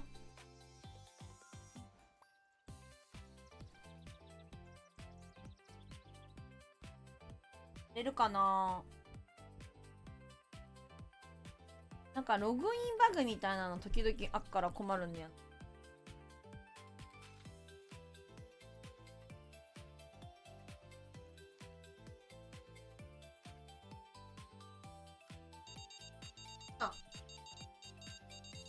あ、ちっちゃい魚はね、反応が釣れてるのか釣れてないのか分かんないんだよ。あ、イメハヤドー。イメハヤとかぶってんな、これ。生息地域。これ、卵なんか、下の方にいるのかな。これ浮き下10とかってね、なんか、なんつうの、狭くしてるの、よくないかも。あ、なんか来たっぽい。うわ、初めて釣った。ありがとう。ありがとう。終わった。ね、終わった。なんか終わったわ。ありがとうございます。来た来た来た来た来た来た。アムールタナゴは、何匹も釣れってわけじゃなくて、1匹釣ればよかったっぽいから、これでよくて、ヒメハヤも自分は実は釣ってまして、冒険はイデ、バイニ、オウムリ、モウムリと、ハンプバックのホワイトフィッシュ、ヨーロピアンパーチ。あ、オッケーオッケー、分かった。オッケー、これもやりたいんだけど、なんかでっかい魚釣れって書いてあったよね。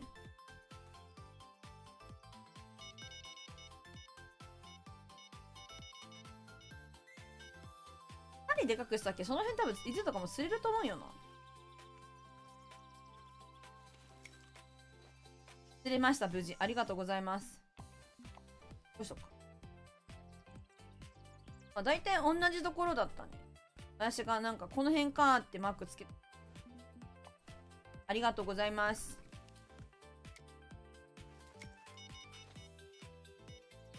来るか？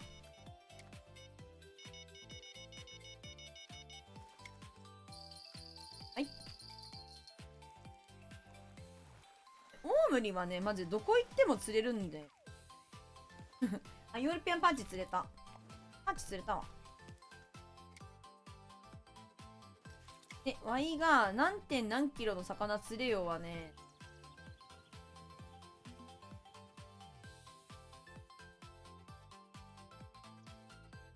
あ、どうでしょう。どうでしょう、これ。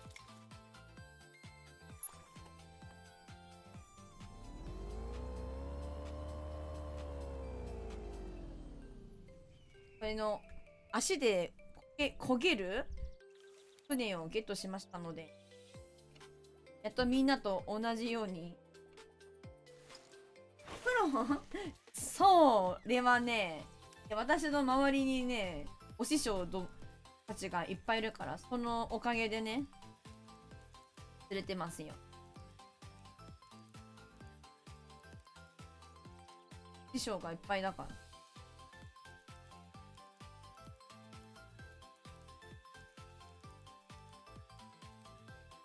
反対微妙かな。もうちょっと時間ずらした方が良いようななくもない。マジフィッシングプラネットね、無料なので基本おぬぬめだよ。ちょっとまったり釣りがしたい人向けですよ。ちょっとゆったりお魚が釣りたい方向けです。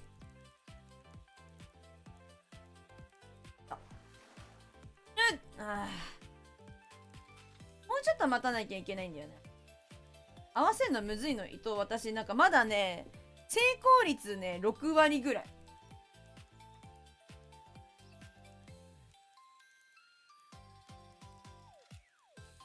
ないんだ、これが。分かってんだけどね。分かってるけどうまくできない。なんか掴みきれてない。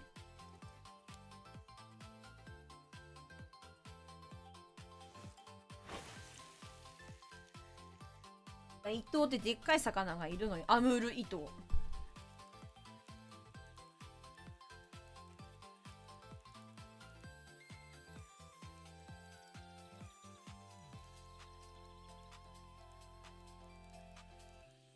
なんかデイリーはね、なんかいろんな場所に行っていろんな魚釣れって言われることがあるから、この部位めっちゃ残してると本当に有利だと思う。なんか私、200とか今300とかあったかな、あるけどさ、どこにどんな部位置いてるか全く覚えてないんだよね。なんか結構かぶってる魚が多い。なんかここでも釣れるしここでも釣れるよみたいな感じでいただいたりとかしてたりもするし、自分でもここでも釣れるんだみたいな、ユニークな魚みたいなのが結構場所取ったりしてることが多いから、まあいいんだけど、部位いくらでも増やしゃいいやと思ってんで、困ったら増やせばいいと思ってる。でっかい魚釣るのみんなに見せたい。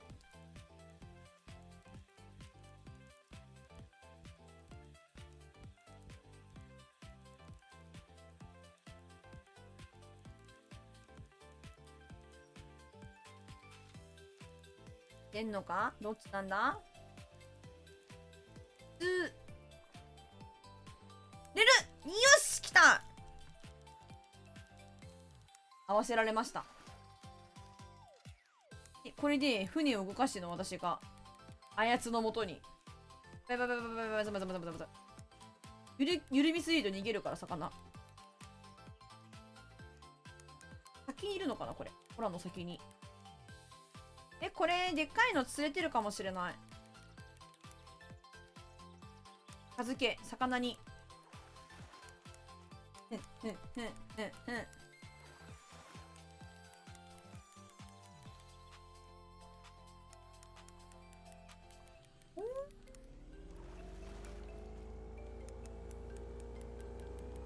これはなんかでっかいの釣れてる可能性ある。逃げ方がえぐい。ジロさんがさっそうと。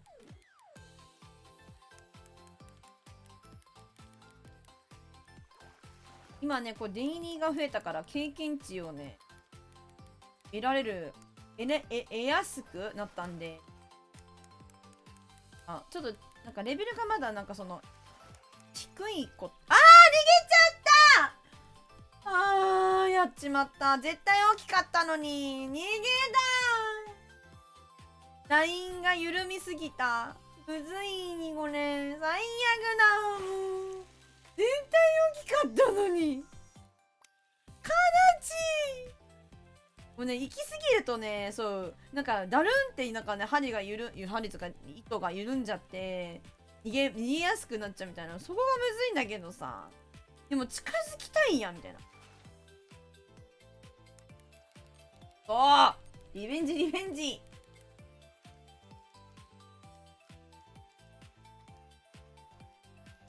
バランスがむずい。変だ。うまいうまいうまいうまいうまいうまいうまいうまいうまいうまいうまいうまいうまいうまいうちうまいじゃん。うちうまいじゃん。うまいじゃん。うまいね、うまいね。うまいね。うまいね。あ、ちっちゃくなったね。絶対さっきトロフィーはあったと思うのよ。あの逃げ方してたから。悔しい。マジで悔しい。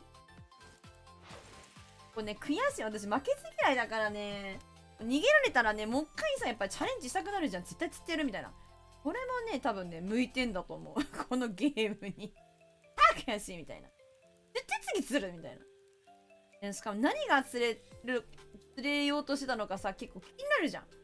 なんか、あれ、だからトロフィーだったのかな、ユニークだったのかなみたいな。あと、今のは、もうここはもうどうせ伊藤だろうって分かってるんであれなんですけど、なんか他のとこだったらさ、狙ってる魚が、なんかランダムっていうか、まだ行ったことない場所とかで、だったら、ここで光った魚が何だったのかって分からないじゃん。そういうのもね、あって、逃げられちゃったりとかしたっけ、何だったんだろうって気になる、悔しいみたいな、もう一回釣ろうみたいな感じに思えて、なかなかね、ハマるね。あ、合わなかった。むずいんだよ、これ合わせんの。やっぱ勝率6割だよ、この合わせるの。一回来るか。一回し食ったっけ、もう来ないか。あ、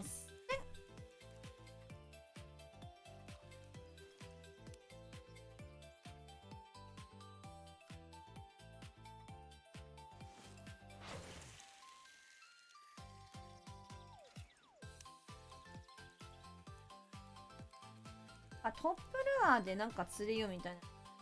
これもあった気する。糸を釣れば全てが解決するはずなのに釣れないっていう。うまく釣りたい。飲む。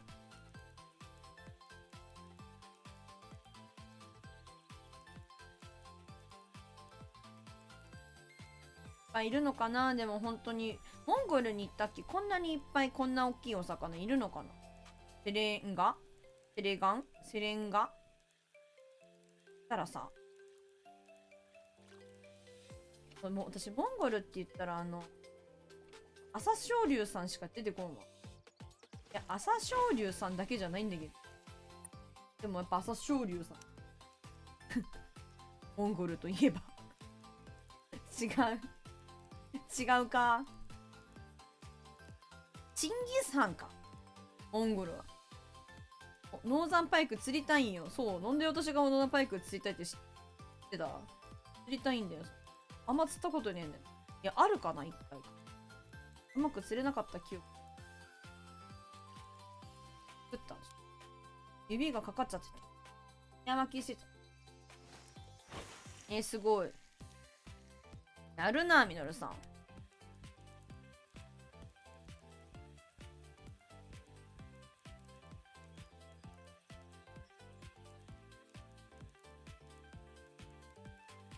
ニョラニョラニョラ、釣れますか？釣れ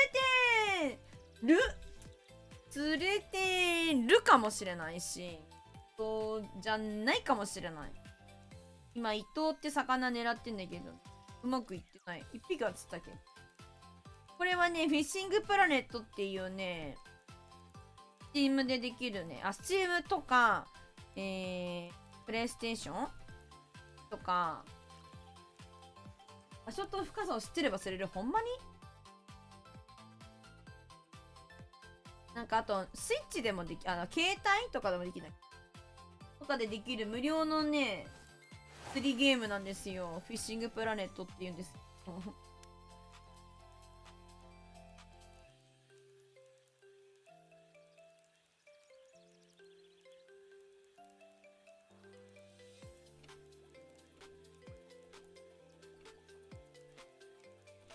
ですよ。ハマる人は絶対ハマると。私はもうめっちゃハマってるから。ずっとやってるけど。後で買っとく。無料。お金かかんない。基本無料なんで。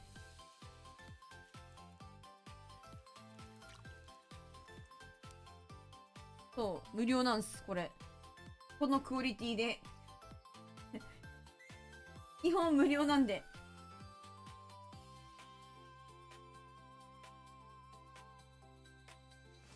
深さって関係、まあ、関係すっか。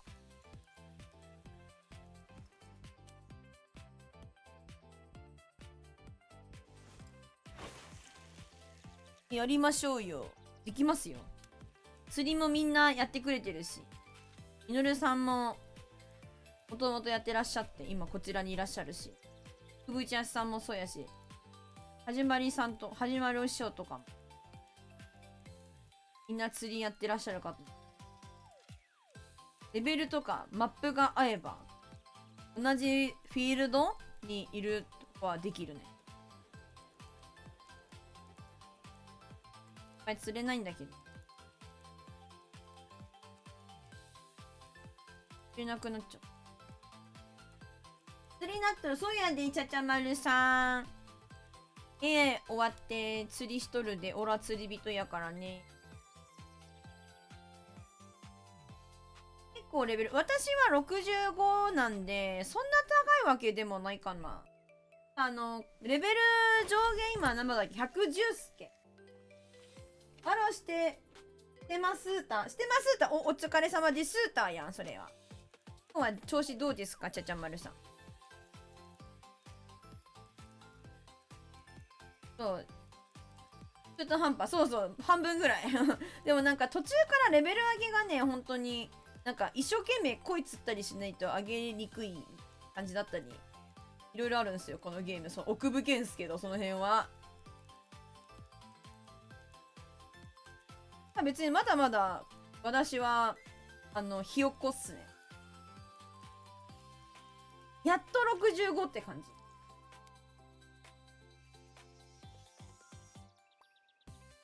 これも配信ながらのんびりやってみようかな。いいと思う。勝って負けてマイナス多いのなんでって感じ。いや、マジでそれな。なんかさ、マジでもらうポイントよりさ、下がるポイントの方がガチでかいからさ。差がありすぎんのよな。私ほんと勝っても16ポイントとか17ポイントとかしかもらえないもん。マジでもらえない。今下がるとき23ポイントとか持ってかれるじゃん。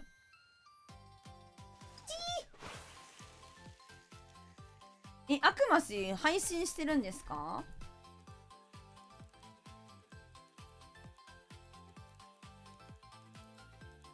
ラジラさんランクどこなの？私はランク今プラ1か？プラ1でこの間床舐めってゴルさんに落ちそうだった。今プラチナ1ぐらい。負けて22、勝って15。どうしようと、本当にそれね。ガチでそう。なんか連勝しとけや、お前ら。みたいな。なんか上がりたきゃ連勝しろ、みたいな。あ、そうなんですね。かかったわ。余裕じゃん。どうしたどうしたどうしたどうしたおいおいおいおいおいおいおい。急にかかって急に釣れたわ。してるといえばしてるけど、忙しいこう1週間。あ、そうなんですね。お疲れ様ですわ。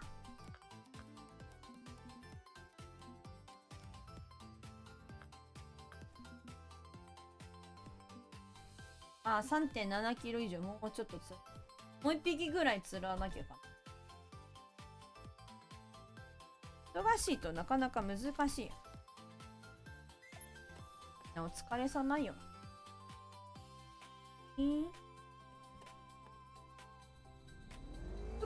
オフ会週間終わって来週からまたオフ会やってらっしゃったんですね。夜さんの気配をたどって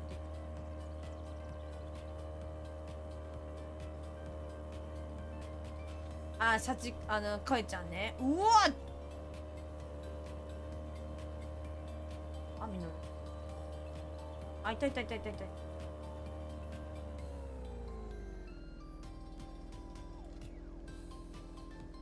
そういうのあるんですね。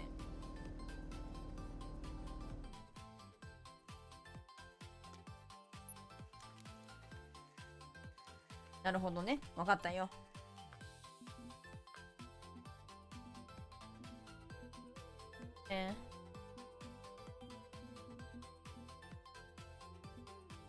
楽しそう。そういう。ノーザンパイク釣ってねえわ、やっぱり。どこ？あ、どうもこんにちは。あっちに投げれば釣れるんでしょ。これ無料すごいっすよね。久しぶりに家でいや、でもそうなるよね。そうなるよね。いや、ほんと、こいちゃんもお疲れ様だなって思うよ、ほんと。いつもあっち側にいるのか、お魚の方にいるのか。干してる魚の方に。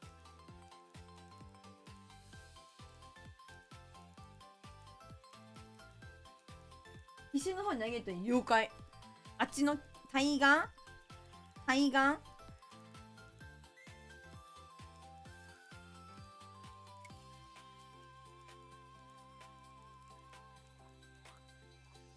なんかコロナ禍の時にさ、みんなお外でお酒飲めなくなって、妹のみとかあったじゃないですか。なんかああいうのってさ、どうなんだろう。マップ開くとかかってる了解。陽気ディアンス。ありがとうございます。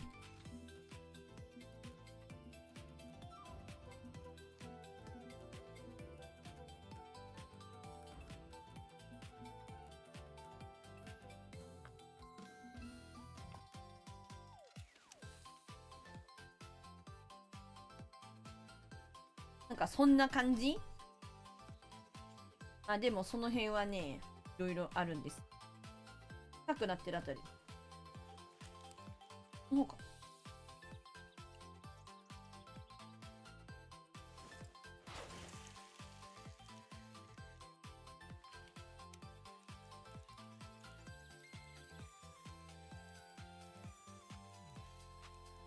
3体微妙かな。いけるか。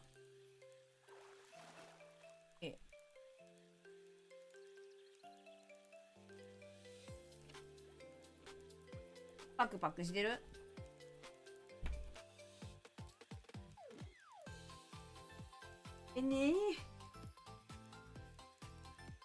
そう、リモ飲みとかあったんから、リモ飲みとか面白そうだけどな。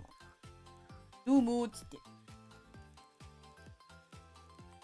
配信で酒飲みはいいだけなのかもしれない。ははは、時々パクパクする時あるかも。なんかうちバロとかで、なんか無言の時、なんかほんと集中してる時もなんか口パクパクしてる時あんだよな。喋ってねえよね。口パクパクしてるとか。めっちゃ見返したらあんだよ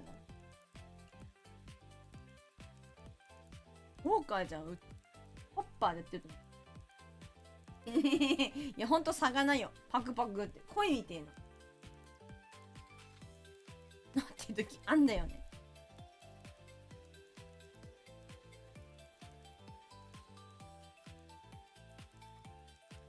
やばい、才能ないかも。パクパクしてんな。アホ面なっとる。釣れないかも。釣りの釣りの才能ないかも。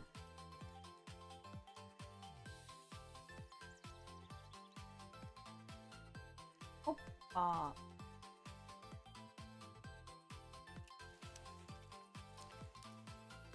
軽すぎるっつって。ポッパー、ポッパー。ぬるさんと角度合わせた方がいいと。投げよう。だよね。分かってんだ。ないんですよ。みんなに言われるんですけど、なくて。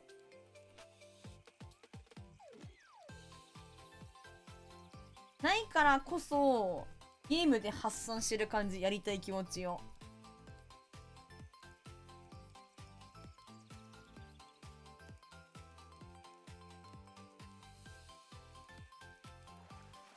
お？ってたな、今。残念。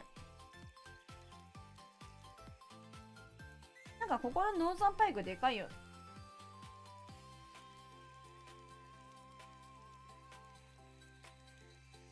残念。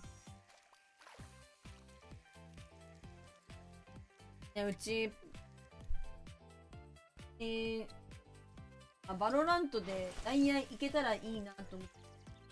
けると思う。ダイヤ行くにはもうちょっとやっぱり座学した方がいいんじゃないかなって。打ち合いはもちろんなんかもっと精度を上げた方がいいとは思う。それはね、もうちょっとやった方がいいかなと思うんだけど。でも結局は私、なんか、打ち合いも大事だけど、タイミング、変わりつなのかなとも思いながら、木なんで、立ち回りか、みたいな。今まで入ったらダメな場所が工事だったらそこで釣りしたい。話、ありなしで釣ります。ああ、慣れてないからってこと。魚が釣れてないからってことっすよ。やりましたね。私の横で。あの辺に投げたから、あの辺に投げればいいって分かってんだから。なんか、みのるさんの投げてる場所あたりを狙ってうち投げてんだから。そう、警戒心がないとかあるよ。なんかうちね、釣りのね、動画とかリアル釣りのね、動画見るのは好きなんですよ。でも自分は釣ったことない、行ったことないからね。で、なんかそういうの言っとった。ここの魚は慣れてるから、マジで全然、なんか、これじゃ食いつかないよ、みたいな。やっぱなんかその魚もなんか覚えるみたいね、そういうの。すれちゃったりするみたいやけど。ちょっとまあそうだし、あとなんか直近までなんか釣り人がここで釣ってたとかだと、やっぱりその、お魚が警戒してたりするから人気ない場所っていうか、やっぱりその、あんまり人が入らないところで釣った方が釣れやすいとか。そういうらしいですよね。見たい。それ見て、あ、そうなんだと思って。そういうのあるんだ、みたいな。思った、私。何歳ぐらいの知能あるの？すげえ。にゃーくっそー、なんでだ、早かった早かったみたい、またもう。なんで合わせるのヘタピッピッピやな、うち。ヘタピッピッピや。一応伊藤じゃなくてノーザンパイク釣ろうかなって思っている理由としては、別になんか 3. 点何キロ以上の魚だったら伊藤じゃなくてもいいからですね。魚賢いやん。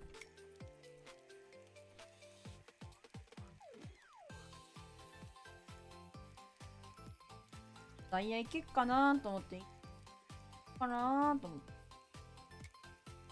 絶対価格一旦やった方がいいだろうなと思って。価格やってる人の動画見ると、でもあとはね、試合とかもやっぱその試合しながらなんかみたいなところもあるのかなみたいな。で置き位置とかはね、なんかあるかもしれない。ここは壁地下だからとか、ここは壁が遠いからとか、あっちの方が先見えとか、なんかそういうのあるから、やっぱそういうのは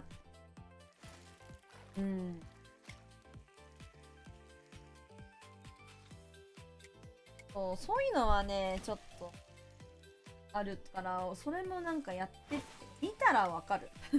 そういうのもあんのかな、探せば動画とかあんのかもしれない。動画とか見んのマジでね、やってないよな。でもやんなきゃいけないんだろうな。と思って。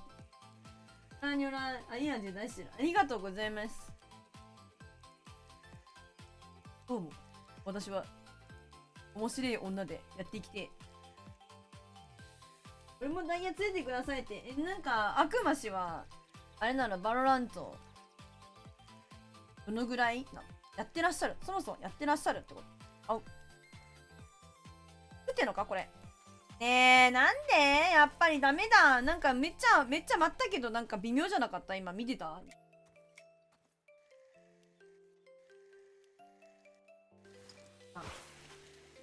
面白い女のたいね。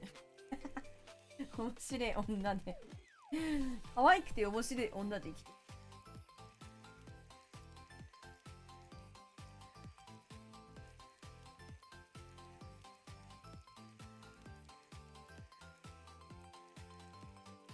まではやってるゴールドさん。あ、そうなんですか。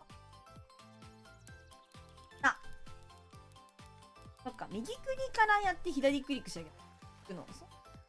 実はなんか左クリック右クリックみたいな感じやってたからな。ハイクの釣り方忘れちまったが、ハイクなんて釣り方わからなくたってさ、勝手に釣れてたからよ。おりゃーよ。忘れちまってたよ。見たか。一撃でユニークを釣る女だぜ。一個釣ったらよ。あんなに洗濯ロイって言ったらいいだ。それな。俺のよ、力で見たかい。ブーブー文句言いながらもよ、ユニークな農産パイク釣って女なんだ。分かってっか、これよ。やっぱ俺はよ、魚釣ってっからよ。釣れたから調子乗ってんの。イエーイ。レッドロックバッキーでゴルサにされたります。あ、なるほどね。癖強系だ。癖強系だ。でもすごいね。すごい。それでいけてんのすげえ。これ写真撮るわ、私。やったー。うひょうひょう。今までノーザンパイクここで一回も釣ってなかったのに、急にさ、ユニーク釣れちゃう系ね。ありがとう、本当に。みんなありがとう。ほんまにありがとう。おじさんもにっこりこの半笑いね。おじさんの半笑いな顔好き。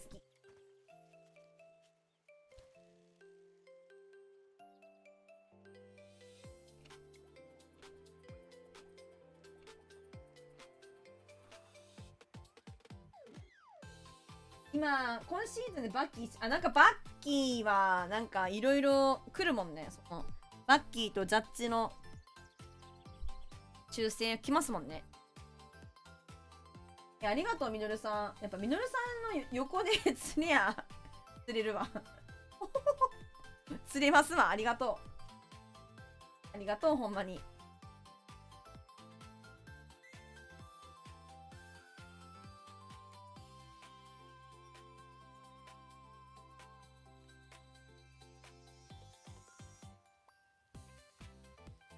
やばい、ちょっと待って。よ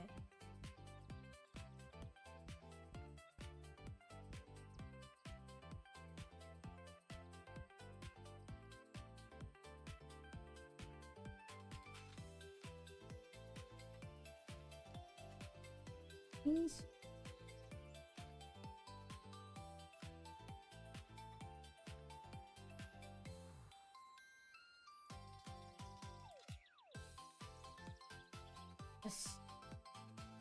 釣りの写真あげてんだけど、私いなかったら本当に釣りおじさんなんだ。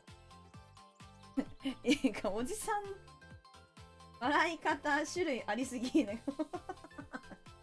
マジ魔女って言われんだよね。まだ出してないけどね。あざーすあざーす。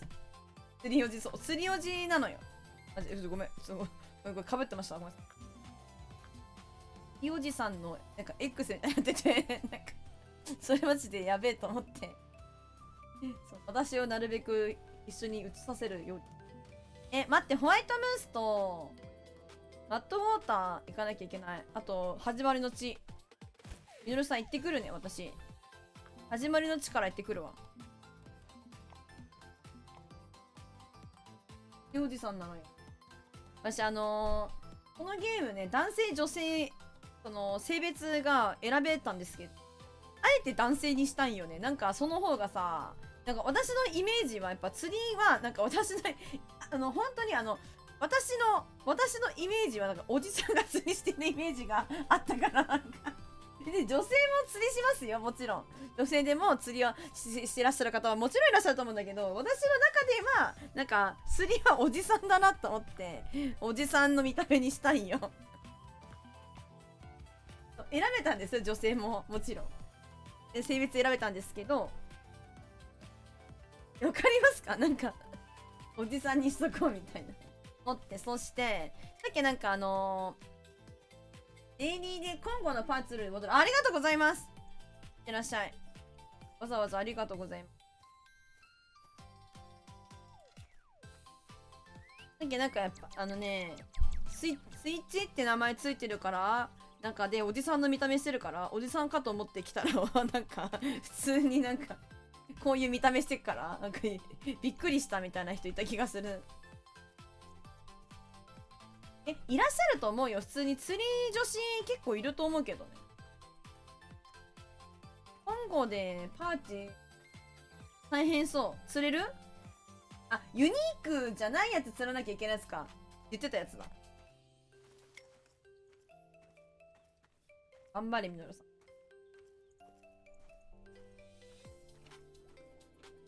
なんか某沖縄の YouTuber さんが、まあ、いらっしゃるんですけど、そこ、パフィー釣ったりトップウォーターで釣るとかやばいね。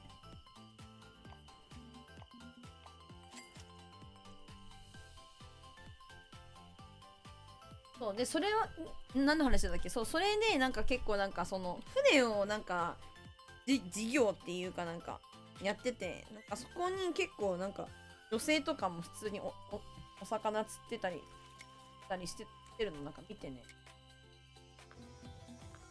結構女性もやってらっしゃるなって思って。アメリカナマズ、こいつを釣ります。ヤング。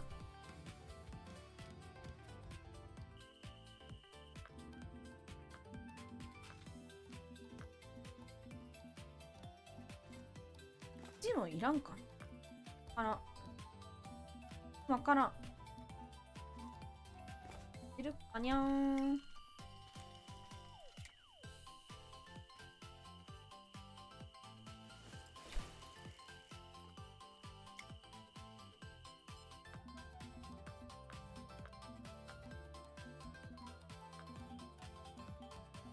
本ぐらいでナマズヤングを釣りたい。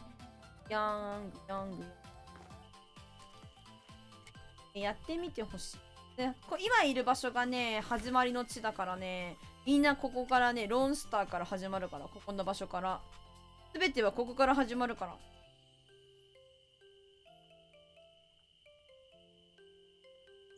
こじゃなかったっけ？こっちだ？ここだよな、ナモズ。この深いとこだよ。来た。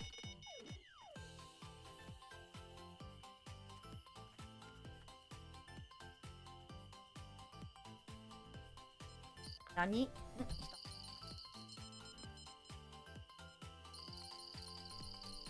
あ、よし。夜といえばナマズですよね。余裕でしょ、これ。わかりやすいわ、こいつは。ナマズは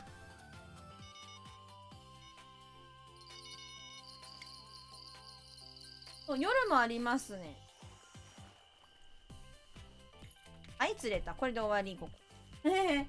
あ、まあ、覚えてるね。覚えてるぜ。夜もある。時間帯も結構ね。する。ランド済み。マットウォーター。マットウォーター行くか。次移動します。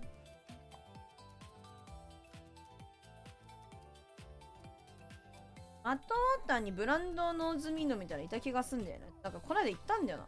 ちょっと前にも行ったんよね。ウォーター。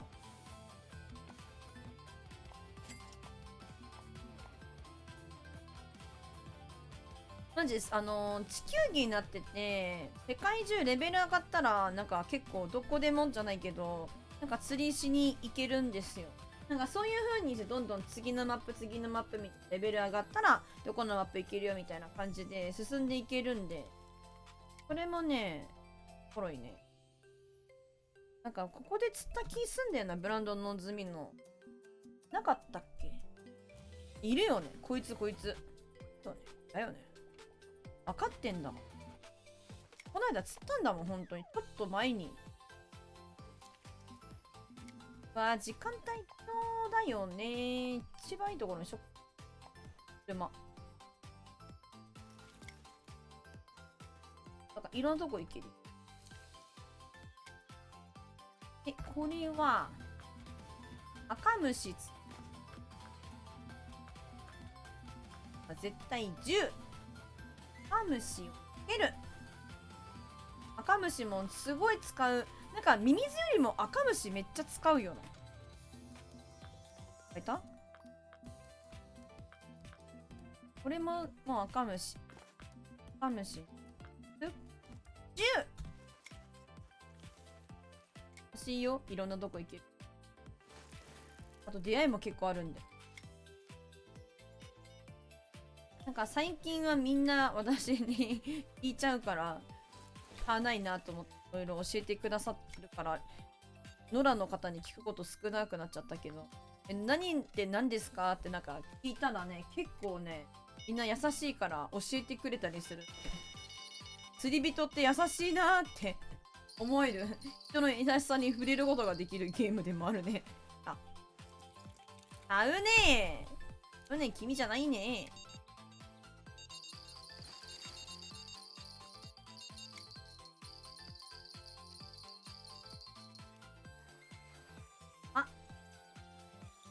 あれ違うね、君じゃないね。反対微妙かな。でも日中だったらいけるよな。もうちょっと早い方がいいのかな。狙って釣ったことないからわかんないんだよね。なんか狙って釣らなくない？なんかなんとなくちっちゃい針とかでこの草っぱらのあたりとかなんか手前の方に投げときゃ釣れるだろうとか思ってなんか投げてさ、やっぱり釣れだねみたいな感じのこと多いからなんか狙ってブランドノーズミノを釣ろうみたいなないよ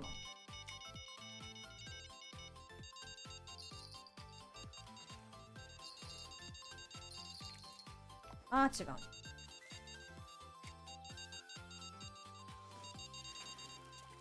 めっちゃ手前にポチャってるわ。針浮いちゃうんじゃないって心配あるね。一切10だし。あーもうコモンシャイナー、シャイナーだね。シャイナーできてる。タイマンがな。それじゃないんでんがな。ないがな。釣れろ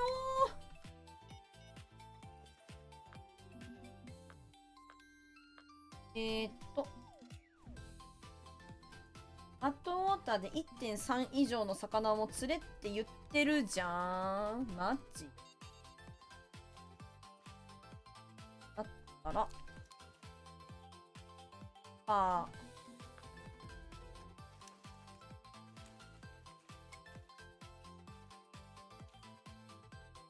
フルさんのデイリーすいません、ほんと。手を止めていただいて、お越しいただいててどうもありがとうございました。すいません。餌と清水かが誰？そうなんよな。これね、かぶるよね。だいたい赤虫ミミズみたいな。ちっちゃい針って、あれなんか、あ、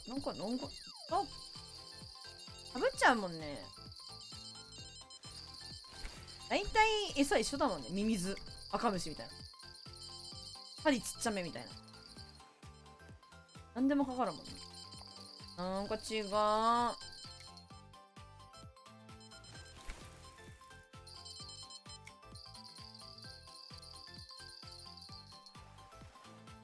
もう数打つしかねえなって思ってるけど数打つけど魚めっちゃずれ。これ餌にできればいいのにな。全部恨んで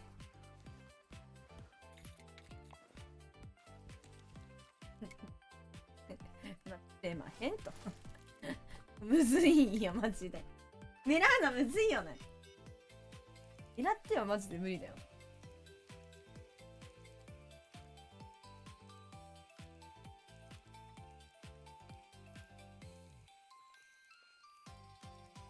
待ってよ。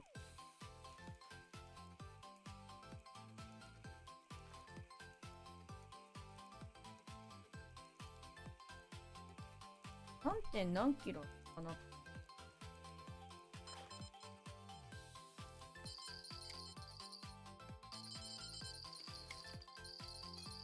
おはようございます。芋焼酎さん。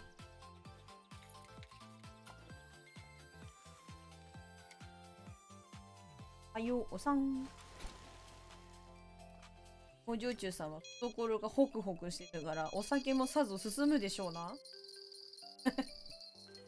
ホクホクしてらっしゃいます今ホクホクやろどんだけ儲けたのかちょっと聞かんでおくけど、もちろん。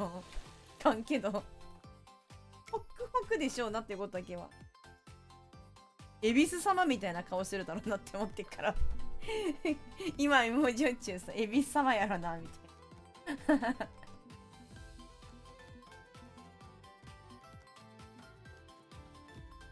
ルーギルのトロフィーとユニークつつないとか言ってるんだけど。ひどい。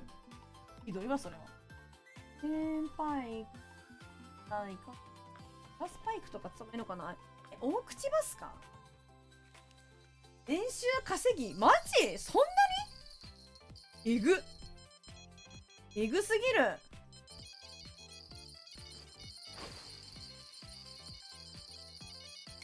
爆上がりしたんだね、本当にしたっけ。えぐいですやん。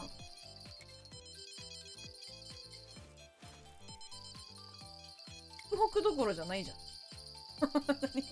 ガッポガッポやでみたいな。ガッポガッポやでみたいな。儲かりまっかってぼちぼちでんな言うのが、まあ、習わしやけど、もう儲かってまっせーみたいな感じよ。遠慮なさらずね。まずいまずい。フィーバーしてる、フィーバーしてる。むずいわ。練習、いや、すごいな。工場中さん結構、仕事しっかりしてらっしゃるから、普通の収入もあるでしょうにと、察ししております中で、練習稼いだってすげえわ。すげえわ、それは。素晴らしいですね。何を進めたのが爆発すごかった。そうなんですか。じゃあお知り合いの方ももう大爆発でホクホクね。ござろうか。いいですね。みんなで仲良く。あ変なかかる前に外れたかね。あらん。いいですね。みんなで仲良く。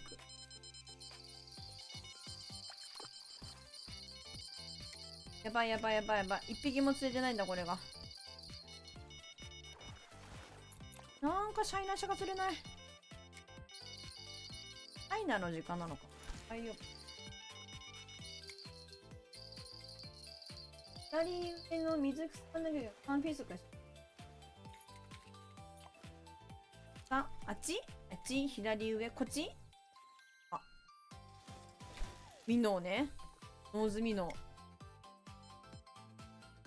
アップの左上ちょっと。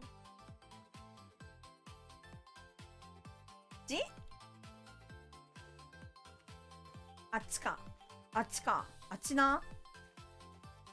いや、ここでも釣れたいよ。自分やっとった時。この時はね、それだ、なんだっけ。パンプキンフィッシュみたいなの狙ってたっけ。ミノを釣れたいよね。来た来た来た来た来た。文句言ったら出んのよ、これ。右下文句言ったら来んのよ。文句言ったっしょ、今。マップ右下ね。右下。こっちか。そっちでも釣れると思うよ。もし。行ってみるか、そっち。はい、ここだけ狙わして。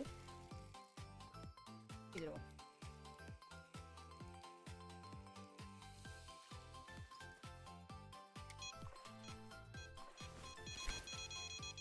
うまいすぎる。待ってる。はいはいはい。ほい。あ。いや、トロフィー級のホワイトクラッピーじゃなくね、釣れるんだったらブルーギルのトロフィー。どうしましょうか。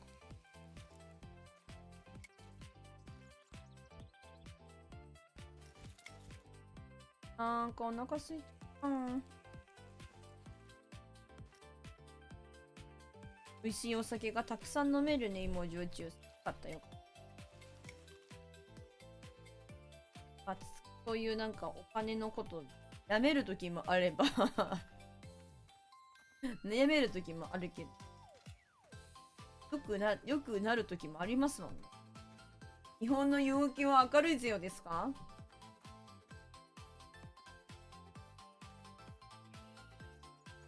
こっち右下。この草っぱらへ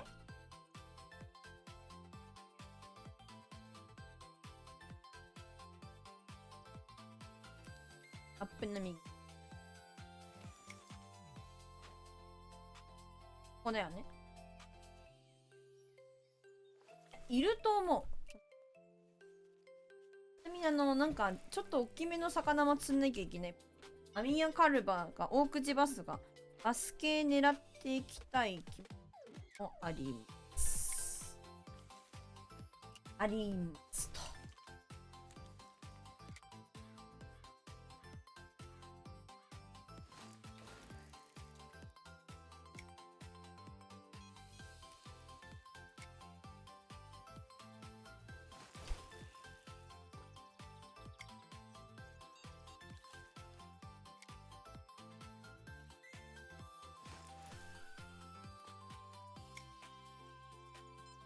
これで、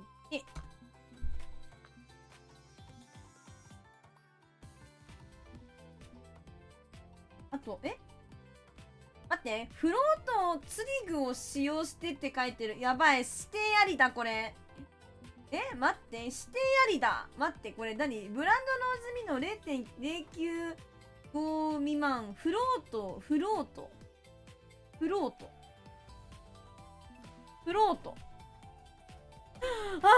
めっちゃ時間。心折れそう。変えようかな。変えた結果これか？うち1個変えたんよね、今日。変えた結果これや。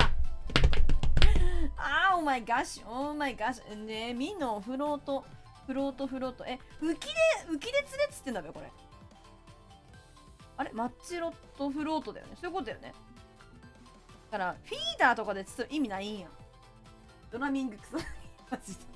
だって、フロートって、ルアーじゃなかった。浮きで釣れってことよね。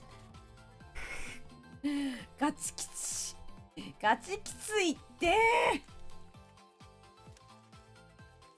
だから、この、何番かわかんないけど、なんか2の竿で釣れたらラッキーだけど、それ以外で釣れても、1個はね、1個は、ミノどうせ、結局釣れっていうのがあるからいいんだけど、これで釣れなきゃ意味ないんや。つくねマジで、大きい魚釣るよりもマジでむずいんよ。浮きがもう浮きすぎてるわ、あれ。ちょっと待って。浮きが浮きすぎてる。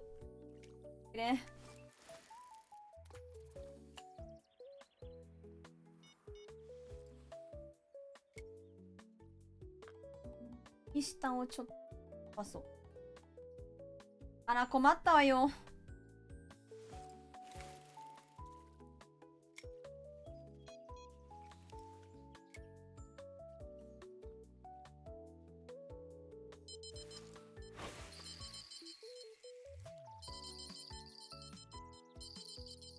いや、これ、浮き増やし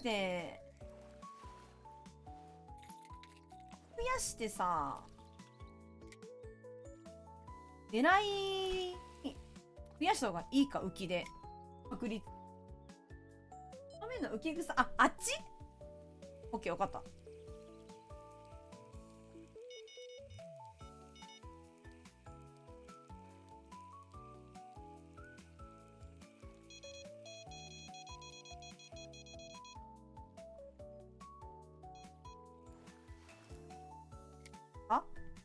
分かってたじゃねえかよ。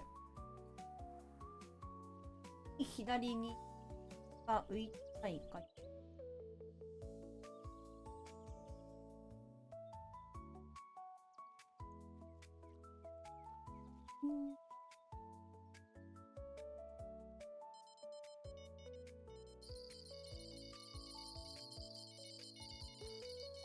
あそこじゃなくてや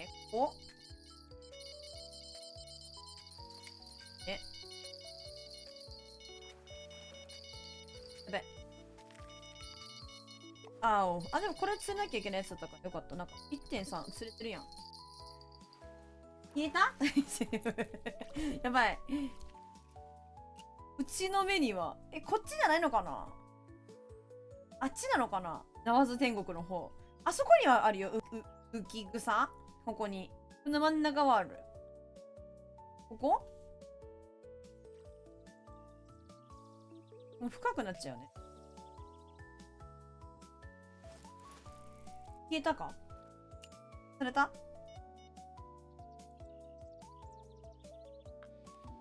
魚魚あっちにない。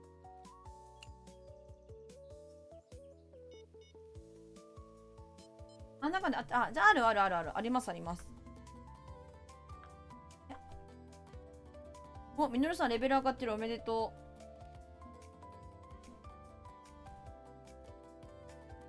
う。きつい、マジで。もう。ね、浮き、しかもさ、私、浮きがあんま好きじゃなくてさ。あ、そういうことね。なんか、浮き好きじゃないからさ、浮き浮きタックルの装備が全くないんだよね。買わなきゃダメかこれ。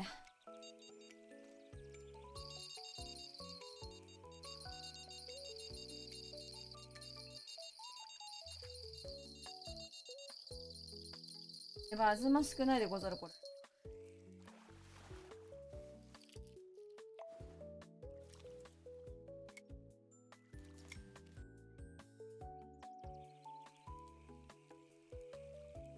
仕切り直した。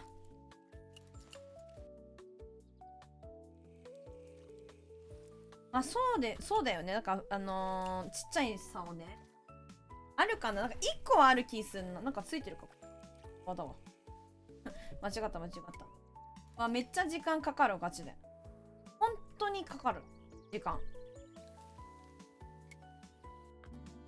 朝の調子いい時にしたいっちゃしたいんよな。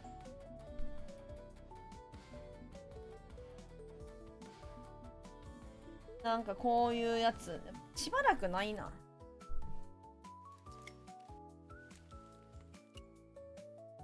帰って装備整えた方が吉か、これ。そした方がいいかな。悩ましい。2時かい。2時半やん。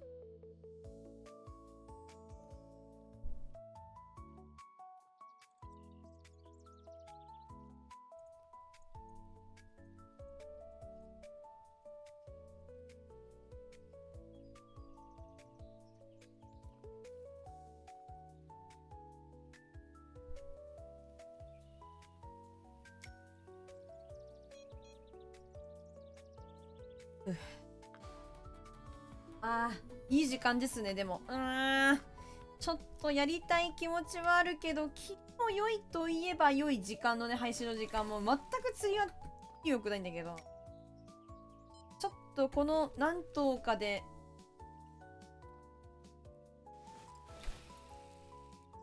今日は終わろ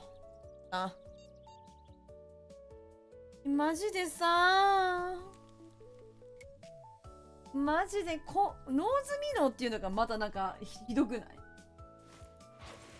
ラッピーとかならで死ぬほど釣れるのに、ノーズミノーってなんか私あんまり小物界隈でもなんか釣れない方じゃん。なのにさ、釣れよとか言われて何なんだよみたいな。何なのよみたいな感じなのよ。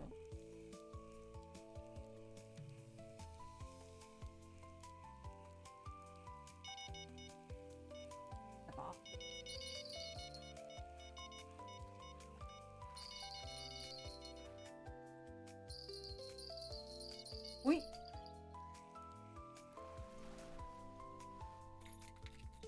ためいいな。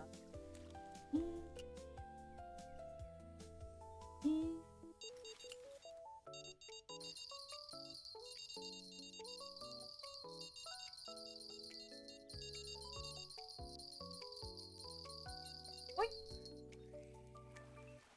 あ、来た。これ。違うやん。チャイマンかなだと思いまんがな、それ。遅かったからだと思ったらチャイマンがな。これでんがなこれでんがな、それでんがな。これや。浮きで釣れたな、今。ってことは、それ進んでるってことか。ちょっと待って。一旦ゲッタン。一旦ゲッタン、一旦ゲッタン。ちゃんとここに、浮き下。浮き下マークじゃないよ。浮き下。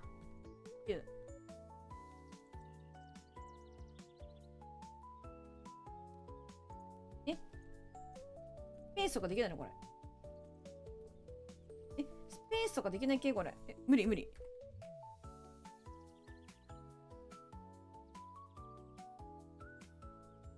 むずいむずいむずい。むずいむずい。これ入れ方。むずいむずいむずい。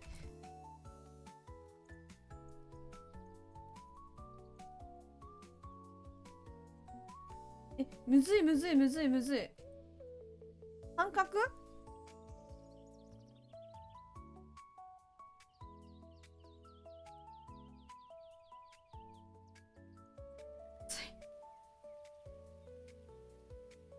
こうなるこうなる。まあ、いっか。これでいこ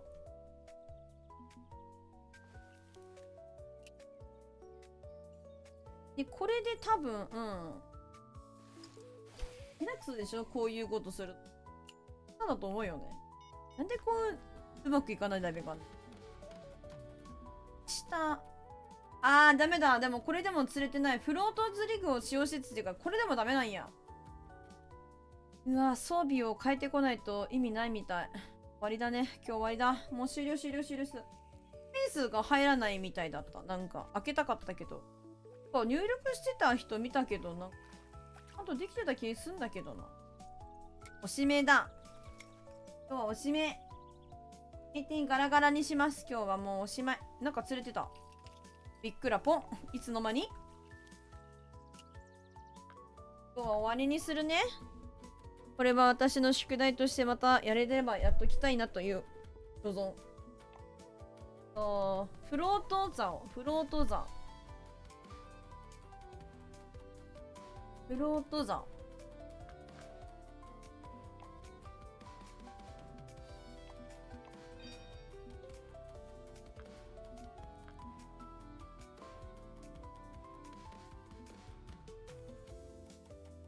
なんで下手くそでしょ。なんでなんやろか。はい。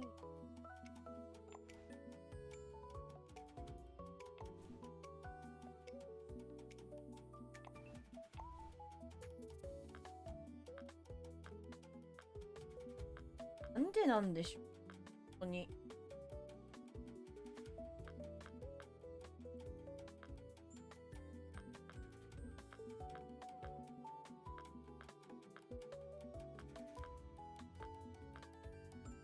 リーダー残す人いるのか。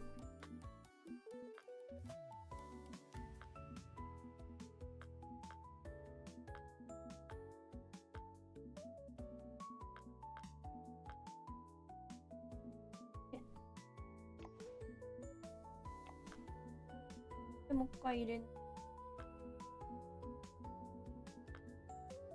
ィーダー、マッチフロートって何やなんやマジで。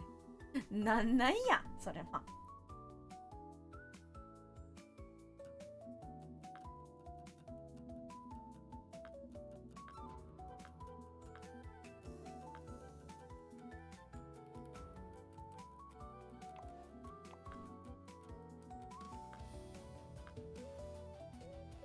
もうバラし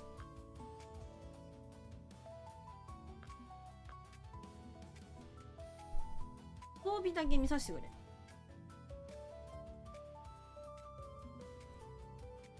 フロートフロートフロート。これですか。ここと言ってますか。フロート。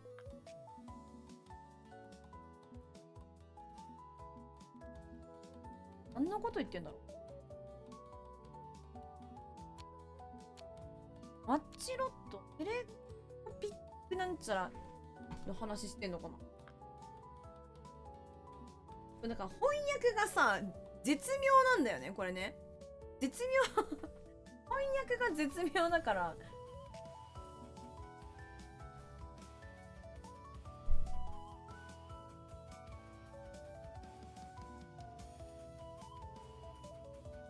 なんかなんでできないんだろう。私が多分良くないのよ。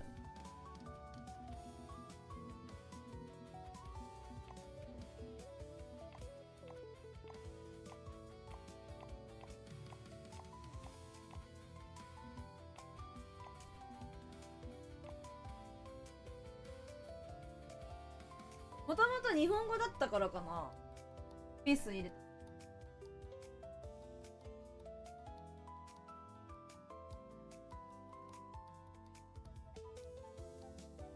同じ英単語を探せばいいのだけで英語にちょっとしてみる。わーお。ミッション。デイリー。あ。キャッチフィッシュ。ラントノーズノー。ユーズフロートギア。ユーズフロートギア。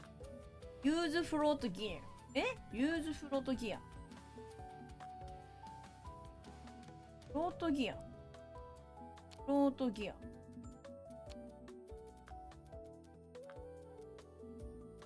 フロートフィーダー。フロートギアって何？ギアのことギアって言ってるから。こと言ってるんで。フロートのこと言ってんの？なんのこと言ってんのこれ。なんで釣ればいいのこれ。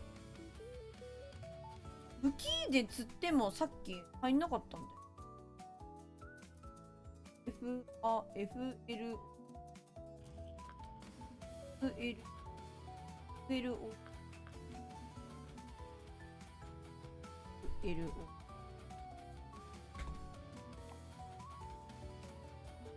サーチして。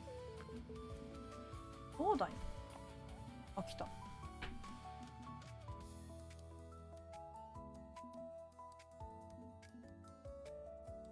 装備で行け。装備で行けみたいな。もうさねえ、ってんのはね、0.0 ユーズフル。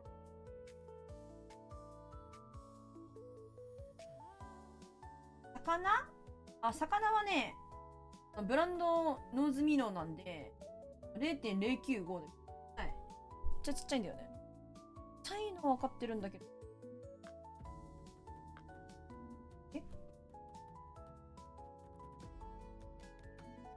これフロートって書いてるのか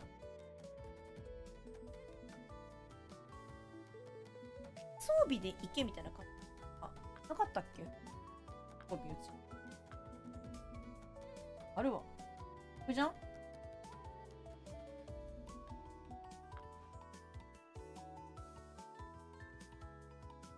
あ、ちょっと。あテレスコピックロット。テレスコピックロットだね。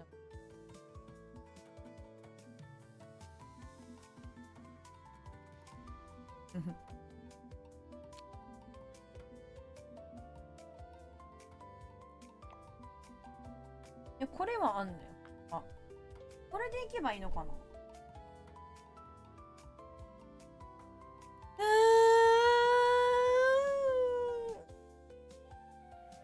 浮きだよね。普通に考えて。うち、あと持ってるウッキーがさ、これなんだけどさ。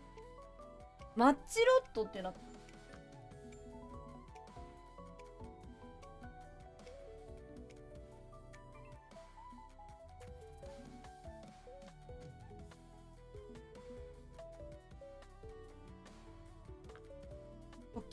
初期さんを買うのもすごい嫌。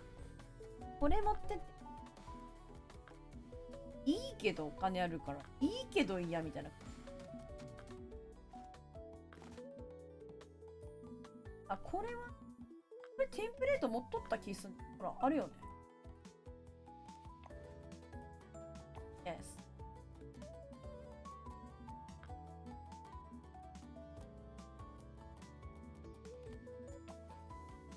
Yes。You are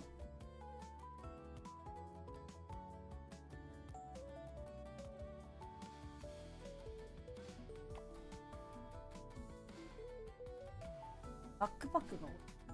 ラインなさそう。バックパックが多いからダメだって言われた。なんやってくど。なんやってくど。ヒールが多いんだ。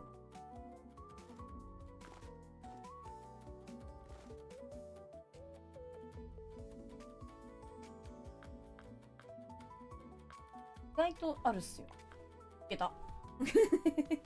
いけたけど、これでまた釣って、なんか、これで正しいかどうかは釣れなきゃわかんないじゃん、その。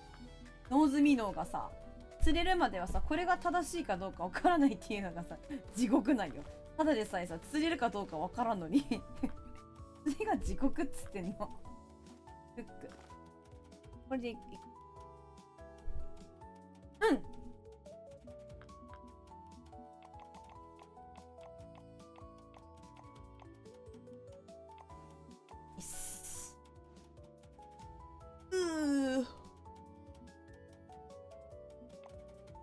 ちょっと釣れたかどうかに関しては報告いたしますね。今日はこちらで終わろうかなと思います。ちょっと中途半端ですけど、私のデイリーが終わることをお祈りしててください。お祈りしててください。あー、日本語落ち着く。落ち着く、落ち着く。マジで落ち着くわ。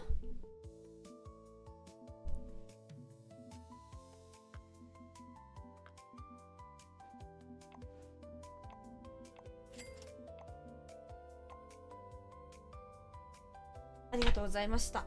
明日は、そうそう、明日、そうそう、だから、こいちゃんとマインクラフトを参加型で皆様ともますようにさせていただこうという日なんですけど、なんかマインクラフト Java 版であってね、だっけ、なんだっけ、クリエイティブ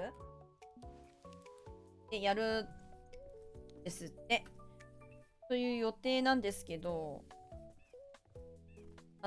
参加、もしマインクラフトしたいね。多分9時頃からになるかなと思うんだけど。参加、マインクラフトだったらしたいですっていう方いらっしゃったら、あ、クリエイティブらしい、そうって言ってた。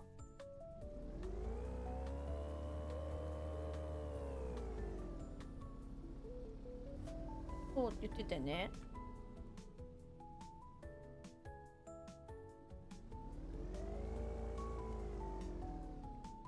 そう、もしご希望の方いらっしゃったら、なんか何人ぐらいのさんの方参加、エアプいや、うちはほぼそうよ。マジわかんねえ。だから何ボタン押したら何できるかみたいな。何やったら何作れるかとか全く知らない。知らない。ですけど、せっかくだからね。なくて。なんかそう、何人ぐらいそっちの方から参加しそうですかって言われてて、なんかもしもう、行けたら行きたいですとかっていう方いらっしゃったら、なんか教えといてほしいなと思ってたかったんだけど、いらっしゃるのかなみたいな。まあ、いても、でもわかんない。みんなマイクラ、Java 版でしかも、なんかその一緒にできるかどうか、持っててもできないとかね。まあ、お仕事だったり、ライライさんもバイトだって言ってて、結局、すごく、やりたそうだったけど、できんみたいな感じだったんで、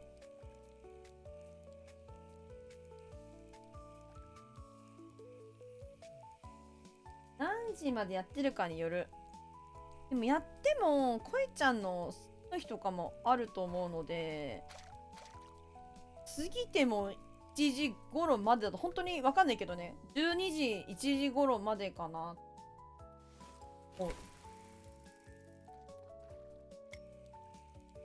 なんかそんな多くないよっていう。こうか。ぬるさんもし会えば来られますか？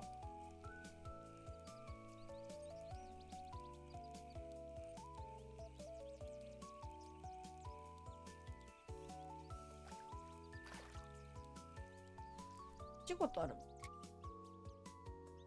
あと、オーバーウォッチ。会えば、了解。ありがとうございます。会えばね。ガイディアンス。クリエイティブなんで、なんか、例えばみんなでエンドラ行くぞみたいな、わかんないけど、そういう感じじゃないみたいだから。お気軽に豆腐建築などしに来ていただけるとって感じだね。よし。では終わろう。明日はマインクラフトをやりたいと思います。が22名様ありがとうございます。ゼロさん、ライライさん、アリゲーターさん、アートさん、あずささん、ありがとう。ひたまるさん、デルタさん、ありがとう。ちょっとまるさん、お疲れちゃま。デルタさん、アイフェイさん、もじょうちゅうさん、クミラさん、マイテさん、パドルさん、レタレタさん、オジ、トーハ、始まりました。ありがとうございます。教えてくださってありがとうございます。今日もありがとうございます。かさこさん、ゆうさん、ありがとうございます。あとは、悪魔氏、ありがとうございます。新しくフォローとかおちゃんの方から来てくださってありがとうございました。あとは、ご褒めさん、褒めドライバーさん、もしよかったらですね、毎日配信しておりますので、フォローですとか、よろしければお願いします。また来てください。ありがとうございます。あと、チャットさん、チャットさんだ。チャットさん How are you? Welcome to my streaming. Thank you. よかったらフォローお願いします。Please, my channel, follow me. わかんない。英語適当に言っちゃった。適当に言っちゃった。雰囲気で言っちゃった。ごめん。あとみんな言った名前。な感じ。ということでですね、ちょっと中途半端だけど、Y の DD が終わるかどうかは神のみぞ知る。アーメン。頑張ってやりたいと思うけど。また明日お願いします。みんな遅くまで今日もありがとうございました。いもじゅうちゅうさん、みのるさん、ちゃちゃまるさん、ありがとう。おやすみ、お疲れ様、お疲れ様、お疲れちゃま、ちゃま、ちゃまということでございます。みんなもゆっくり休んでね。ほいじゃあまた See you again. Sweet tomorrow. Goodbye. Good night. Thank you. さようなら。皆さん、おやすみなさいませ。